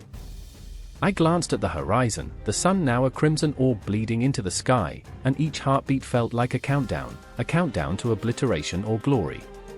The scent of sweat mingled with the acrid smoke of burning torches, wrapping around us like a cloak of despair. I could taste the bitterness of fear, but beneath it, a raw thrill surged through my veins, igniting a reckless courage I never knew existed. "Stand firm!" Leonidas commanded, his voice a clarion call in the trembling silence. And in that moment of stillness before the storm, I found my voice, a scream that clawed its way out of my throat, mingling with the battle cries of my brothers. It was a cry of defiance, a cry that rippled through the ranks like a spark in dry grass. We were not just soldiers, we were a force of nature, a living embodiment of resistance. I remember the clash of steel, the way it sang and screamed as it met flesh. The first strike sent a ripple of shock through me, as if time itself had frozen. I saw Demetrios, his stance uncertain yet fierce, grappling with a fearsome foe. The way he swung his sword, wild, desperate, reminded me of a child wielding a stick, fighting a monster only he could see. "Fate favors the bold," I shouted, hoping my voice would pierce the veil of his doubt. In that fleeting moment, his eyes met mine, and a flicker of understanding ignited. There was a bond forged in that instant, a shared heartbeat in the chaos that whispered, "We are not alone." And yet, shadows loomed larger. The Persian forces, a relentless tide, surged forward, faces obscured by the swirling dust, their cries a menacing symphony. Each wave crashed against our resolve, each clash a reminder of mortality. I could see it in Leonidas's eyes, an awareness, a haunting echo of the sacrifices yet to come. But he held his ground, a living statue carved from the very essence of defiance. How could one man carry such weight? How could he face the inevitable with such poise? Time twisted and warped. Memories of laughter and warmth, of home and hearth, clashed against the chilling reality of the moment. I remembered my mother's embrace, the way her voice wrapped around me, soothing and fierce. "Fight for what you believe in," she had said. "Even if it costs you everything." The irony was not lost on me. Here I stood, on the precipice of oblivion, a heart drumming with a resolute rhythm, knowing that in this moment, belief itself was a weapon. Then came the moment, a single heartbeat that stretched into eternity. I saw Demetrios again, his body entangled in a furious struggle, the weight of fate pressing down upon him. "Remember why we fight!" I bellowed, forcing the words through the chaos. But the ground beneath us shook, and I felt terror snaking its way into my chest. The shadows grew darker, stretching like fingers to snatch away our resolve. And then it happened. A roar, a scream, a silence that fell like a shroud. The battlefield became a canvas of chaos and blood, painted with the strokes of desperation and valor. I felt the heat of battle seep into my bones, the raw energy of life and death swirling in the air. The consequence of this struggle was more than mere survival, it was a legacy, a testament to the human spirit wrapped in a shroud of blood and valor. As I ducked and dodged, the reality of our mortality crashed into me. The universe expanded and contracted with every breath, the cosmos itself holding its breath in witness to our defiance. I saw Leonidas, fighting with the fervor of 1,000 souls intertwined, his every move a symphony of sacrifice. I felt the weight of history pressing down like a mantle upon my shoulders, and in that moment, I knew, we were more than men, we were the embodiment of resistance against the tide of fate. I remember the echoes of their cries, the shadows of our forefathers hovering above us as we battled against all odds. There was no end in sight, only the relentless march of time and the shadows of our choices. Each heartbeat was a step toward destiny, each breath a reminder of the fight that would echo through the ages. The legacy of Thermopylae was forged not just in blood, but in the very fabric of our souls, woven into the tapestry of existence. We would stand, or we would fall. But in this moment, we chose to fight, each of us, a flicker of defiance against the consuming darkness. And as the ghosts of history watched, our cries of resistance rang out, binding us together in a moment that would resonate for eternity. I remember it all, the fear, the valor, the haunting beauty of standing firm against the tide of despair. Because in the end, we are not just fighting for ourselves, we are fighting for the whispers of generations yet to come, for the legacy we leave behind, an indomitable testament to the human spirit. And the battle raged on, a fierce reminder that our story was far from over. The wind howled through the jagged cliffs like a wounded animal, carrying with it the scent of smoke and despair. I stood there, breathless, heart pounding, eyes wide as the remnants of battle twisted around me like the ghosts of the fallen. The ground beneath my feet was a graveyard, a mosaic of shattered lives and broken dreams. I could still hear the distant echoes of swords clashing and the terrified screams of men caught in a storm of blood. "Is this what we have fought for?" I whispered, my voice barely a breath against the cacophony of chaos. My friend, Amir, his armor tarnished and stained, looked at me with eyes that were hollow, haunted. "We fought for glory," he replied, his tone flat as if the weight of his own words had crushed the spirit inside him. But glory felt like a cruel joke now, a distant mirage as we stood amid the wreckage of our ambitions, the horizon stained with the shadows of what could have been. I remember the moment it began, the shouts of command, the clash of metal, the scent of adrenaline mingled with the metallic tang of blood.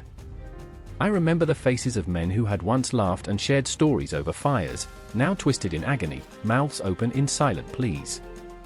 I remember whispering promises to myself, words that felt meaningless in the face of such horror. "I will protect you," I had said to Amir, yet here we were, standing over the bodies of our comrades, their dreams extinguished like flickering candles. The sun sank lower, casting long shadows that danced across the scarred earth. Each shadow felt alive, each one a reminder of the lives lost, the choices made. I could see it in Amir's eyes, the flicker of guilt, the weight of survival pressing down like a boulder. "Do you think they see us?" he asked, his voice breaking. "Do you think they know we failed?" The tears threatened to spill from his eyes, but he blinked them back, as if to keep the grief at bay. I wanted to scream, to rage against the night that had swallowed so many. Friends. Brothers. Men who had breathed life into every moment, now reduced to memories, echoes fading into the void. I clenched my fists, knuckles white against the onslaught of sorrow. "We didn't fail," I said, but the words felt hollow, like a ghost haunting a room filled with laughter. "We survived." But survival felt like a curse, a weight I couldn't bear. The night deepened, and with it came the memories, flashes of laughter around the campfire, the warmth of camaraderie, the promises we made beneath the stars. Now those stars seemed distant, cold, indifferent to our plight. I could almost hear their mocking laughter, distant and echoing through the chasm of my heart. Then there was Hannah, the woman who had been our light, our heart. Her laughter had been the balm to our wounds, her presence a reminder of what we were fighting for. It's not just glory, she had said, her eyes sparkling with conviction. It's for love, for a future. But where was that future now? I remembered her face framed by the flickering firelight, the way her smile could slice through the darkness. I'll see you soon, she had promised, and I had believed her. But now, that promise hung heavy in the air, a thread fraying, unraveling into the abyss. Do you think she's out there? Amir's voice pulled me from my spiraling thoughts. Do you think she's safe? The question hung between us, a fragile thing, suspended in the weight of uncertainty. I don't know, I replied, my heart clenching at the thought of her, alone, perhaps terrified. But we have to keep moving.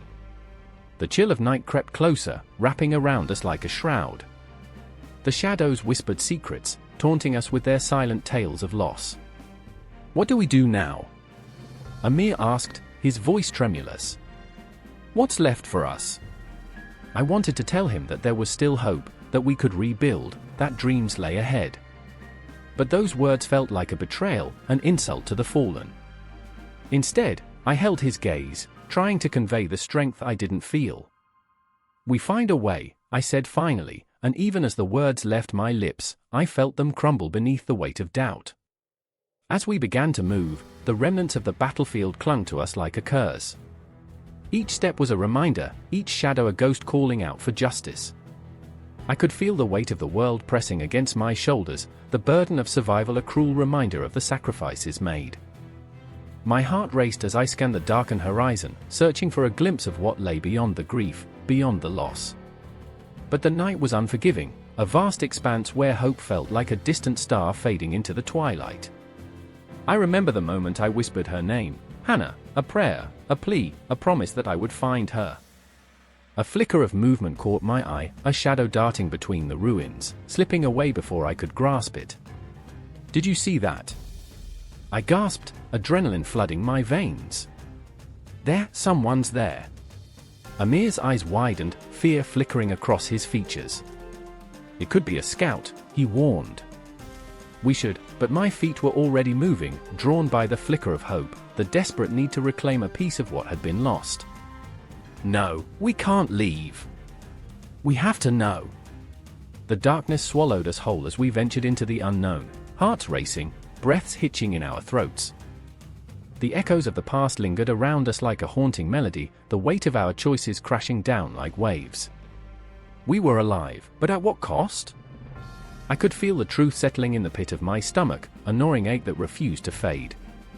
Each step was a dance with shadows, a battle against despair. And as the night deepened, I couldn't shake the feeling that we were being watched.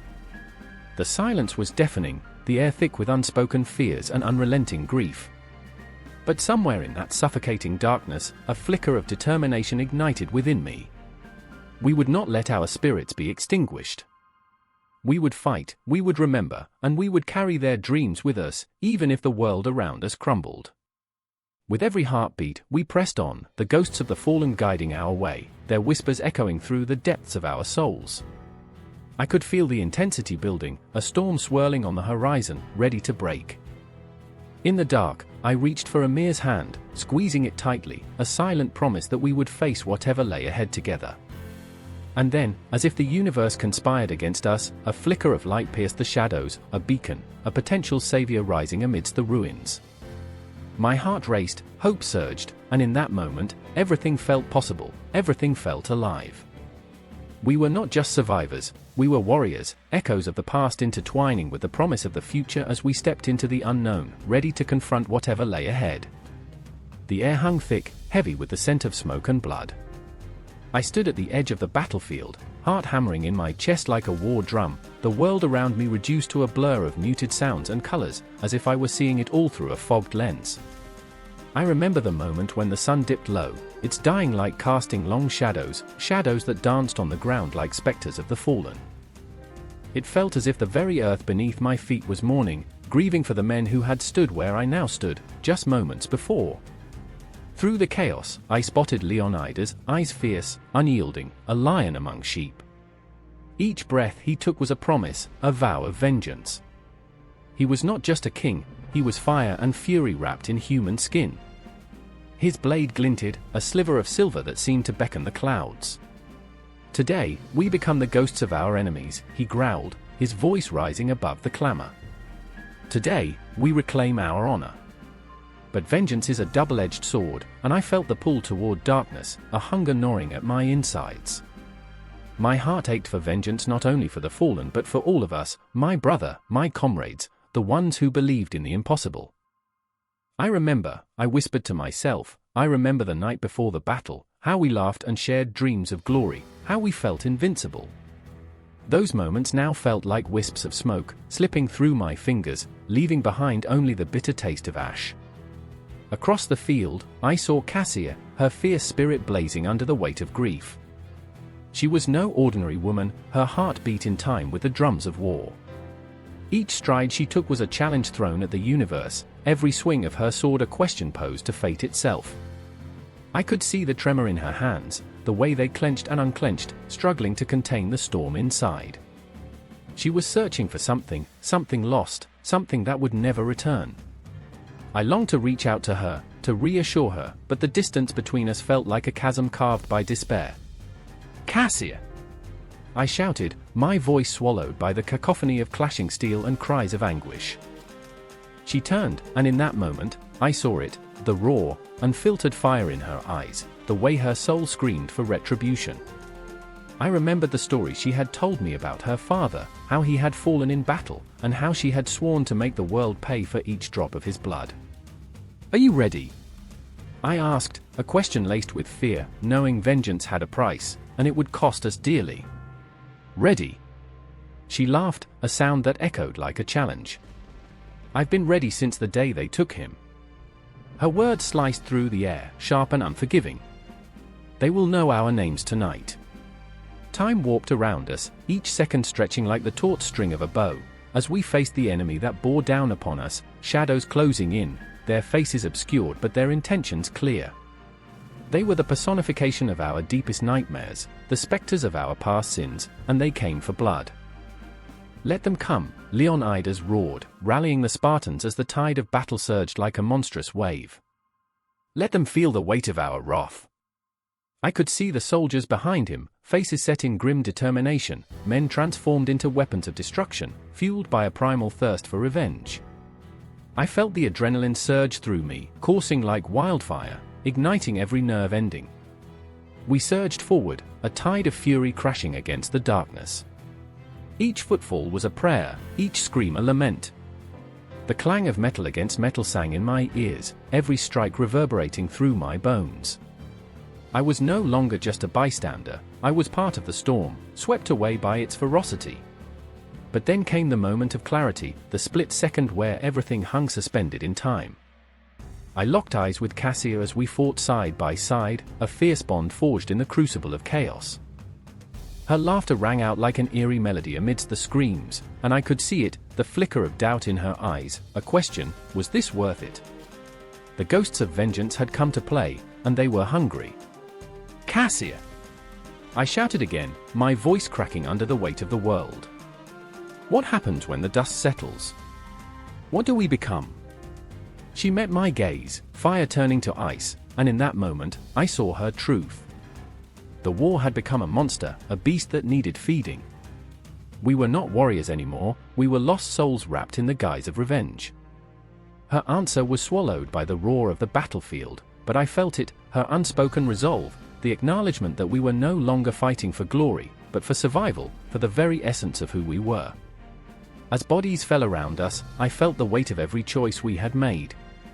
I was reminded of the dreams we had shared, the laughter that once felt so light.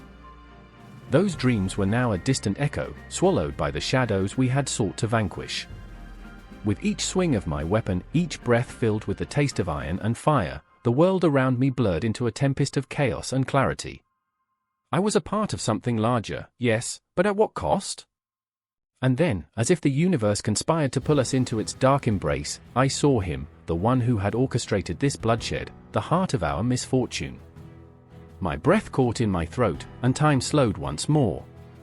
The confrontation loomed, electric, poised on the razor's edge of fate. "Are you ready for this?" Cassier's voice cut through my thoughts like a dagger, laced with both fear and fierce determination. I didn't know if I was ready for what lay ahead, but I remembered everything, the laughter, the dreams, the promises, and it ignited a fire within me. Shadows lurked at the edges of my vision, and I could almost hear them whispering. But this was our moment, this was our reckoning. Together, we stepped into the darkness, our hearts beating as one, vengeance and retribution coursing through our veins, a relentless tide that would carry us forward. No conclusions, no endings, only the relentless march into the unknown.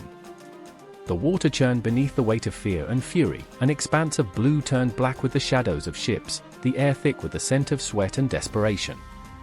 I stood on the edge of our trireme, the wooden plank slick with the coldness of dawn, where the sun held its breath, afraid to rise. My heart thundered, a wild, frantic drum, echoing the chaos that rippled through our ranks.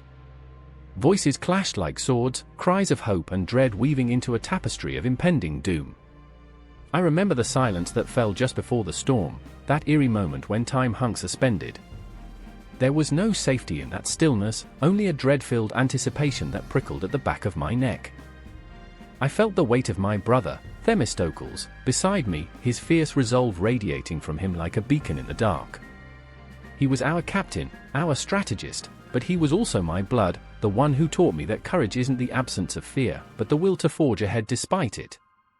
I watched his jaw clench, the way his eyes narrowed as they searched the horizon for the enemy ships lurking like wolves in the fog. I remember the first screams mingling with the wind, a sound that sliced through the tension like a blade. The Persians would come soon, a tide of warriors driven by the wrath of Xerxes. They believed in their indomitable might, but they had yet to reckon with our resolve. "Fight for your homes!" Themistocles shouted, his voice rising above the chaos, casting a net of bravery over our crew. "Fight for your families!" But my heart trembled under the weight of my own fears as I glanced at Epikouros, a young sailor with dreams too bold for this blood-soaked world. His wide eyes mirrored my own, a mix of eagerness and terror. He had shared tales of glory, of songs sung in taverns, where men toasted to victories won and enemies sent crashing to the depths. Yet now, standing on the precipice of death, those stories felt like distant phantoms, haunting echoes of a life that seemed unreachable. I wanted to reach out, to pull him back from the edge of despair, but the waves of uncertainty crashed against the fortress of my resolve. The sea rumbled as if it sensed our anguish, each swell a reminder that it would swallow us whole if we faltered. I looked again at Themistocles, his brow furrowed, a storm brewing in his heart as the weight of command pressed down upon him. "We will strike first," he said, his voice fierce and unwavering, though I could see the tremor beneath his bravado. "We will outmaneuver them, outsmart them. We are not just soldiers, we are the spirit of Athens." As if summoned by his defiance, the first Persian ship broke through the mist, a monstrous vessel, bristling with armed men, their war cries rising like a chorus of the damned. In that moment, I saw the flicker in Epikouros' eyes shift from fear to something else, an ember of resolve igniting within him, no longer the boy dreaming of glory, but a man ready to carve his name into history. My heart swelled and sank all at once. This was the moment we had prepared for, yet the bond of brothers could shatter under the weight of war. "Steady!" Themistocles barked, and we braced ourselves, weapons drawn and hearts racing. The sound of oars slicing through the water filled the air, a relentless heartbeat of our approach. I could feel it in my bones, the simmering rage and the echo of countless ancestors urging us forward. The clash of metal, the horrific beauty of war was upon us, and I would not falter. Suddenly, the first engagement unfolded. The sound of wood splintering, the screams of the dying, it all blurred into a cacophony of chaos.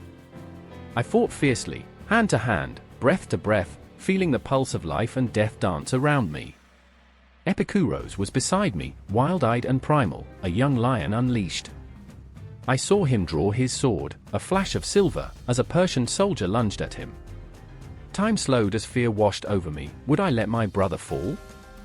Would I lose him before he even had the chance to truly live? But in that moment, I felt something shift.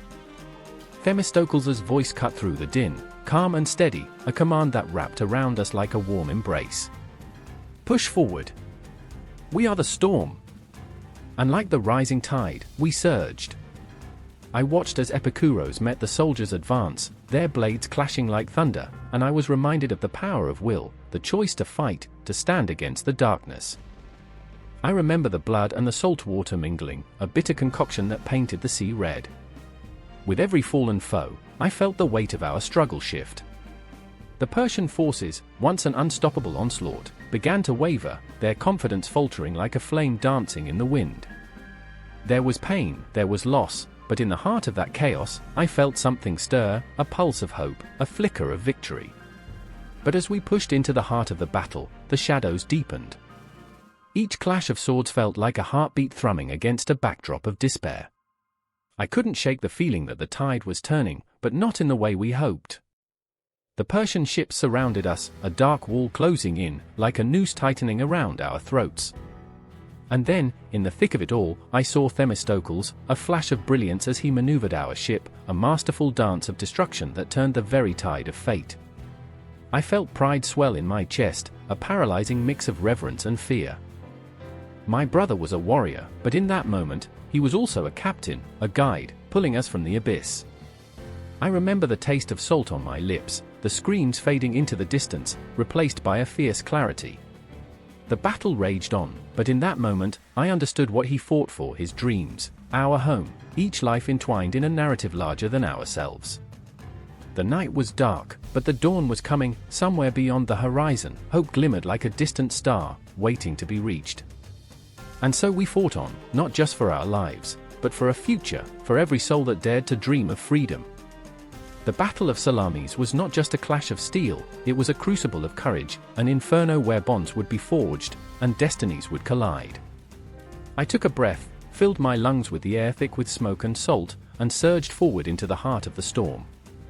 The tide was turning. The air, thick and electric, hummed with a tension that crackled like a live wire. If you listened closely, you could hear the heartbeat of the earth beneath your feet, a rhythm of fear and defiance. I stood there, at the narrow pass of Thermopylae, where the very stones seemed to pulse with the weight of history. Ghosts whispered through the fog as the distant clamor of marching soldiers echoed in my ears. I could taste the iron tang of blood on my tongue, a premonition of what was to come. Leonidas, brave and unyielding, had just emerged from the shadows of his tent, eyes blazing like twin suns, each glance a promise of sacrifice. The Spartan king was a flawed hero, burdened by honor yet haunted by doubt. Was it wisdom or folly that drove him to face the tide of Persian might with but a handful of men? I remember his voice, low and gravelly, cutting through the stillness: "For freedom, my brothers! We stand not just for ourselves, but for all of Greece." Each word struck me like a hammer, forging a sense of unity that transcended the dread looming overhead. Then there was Damaris, a woman of the city, her spirit as fierce as any warrior's. She stood firm and resolute, her hands stained with the earth of her homeland, a reminder of every sacrifice made. With fiery hair and eyes bright with unshed tears, she watched, heart in her throat, as the men prepared for battle. "Do you truly believe you can change the fate of our people?" she implored, desperation spilling forth. It was a question that echoed in the depths of my mind, resonating with a truth that pierced my soul. She was torn between the love for her city and the terror of watching it burn. The wind howled, carrying the scent of sweat and fear, rustling through the trees like a whispered warning. I remember the chill creeping up my spine, the way my heart raced with anticipation. Could these men hold the line against the storm? The sun dipped low, casting long shadows that danced like specters of those who'd come before, warriors who had fought and fallen, their cries still reverberating in the air. The very ground was a tapestry woven with the threads of lives lost, a testament to the unity forged from the fires of conflict.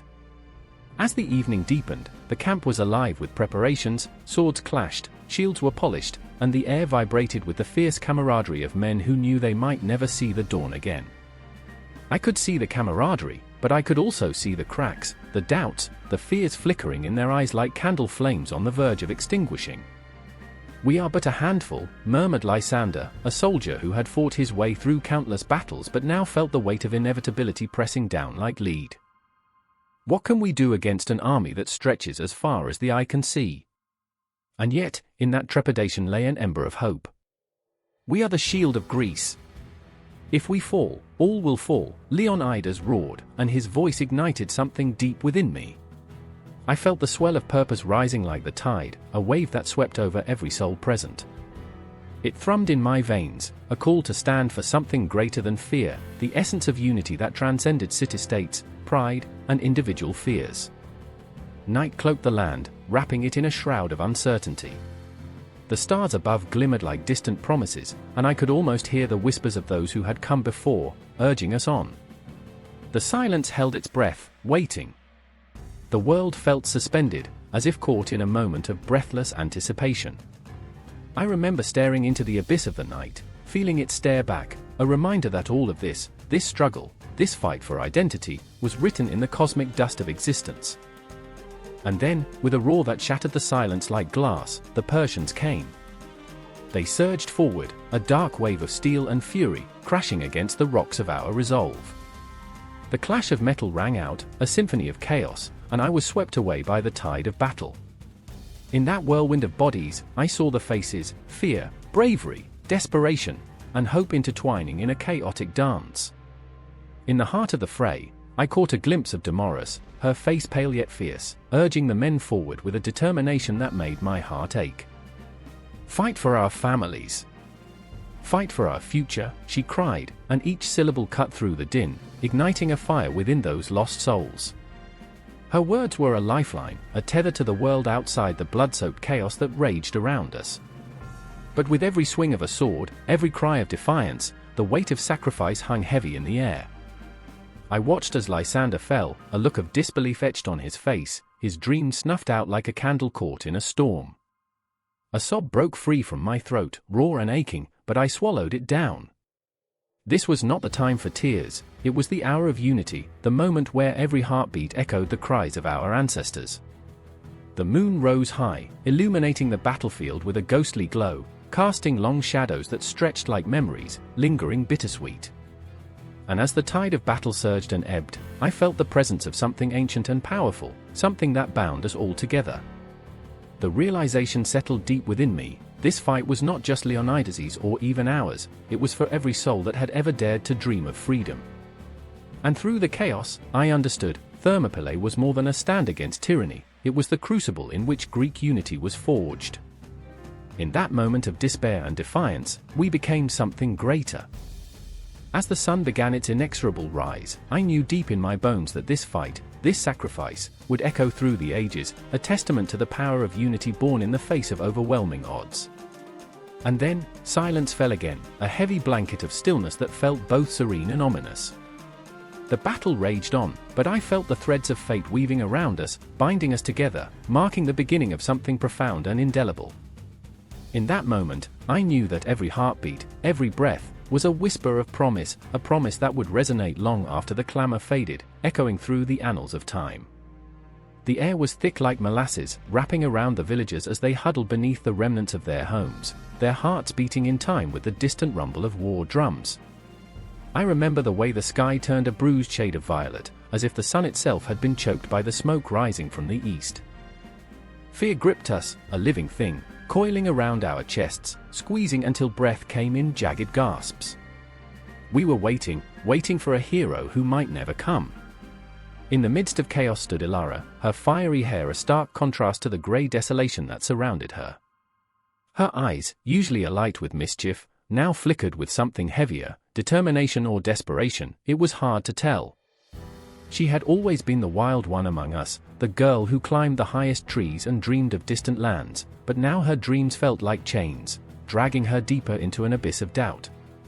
"What if I'm not enough?" she whispered to the shadows, the ghosts of her insecurities dancing in the corners of her mind. And then there was Taran, a boy with the weight of the world on his shoulders, pacing like a caged lion. He was never meant to be a hero. He was the baker's son, his hands more familiar with kneading dough than wielding a sword. But that night, the scent of warm bread was eclipsed by the metallic tang of fear in the air. "I can't let them take my family," he muttered, clutching a makeshift weapon, a broken branch, rough against his palm. "I have to protect them." Each word was a struggle, a war waged against the crippling self-doubt that threatened to engulf him. The ground shook as if the earth itself was groaning under the weight of impending doom. I remember the screams that shattered the stillness, echoing like the tolling of a death knell. Time distorted, seconds stretched into eternities, and within the folds of that surreal moment, the three of us found each other. Our eyes locked, a silent agreement forged in the furnace of fear and hope. We moved, instinct guiding us through the ruins. Shadows flickered in the corners of our vision, a tapestry of sorrow woven into the fabric of our lives.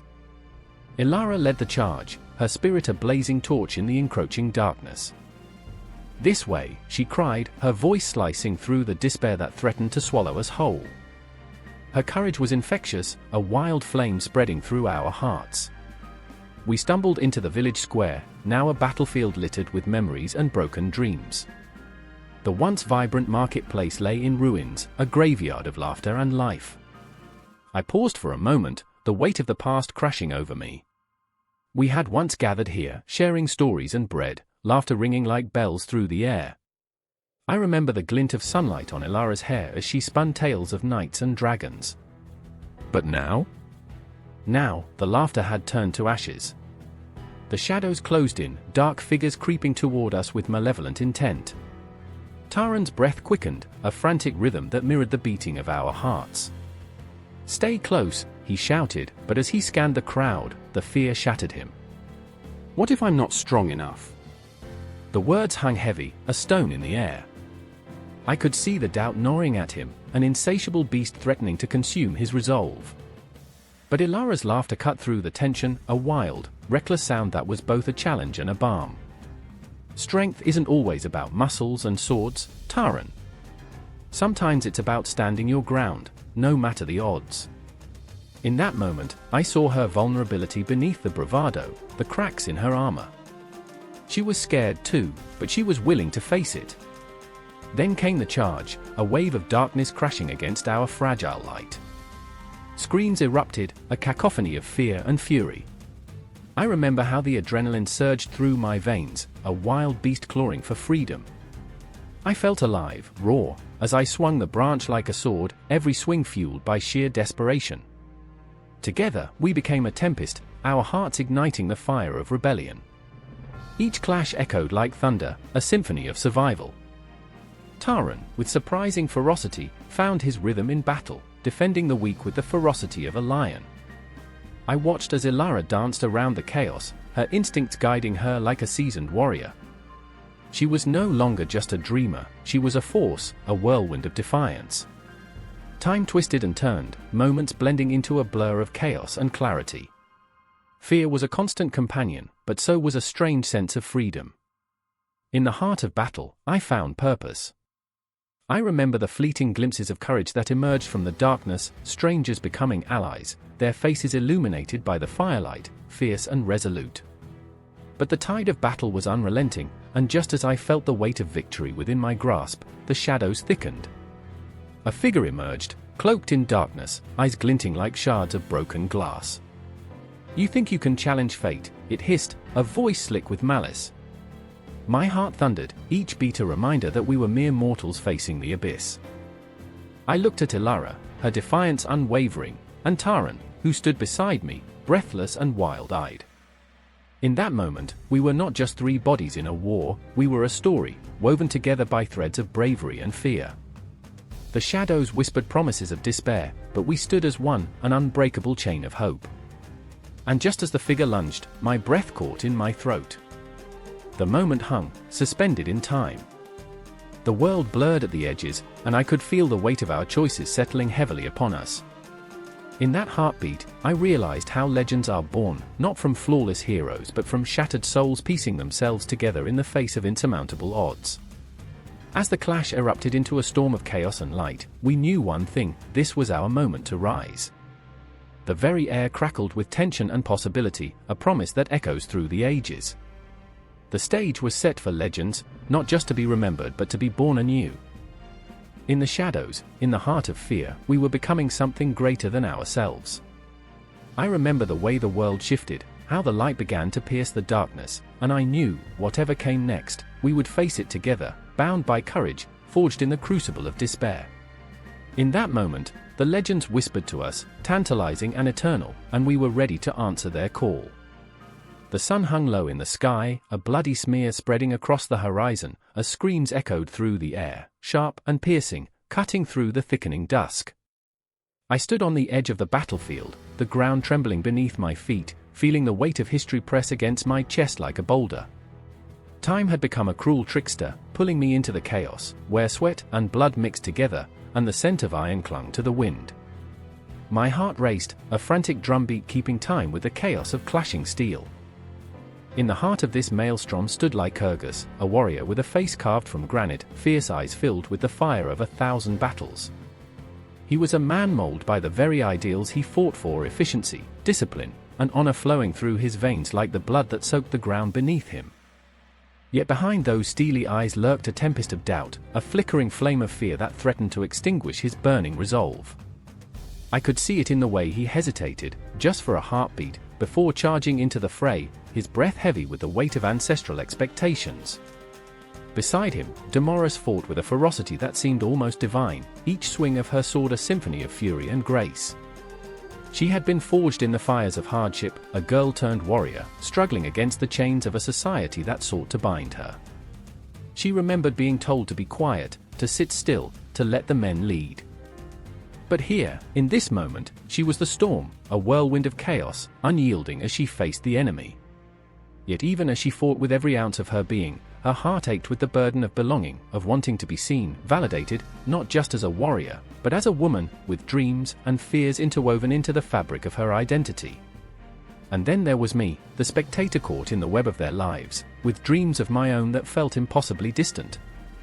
I watched as they clashed with foes, their lives hanging by the thinnest of threads, each moment a heartbeat away from despair. I could taste the salt of my own tears as fear twisted within my chest. What if they fell? What if the very ideals they fought for turned to ash, as fragile as the stars overhead? With every swing of the sword, every cry of anguish, I remembered tales of glory, of a society whose very essence was molded by the harshest of realities.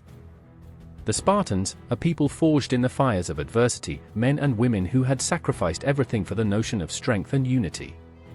"We are one," they would chant, voices rising in fervor, a mantra that echoed through the ages. But unity bore a price. I saw it here, on this battlefield, in the faces of warriors who fought not just for survival but for something far greater, an ideal that transcended their own lives. I remember the stories told under starlit skies, where philosophers pondered the nature of courage and virtue, where the likes of Socrates and Plato debated the essence of existence. Yet here, in the cacophony of war, those lofty ideals felt tainted, bruised by the reality of bloodshed. Was it worth it? I asked myself, caught in the crossfire between admiration and horror. Was the Spartan ideal, a legacy steeped in sacrifice and brutality, truly a beacon of hope or merely a ghost, haunting the corridors of time? Lycurgus fell to his knees, a gaping wound in his side, the very essence of his strength ebbing away like the daylight. I felt my heart lurch, a visceral pain shooting through me as Damaris, with tears streaming down her dirt-streaked face, fought to keep the enemy at bay. She was a tempest, but even tempests end, and a darkness crept into her eyes, the realization that the ideals they had both embraced might consume them whole. "Fight, Lycurgus!" "Fight," she screamed, but the warrior was slipping, the light in his eyes dimming like the flickering candle in a storm. Time seemed to stretch, each heartbeat a cruel reminder of his fragility, the weight of history pressing down on us all. I could feel the air thicken with desperation, the battle raging around us a mere echo of the tumult within. I stepped forward, my own fists clenched, wanting to scream, to rage against the inevitability of it all. "This isn't how it ends." I wanted to shout, the words trapped in my throat like ghosts uninvited. But what did I know of valor? What did I know of sacrifice? I was merely an observer, yet there was a chasm of emotion within me, a deep yearning to understand, to grasp the essence of their struggle, to feel their pain as my own. And then it happened, time shattered, the battlefield swirling into chaos as Damaris felt the weight of despair crush down upon her. She faltered, just for a moment, the sword slipping from her grasp, No! I screamed, my voice raw and desperate, the sound lost in the symphony of war. But in that instant, something ignited within her, a spark of defiance. She picked up a fallen spear, wielding it with reckless abandon, a lioness against the tide. I could see it reflected in her eyes, the flicker of hope, the unyielding desire to fight not just for survival, but for a future, for a chance to rewrite the narrative. Lycurgus surged back to life, drawing from the depths of his own despair, and I could see the spark of the Spartan ideal igniting in both of them, a fierce determination rising against the odds, a testament to the very essence of their being. They were not just warriors, they were symbols, living embodiments of strength forged through adversity, a reminder that even in the face of darkness, light flickered in the most unexpected places. In that moment, I understood. The Spartan ideal was not a cold, unyielding doctrine, it was a living, breathing entity, a wildfire that burned fiercely, consuming all but leaving behind the ashes of hope. It was a reminder that in our struggles, we are united, that even amidst the chaos, there is beauty in the fight, a dance of shadows and light, a testament to the resilience of the human spirit. And as I stood there, engulfed in the tumult, I felt the pull of history wrap around me like a shroud. The battlefield stretched on, a canvas painted with the blood of dreams and the sweat of warriors, their legacies entwined with mine, echoing through the ages, igniting passion in the hearts of those who dared to remember, who dared to dream. The sun hung low over the smoldering ruins of a city that once pulsed with life, its shadows creeping like the ghosts of forgotten souls. A piercing cry sliced through the silence, echoing through the charred remains of stone and memory. I stood there, heart pounding, as the acrid scent of smoke clawed at my throat, a bitter reminder of battles fought and lives lost. The dust settled in the air like time itself, heavy and oppressive, and I knew this was the dawn of something new, a world unrecognizable in its ferocity. In the flickering light, I saw her, a young woman, defiant and fierce, her eyes ablaze with a mixture of fury and grief. Callista was not just a witness to the destruction, she was the embodiment of resistance, her spirit a fire that refused to be extinguished. I could feel her determination beat against my chest, each pulse a reminder of the inevitability of change. Her hands were stained with soot, but it was her heart that bore the scars. She had lost her family, her home, yet here she stood, a warrior in a land that had turned to ash. I remember the scent of jasmine in the gardens, she whispered, her voice raw. Now, all that remains is the stench of smoke and sorrow. Each word was a dagger, piercing the veil of my own heartache. Beside her, Lysander watched from the shadows, a man burdened with regret so deep they felt woven into his very being. He had fought but lost his brother to the blade, lost his faith in the gods. I could see the shadows lurking in his eyes, mirroring the darkness of the ruins around us. He was a relic of a time when hope danced on the edge of every sword, now a ghost haunting these hollow streets. I remember laughter, he murmured, a ghost of a smile flitting across his lips. Now, it's just echoes of despair. His voice trembled, as if the very air were charged with unfulfilled dreams. As night descended, the city transformed. The moon hung high, a watchful eye over the pain and promise lying beneath its silver glow. The stars shimmered, indifferent to the carnage, their beauty piercing the gloom like a knife. Each flicker felt like a taunt, a reminder of what had been lost and what could never be reclaimed. In the heart of the chaos, whispers floated like the wind, tales of mighty kingdoms rising and falling, of philosophers dreaming grand visions amid the ruins. I could almost hear them, the echoes of Socrates and Plato, their words weaving through time, beckoning the lost to rise again. But the reality here was grotesque, a brutal dance of power and ambition. The world was shifting, and the players were restless, their hearts beating in synchrony with the drums of war. Callista clenched her fists, knuckles white against the encroaching darkness. They think this will end us, but they're wrong. We are not just ashes, we are the fire that will consume them. Her voice became a rallying cry, igniting a flicker of hope within me. I believed her, felt the fire stir in my own heart, a yearning to rise with her against the tide of despair. But Lysander stood apart, the weight of his brother's death a chain around his soul. Hope is a cruel mistress, he spat, bitterness dripping from his words. Every time we dare to dream, she pulls us under. His pain was palpable, a heavy blanket that threatened to suffocate the fragile spark flickering between Callista and me. The tension between them crackled like distant thunder, the air thickening with unspoken truths. I could feel the walls closing in, the very ground trembling beneath our feet as the forces of fate conspired against us. The past clawed at our hearts, memories both sweet and bitter, while the future loomed like a spectre, uncertain and terrifying.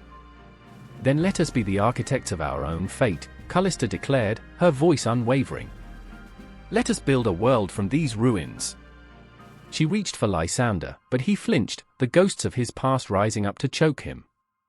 "You don't understand," he cried, despair flooding his veins. "None of this matters. We're just pawns on a chessboard ruled by gods who laugh at our pain." The silence that followed was deafening. I could hear their breaths, ragged and heavy, the sound of hearts breaking and mending in the same breath. In that moment, I was lost in the chasm that separated them, the weight of their emotions crashing over me like waves against jagged cliffs.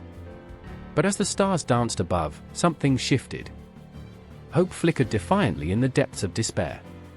"Lysander, listen," I urged, stepping into the space between them. "We are not pawns, we are the storm. We can carve our own destinies." The words spilled from my mouth, fueled by a fierce belief that surged like flame through my veins. Callista's gaze met mine, a spark igniting in the abyss. "Together," she breathed. "Together, we rise. Together, we fight." And in that instant, I knew the tide was turning. The Hellenistic period was rising like a phoenix from the ashes, a world on the cusp of rebirth, where shadows danced in the light of new ideas, where the battle for the soul of humanity was at hand. Yet, the clock was ticking. The stakes were rising. The confrontation loomed like a tempest on the horizon. I could feel it in my bones, the impending clash of ideals, of hearts and dreams. The air crackled with electricity, a fierce promise of what was to come. Time itself felt suspended, as though the cosmos held its breath, waiting for our next move. And I stood there, heart racing, caught in the whirlwind of emotions, knowing that this was just the beginning. The rise of the Hellenistic period was not merely a chapter in history, it was a pulse, a heartbeat, a surge of life that begged to be lived, fought for, and embraced. This was our moment, their moment, a new era dawning amidst the ruins. The battle for what lay ahead was yet to unfold, but the fire burned bright, unquenchable. And I was ready to step into the storm. The clang of swords echoed like a death knell, sharp and unyielding, slicing through the stillness of a world poised on the brink of chaos. The air trembled with anxiety, heavy with the scent of sweat and iron, a volatile cocktail that clung to the skin as if challenging the universe itself.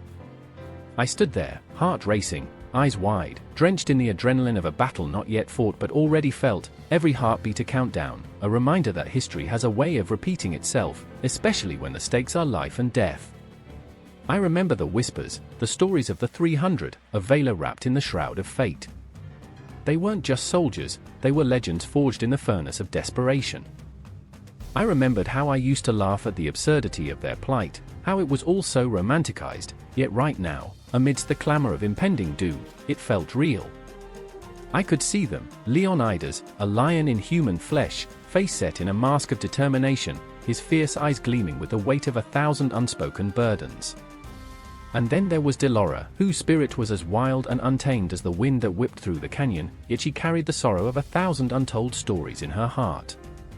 The tension between duty and desire whispered through the stones of the ancient battlefield where they stood, a tension as palpable as the steel glinting in the sun.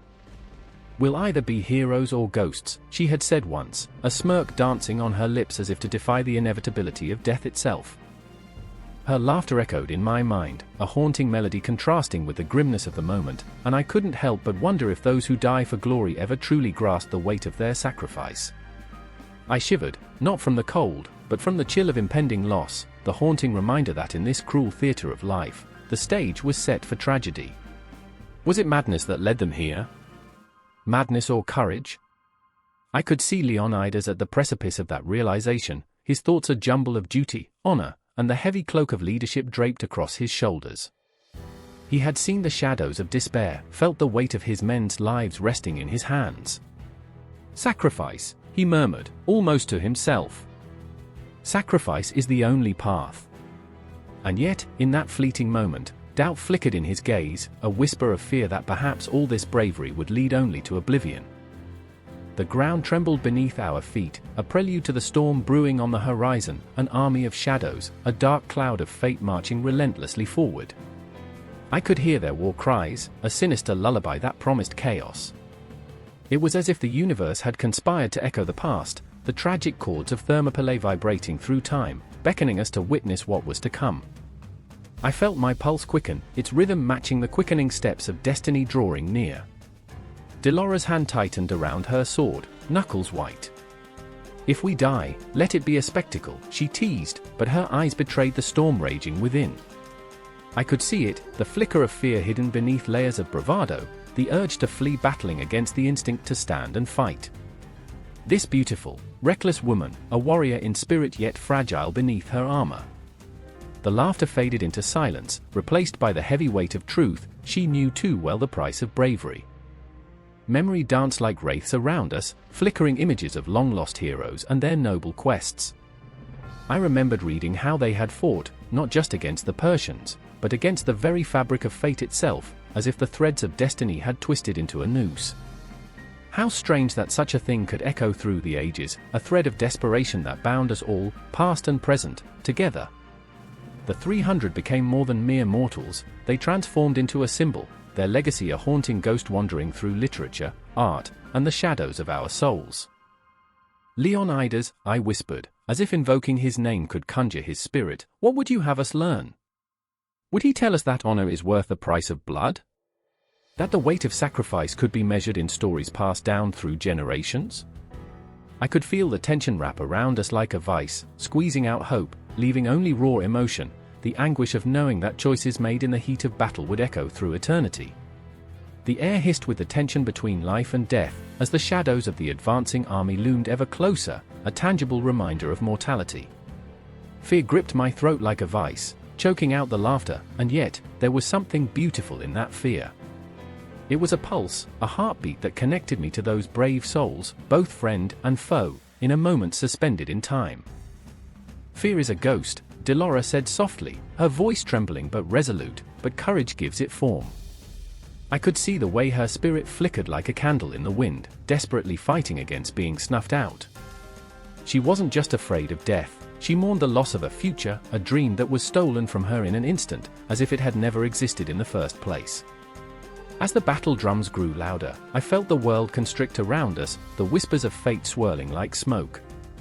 The line between reality and legend blurred, and I could almost see the 300 standing firm, their steadfastness a bulwark against the tide of despair. I could feel their souls yearning to live, and in that moment, I wasn't just an observer, I was woven into their story, the threads of my own existence entwined with theirs, pulling me deeper into the abyss of their tragedy. Each pulse of the beat in my heart echoed the footsteps of warriors who fought in the name of honor and glory. What would it mean for us, here and now?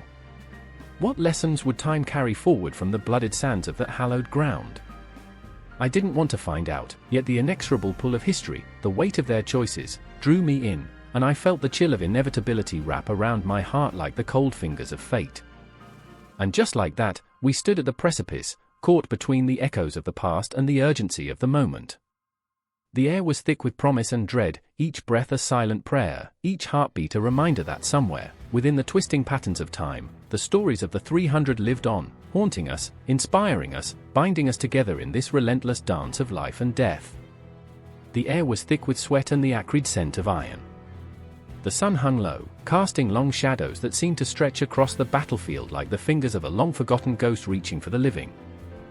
A clash of metal rang through the air, a sound that reverberated in my bones, an echo of centuries past. I stood still, heart racing, as the cries of men pierced the atmosphere. Each scream was a tale, a life writ in agony. I remember the moment before the chaos engulfed us. I was crouched behind a wall of stone, my friend Lysander beside me, his face pale with fear. He was a good man, a loyal soldier, but even he was beginning to crack beneath the weight of impending doom. "What if it's true?" he whispered, eyes darting like prey, haunted by an unseen predator. "What if they have come for us?" I wanted to tell him that the Spartan way was invincible, that centuries of discipline and strategy made us unbreakable. Yet, the truth gnawed at me, a worm burrowing deep. I remembered tales of battles lost, of warriors who had stood tall only to crumble under the brutal reality of war. The haunting question lingered, could we stand against the tide of history, or were we merely echoes of a legacy doomed to repeat itself? The drums of war beat in my chest, syncing with the rhythm of my fear. We were not just soldiers, we were sons, brothers, fathers. I caught sight of a mother clasping her child, her face vacant, yet eyes wide with the horror of what was to come. A fleeting moment, the kind that etches itself into your soul. I wanted to scream, to reach out, but the weight of duty shackled me in place. Focus, I breathed, but my voice was swallowed by the rising storm. Just then, a figure emerged from the haze, a towering silhouette, clad in bronze armor, a living embodiment of the Spartan ideal. It was Agaptus, a commander whose name struck fear into both friend and foe. His presence was electric, a spark in the dry grass before a wildfire. He moved with purpose, his eyes burning with the intensity of 1,000 battles fought and won. Brothers, he called, voice booming, reverberating off the stone walls. Today, we reclaim our honor. Today, we carve our legacy into the annals of history. I felt the energy pulse through me, igniting something deep within. Yet, beneath that fire, doubt flickered, a whisper of fragility threatening to extinguish the flame. I glanced at Lysander, and in that fleeting second, I saw it all, the unyielding bond of camaraderie, the weight of expectation, the terror of the unknown. We were not just defenders of Sparta, we were guardians of a dream that felt more like a nightmare with every heartbeat. It was a legacy of blood and sweat, forged in the fires of discipline. But what if our discipline crumbled in the face of chaos? And then, without warning, the first arrows rained down like angry hornets, slicing through the air, striking terror into the hearts of men. The world erupted into chaos. I could feel my heartbeat quicken, an insistent drum urging me to act. Soldiers fell around me, their lives extinguished in an instant. My breath hitched as I stumbled over a fallen comrade, his eyes wide and unseeing. The reality was stark, unforgiving, the battlefield was a graveyard, and we were the unwitting caretakers of its horrors. Lysander! I shouted, but the sound was lost in the cacophony. Panic clawed at my throat. I turned, searching for my friend amidst the madness, but he was lost in the swirling tide of bodies. There was a darkness there, a deep abyss of despair that threatened to consume me. And then I saw her.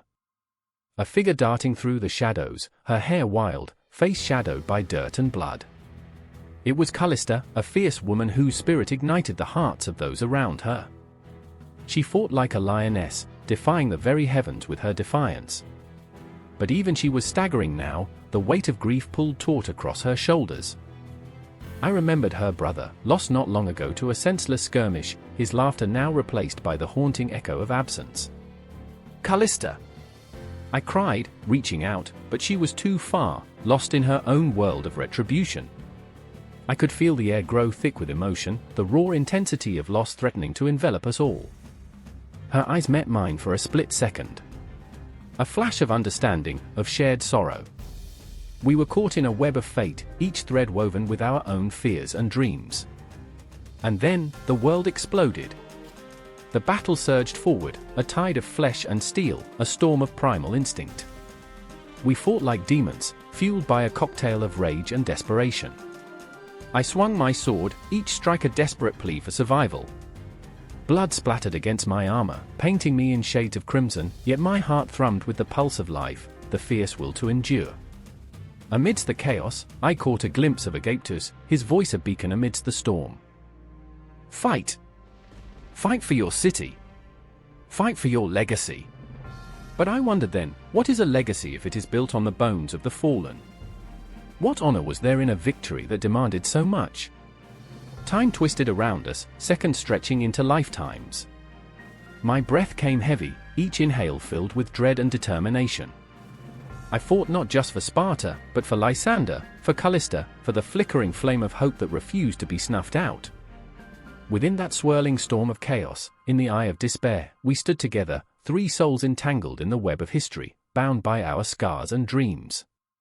I remember the moment the tide shifted, the air thick with inevitability. The cries grew louder, the shadows longer, and the world around us transformed into a living nightmare. But amid the chaos, I felt a flicker of resilience, an ember that would not die, a reminder that we are all part of a larger story, one that reaches beyond the horizon, past the echoes of our cries. As the sun sank lower in the sky, casting an eerie glow over the battlefield, I knew that this was not just a fight for survival. It was a struggle for our very souls, a legacy forged in the fires of sacrifice and discipline. The Spartan way was not merely a strategy, it was an ideology, a testament to endurance in the face of insurmountable odds. The battle raged on, the air thick with the taste of iron and the bitter scent of loss. But within that storm, I could feel it, the stirring of something vast and ungraspable, a sense that we were part of an eternal cycle, a dance of life and death, shadow and light.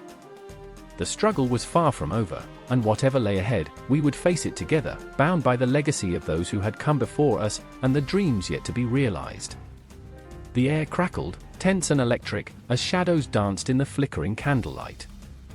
The walls of the old theater loomed like ancient warriors, cloaked in the weight of history, whispers of the past swirling like smoke. I remember the first time I saw it, the screen lighting up with the iconic clash at Thermopylae, where 300 stood against an ocean of invaders. My heart pounded, every strike of steel echoing in my chest. All around me, the audience held their breath, their faces a mask of rapt attention as the director spun the tale anew, an interpretation clothed in modernity yet dripping with the ancient blood of sacrifice. There was Alex, fervently tapping his foot, his eyes glazed with the kind of hunger that sought meaning, purpose, a place in this chaotic world. He wore a shirt with a Spartan crest, a badge of honor and a shield against his own insecurities. Was it absurd to idolize a warrior culture that thrived on bloodshed? The same blood that coursed through his own veins. They fought for freedom, for honor, he would insist, as if repeating it could convince himself he, too, was a soldier in his own battle against the mundane. But beneath that bravado lay the jagged edges of doubt, the fear of fading into mediocrity. Then there was Mia, perched beside him, her mind adrift in a sea of philosophical questions. She was a dreamer, but also a pragmatist, and when the film's score swelled, it nestled her deeper into the fabric of the story. She saw the battle as a metaphor, a fight against her own demons. The weight of expectations pressed heavily on her shoulders, and she often wondered if she was more like a Spartan queen, holding the fort while the men marched to glory, or a coward hiding in the shadows, unable to face the inevitable. "What are we fighting for?" she whispered, her voice barely rising above the crescendo. "Is it worth it?" The film unfolded like a nightmare stitched with threads of valor and folly. I remember the moment when the Persian army appeared, a monstrous wave crashing upon the rocks of history, relentless, consuming. The screen flashed images of swords meeting flesh, the clash of ideals reverberating through the halls of time. But it wasn't just a battle, it was an embodiment of every struggle, every heartache, every time one stood at the precipice of despair. The intensity was thick enough to choke on, the raw, visceral representation of what it meant to face seemingly insurmountable odds. "Do you think they were scared?" Alex asked, his voice trembling slightly, vulnerability seeping through his armored facade. The question lingered, unanchored in the air, as the footage of Leonidas and his men surged forth, resolute against the encroaching darkness. It was a question that echoed through history, the timeless struggle of man against fate, of hope against despair. The audience sat in silence, their hearts racing with the pulse of the story. Mia's gaze drifted to the flickering shadows, and in those moments, something shifted. The soldiers on screen were not just fighters, they were reflections of her own fears, each clash evoking memories of choices made and paths not taken. The weight of unfulfilled dreams pressed against her chest like a stone. She remembered standing on the edge of a cliff, contemplating a leap into the unknown, a choice between safety and the wild, chaotic freedom of becoming. If they can fight, she thought, why can't I face my own battles? The tension rose, a palpable thing, wrapping around us like a shroud. I was tethered to the moment, feeling the throbbing heartbeat of the narrative. The struggles depicted were mirroring our own, amplifying the stakes. Each frame that passed was another reminder of the frailty of existence, of the ghosts that loom in the corners of our minds, whispering doubts and fears. The screen erupted in chaos, blood, sweat, and screams as Leonidas stood tall, a rock amidst a tempest. It struck me then, courage was not the absence of fear, but the resolve to move forward despite it. Together, he yelled, the call to arms igniting something deep within. MIA and Alex exchanged glances, a spark flickering between them, a recognition of shared struggle. This was not just history, it was life grappling with the unrelenting tide of existence. The battle raged on, a symphony of destruction and bravery, revealing the stark contrast of glory and futility. I watched as time collapsed into itself, the ancient and the modern intertwining, a cosmic dance that spiraled into chaos yet held an odd, beautiful order. And there it was, the moment of surrender. As Leonidas fell, I felt the collective gasp of the audience, a sharp intake of breath echoing throughout the theater, as if the weight of every loss rippled through us. Alex clenched his fists, his nails digging into his palms, a visceral reminder that the fight never ends, even in defeat.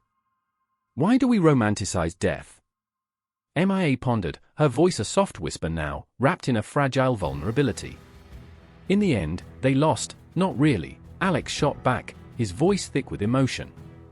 They stood for something. Isn't that worth it? But the question hung in the air, a specter that refused to fade. What was worth fighting for? What did it mean to stand against the tide, to face the inevitable crushing weight of despair? The answer slipped through our fingers like grains of sand. As the credits rolled, the theater bathed in the dim glow of reality, we sat in silence, the echoes of history reverberating in our hearts. Outside, the city pulsed with life, a stark contrast to the ghosts of Thermopylae. The shadows around us deepened, heavy with the residue of fear and hope, the interplay of light and dark that defines existence. And in that vast, sprawling tapestry of humanity, we found ourselves, broken yet bold, lost yet determined. The story of Thermopylae, reinterpreted and reborn, a reminder that the struggle was never just about the fight. It was about what it meant to live, to love, to be human in a world that could be so unforgiving. As we stepped into the night, the weight of those ancient heroes settled like a cloak around our shoulders, a reminder that we are never alone in our battles. Every heartbeat was a call to arms, a reminder that the fight continues, not just on the battlefield, but in the quiet moments of our everyday lives. And so, we walked into the shadows, warriors of our own making, ready to face whatever lay ahead. The sun was a dying ember, bleeding its last light across the blood-soaked earth. I remember that moment, the screams, the chaos, the weight of dread clinging to the air like a thick fog. Their faces, twisted in agony and fierce determination, haunted me. I walked among them, an invisible ghost, a shadow in a land where death was no longer a stranger but an intimate companion. Leonidas, a titan of a man, stood at the edge of a precipice, muscles taut, eyes burning with an unspeakable fire. His voice thundered above the clash of swords, rallying his men, igniting their spirits as if they were kindling for a roaring flame. "This is not just a battle, this is our legacy," he cried, and from that moment, I felt the weight of his words hanging like a heavy cloak around my shoulders. But amidst the valor, there was fear, a fear that gnawed at the edges of my thoughts. I looked to my friend, Daxos, standing beside me, his hand shaking around the hilt of his sword, his eyes pleading with me for reassurance. Anxiety and despair danced in his gaze. He was not merely afraid of the enemy before us, but of the ghosts of his past. I remember how he once laughed, a sound that felt like sunlight piercing through the darkest of clouds, but now his laughter was a distant memory, drowned in the echo of impending doom. "Daxos, you have to remember why we fight," I whispered, my heart racing. "This is more than just life and death. This is about honor. About love. About the sacrifices we make for those who come after us." He nodded, but the tremor in his hands betrayed him. The weight of his own sacrifice loomed like a storm cloud, threatening to engulf him. I could see it, a flicker of doubt in his eyes, the shadows of lost loved ones, the burden of choices left unmade. It was haunting, an unrelenting specter that whispered dark truths in his ear. As the enemy surged forward, a tide of darkness, I felt the ground beneath my feet tremble, as if the earth itself mourned for what was to come. The air crackled with tension, and time stood still. I remember the feeling of adrenaline coursing through my veins, each heartbeat synchronizing with the rhythm of battle. Then it began, the clash of metal against metal, the screams of the dying, the shouts of the living, a cacophony of life and death colliding. I swung my sword, feeling the resistance, the impact against flesh. Each strike was a prayer, a cry for forgiveness for the lives I was taking, for the lives I was sacrificing in the name of glory. But it wasn't glory I sought, it was a desperate attempt to escape the shadows that threatened to swallow me whole. I remembered the nights spent in the company of ghosts, the echoes of laughter now drowned beneath the weight of regret. Each swing of my sword felt like a penance, a way to atone for the choices I had made, the love I had lost, the dreams I had abandoned. Amidst the chaos, I spotted Leonidas again, a beacon of unwavering strength, yet even he was but a man, flawed, vulnerable. I saw the moment he faltered, the briefest flicker of uncertainty cloaked beneath his armor. His sacrifice loomed larger than any sword he wielded, larger than the towering mountains behind him. What was the weight of a king's heart when the world demanded everything? And then, in that harrowing instant, Daxos charged forward, propelled by a force greater than fear, the essence of sacrifice igniting a fire in his chest. He was no longer the trembling friend beside me, he was a warrior, embodying the spirit of those who had come before us. I remember shouting his name, a desperate plea woven with pride. Daxos! No! But it was too late. The moment unfolded like a slow-motion dream, surreal and heartbreaking. He lunged, his sword slicing through the air, a brilliant arc of hope. But the retaliation was swift, merciless, an enemy blade found its mark. I felt the world pause, the breath hitching in my throat. Time distorted as his body fell like a broken marionette, strings severed, the light in his eyes extinguishing. Grief surged through me, a tidal wave of uncontainable sorrow, choking me as I sank to the ground. It was a visceral pain, a gaping void where laughter once lived. The reality of sacrifice hit me like a storm, washing away the illusions of valor with its cold, hard truth. Sacrifice was not glorious, it was raw, twisted, and unrelenting. I remember kneeling beside him, my hands trembling as they cradled his head. "Forgive me," I whispered, the words choking in my throat. I was left with a question that loomed larger than any enemy. What was the worth of a life, a friendship, a dream sacrificed for a cause? Amidst the wreckage, I could feel Leonidas's presence, a silent witness to our suffering. He approached, a man shaped by battle but devastated by loss.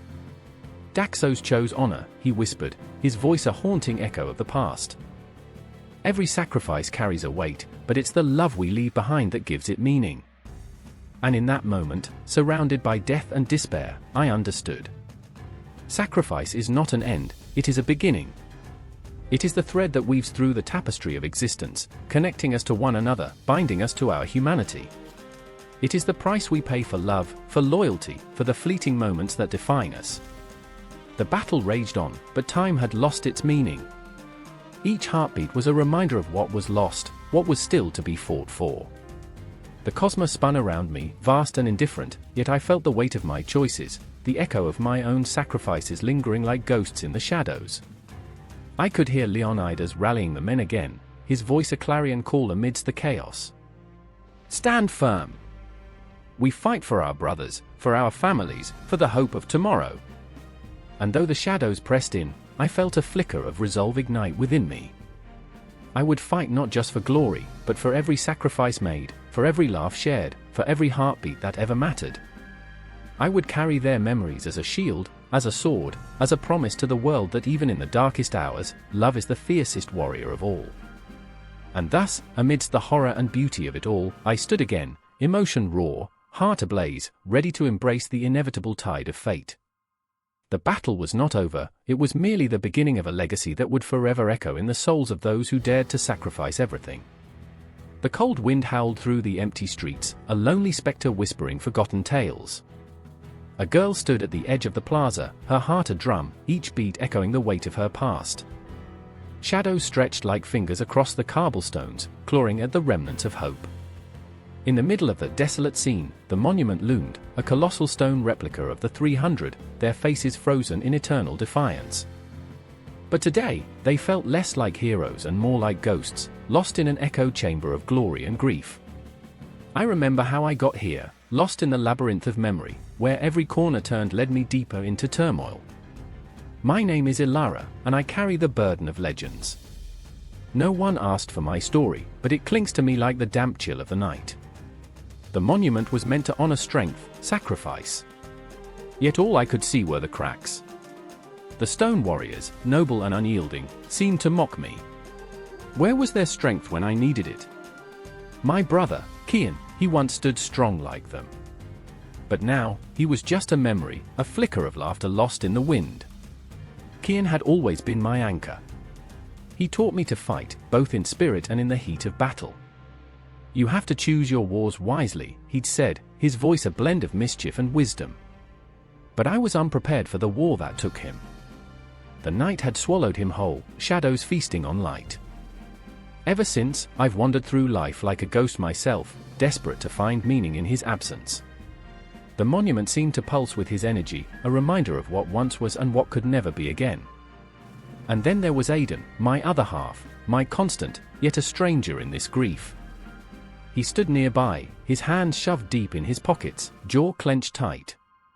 He was always the stoic one, but the tension radiating from him crackled like static in the air. They don't understand, Ilara, he said, his voice low, barely breaking the silence. They see the glory, not the pain. They cheer for the heroes but forget the cost. I wanted to scream at him, to shake his shoulders and make him feel the weight of it all, but I knew he carried his own scars. Aidan had fought alongside Kian, watched him fall. The agony etched in his features mirrored the chaos in my heart. They don't remember the families left behind, he continued, eyes locked onto the monument. They don't remember the faces of those who waited, prayed, and mourned. They only remember the brave. I felt every word slice through me, it was raw, unfiltered emotion crashing like waves against jagged rocks. What would you do to make them see? I asked, my voice trembling. How can we honor them if they only worship the stone? He turned toward me, his dark eyes brimming with fire.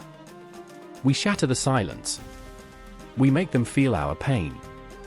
His words hung in the air, a promise dipped in desperation. He wanted to tear down the facade, expose the bleeding hearts behind the brave faces. But the world wasn't ready to hear our truth. The past was a delicate tapestry, and we were about to unravel it thread by thread. The air thickened. I could taste the bitterness of grief mingling with the sharpness of anger. I wanted to scream, to unleash the torrent of emotions that had been pent up inside me. But what good would it do? Would they listen? Would they see the cracks beneath the facade of glory? I felt hollow and yet so full, a storm raging within, ready to burst forth. Do you remember that day? Aidan asked, his voice suddenly soft, almost haunted. The last time we saw him. I nodded, the memory flooding back like a tidal wave. The sound of laughter, the warmth of the sun, the way Kian had thrown his head back in joy, unaware of the darkness that loomed. I remembered how it felt to be whole, how it felt to dream without the weight of loss dragging me down. But dreams turned to nightmares the moment the call came. The hollow words, he's gone. The world shattered, but no one stopped to mourn with me. I had to rebuild myself in the ashes of that moment, but all I found were shards of glass, cutting deeper with every breath. Now, the monument stood as a cruel reminder of that day, an unyielding sentinel to my solitude and despair. As the first light of dawn began to break, washing the plaza in hues of gold and crimson, I felt a shift in the air. It was time to confront the ghosts of our past, to confront those who thought they understood sacrifice. Aidan stood tall beside me, our shared resolve solidifying like iron. They need to remember, I said, my voice unwavering. Not just the glory, but the lives entwined in the shadows. With every step toward that monument, I felt the echoes of the 300, their silent screams merging with our voices. They were not mere stone, they were the embodiment of love, loss, and the relentless pursuit of memory. A cold shiver ran down my spine, anticipation thrumming through my veins. This was our moment, a reckoning in the twilight of our grief. The plaza was empty, yet it held the weight of a million unshed tears, a chorus of unheard voices. And as I reached out to touch the cold stone, I could feel Kian's presence, his laughter echoing, urging me to be brave. To push against the silence. Aidan squeezed my hand, it was a lifeline, tethering me to the moment, reminding me I was not alone. Together, we faced the monument, the paradox of grief and glory, a testament to what it meant to truly remember. The air crackled with electricity, our breaths mingling with the ghosts of the past. And as the sun broke free from the horizon, bathing everything in its warm embrace, I realized we were not just honoring the heroism of the fallen. We were declaring war on silence. "We will make them remember," I whispered, heart pounding, spirit igniting. Together, we would shatter the silence. This was just the beginning, a spark of change ignited in the cool dawn. The echoes of the past would not rest, they surged within us, a powerful tide ready to sweep away the indifference. The monument stood before us, but it was only the beginning. The true commemoration of the 300 would rise from the ashes of heartbreak, and we would not let their stories fade into the night. The air is thick, stifling, a cloying blanket pressing down on the back of your throat as you stand there, heart pounding like a war drum. The battlefield is a cacophony of clashing metal, shouts of defiance mingling with the cries of the fallen. Dust swirls, a ghostly shroud that dances around the silhouettes of men, Spartans, resolute, unyielding. I can see them, their faces chiseled from stone, eyes set ablaze with a fire that refuses to dim. I remember the sweat trickling down my spine, the bite of the leather straps around my biceps, the way my heart sang and screamed in equal measure as I gripped my sword, ready for the tide of war to crash against me. They looked like gods, those warriors, standing shoulder to shoulder against an army that threatened to engulf them. But they were men, flesh and blood, with fears that gnawed at them like rats in the dark. And then there was Callista, the healer, darting through the chaos, her hands a blur as she bound wounds and whispered prayers into the ears of the dying. She was fierce, a tempest in the guise of a woman, yet you could see the doubt lurking in her eyes, behind the bravado. I caught her gaze once, fleeting and raw, and in that moment, I understood the weight she carried, the burden of lives hanging by a thread, the heartbreak of seeing the brave fall. "Stay alive," she said, and I could see the unspoken plea in her words, "Stay alive for me, for us, for the future we dreamt of in stolen moments." But the future felt like a cruel jest. I remember the laughter echoing in the shadows, mocking the dreams we wove between the clamor of battle. The world outside Thermopylae seemed a distant memory, fading under the merciless sun. I thought of the city we had left behind, of the streets lined with memories, and the echoes of laughter that danced in the air like ghosts. Then there was Darius, a commander with eyes as blue as the sea but a heart tethered to the earth. He wore his scars like a second skin, each one a testament to the battles fought, the losses endured. I watched him, standing tall, yet I could see the flickers of doubt in the way he held his weapon, the way he hesitated before every charge. He was a leader but felt like a child lost in the woods, desperately trying to find his way home. "What if we fail?" he whispered to me one night, the darkness wrapping around our words like a shroud. "What if we lose everything?" "Then we fight," I replied, the conviction in my voice faltering as I spoke the words. What did I know of failure? I had never faced the abyss, yet there I stood, poised to leap into it. The clash of swords erupted around us, an orchestra of chaos and fury. The Spartans surged forward, a wall of flesh and steel, a force of nature that roared with life. I felt the adrenaline coursing through my veins, each heartbeat a reminder of my own mortality. I had never truly grasped the concept of sacrifice until that moment, until the ground beneath my feet trembled with the weight of destinies colliding. Callista's voice broke through the din, sharp and clear. "Hurry!" She was in the thick of it, fear and determination etched across her face, as she dragged a wounded soldier to safety. "They need you." I hesitated. My past flickered like a candle in the wind, the dreams of glory, the desires of a fool who thought he could change the world with a single act of valor. But in that moment, valor felt laughable, absurd, a fleeting shadow against the backdrop of impending doom. And then, like a thunderclap, it happened. The ground quaked, and the sky seemed to darken as if the cosmos itself were holding its breath. The enemy surged forth, an unending tide, a nightmare given form. Darius shouted commands, his voice cutting through the chaos like a blade, but I could see the fear creeping into his eyes. The first line broke, and time stretched like taffy, each second a lifetime, each breath a struggle against a rising tide of despair. I fought with a fervor that felt both alien and familiar, my every movement an echo of those brave souls who had come before us. I remembered the stories, the legends of Thermopylae, how the Spartans stood against the might of Persia, how they became symbols of courage, defiance. But did they know the price? Did they know the ache of loss that hung in the air like smoke? In the chaos, I glimpsed Callista again, her hand stained with blood, her eyes wide and searching. "We can't lose hope," she shouted, and I wanted to believe her. But hope felt like a candle in a storm, flickering, yearning for the light, yet threatened by the darkness lurking just beyond reach. I fought, and with every swing of my sword, I felt the weight of history pressing down on me. This was not just a battle, it was a legacy, a moment that would echo through time. Would we be remembered as the valiant few who stood against insurmountable odds? Or would we simply fade, lost in the annals of forgotten dust? As the clash of metal reverberated through my bones, I could feel the world shifting, bending to the will of fate. Each moment felt like an eternity, each breath heavy with the specter of what lay ahead. The shadows pulled at the edges of my vision, whispering secrets of defeat, but I held on fiercely, clinging to the flicker of light that Callista embodied. "Together?" Darius cried, rallying us, and as we surged forward, I glimpsed the specters of the past, those who had fought and fallen, their spirits igniting a fire within us. And then, in that fractured moment, I understood, this was not just a battle of swords but of souls, of love, fear, regret, and an unyielding quest for meaning. I didn't just fight for survival, I fought for connection, for the hope that even in the darkest of times, we could find light, that we could become the legends we'd always dreamed of being. In that instant, the world around me faded, and all that existed was the weight of my sword, the rush of the wind, and the undeniable truth that in the face of eternity, we could create our own legend.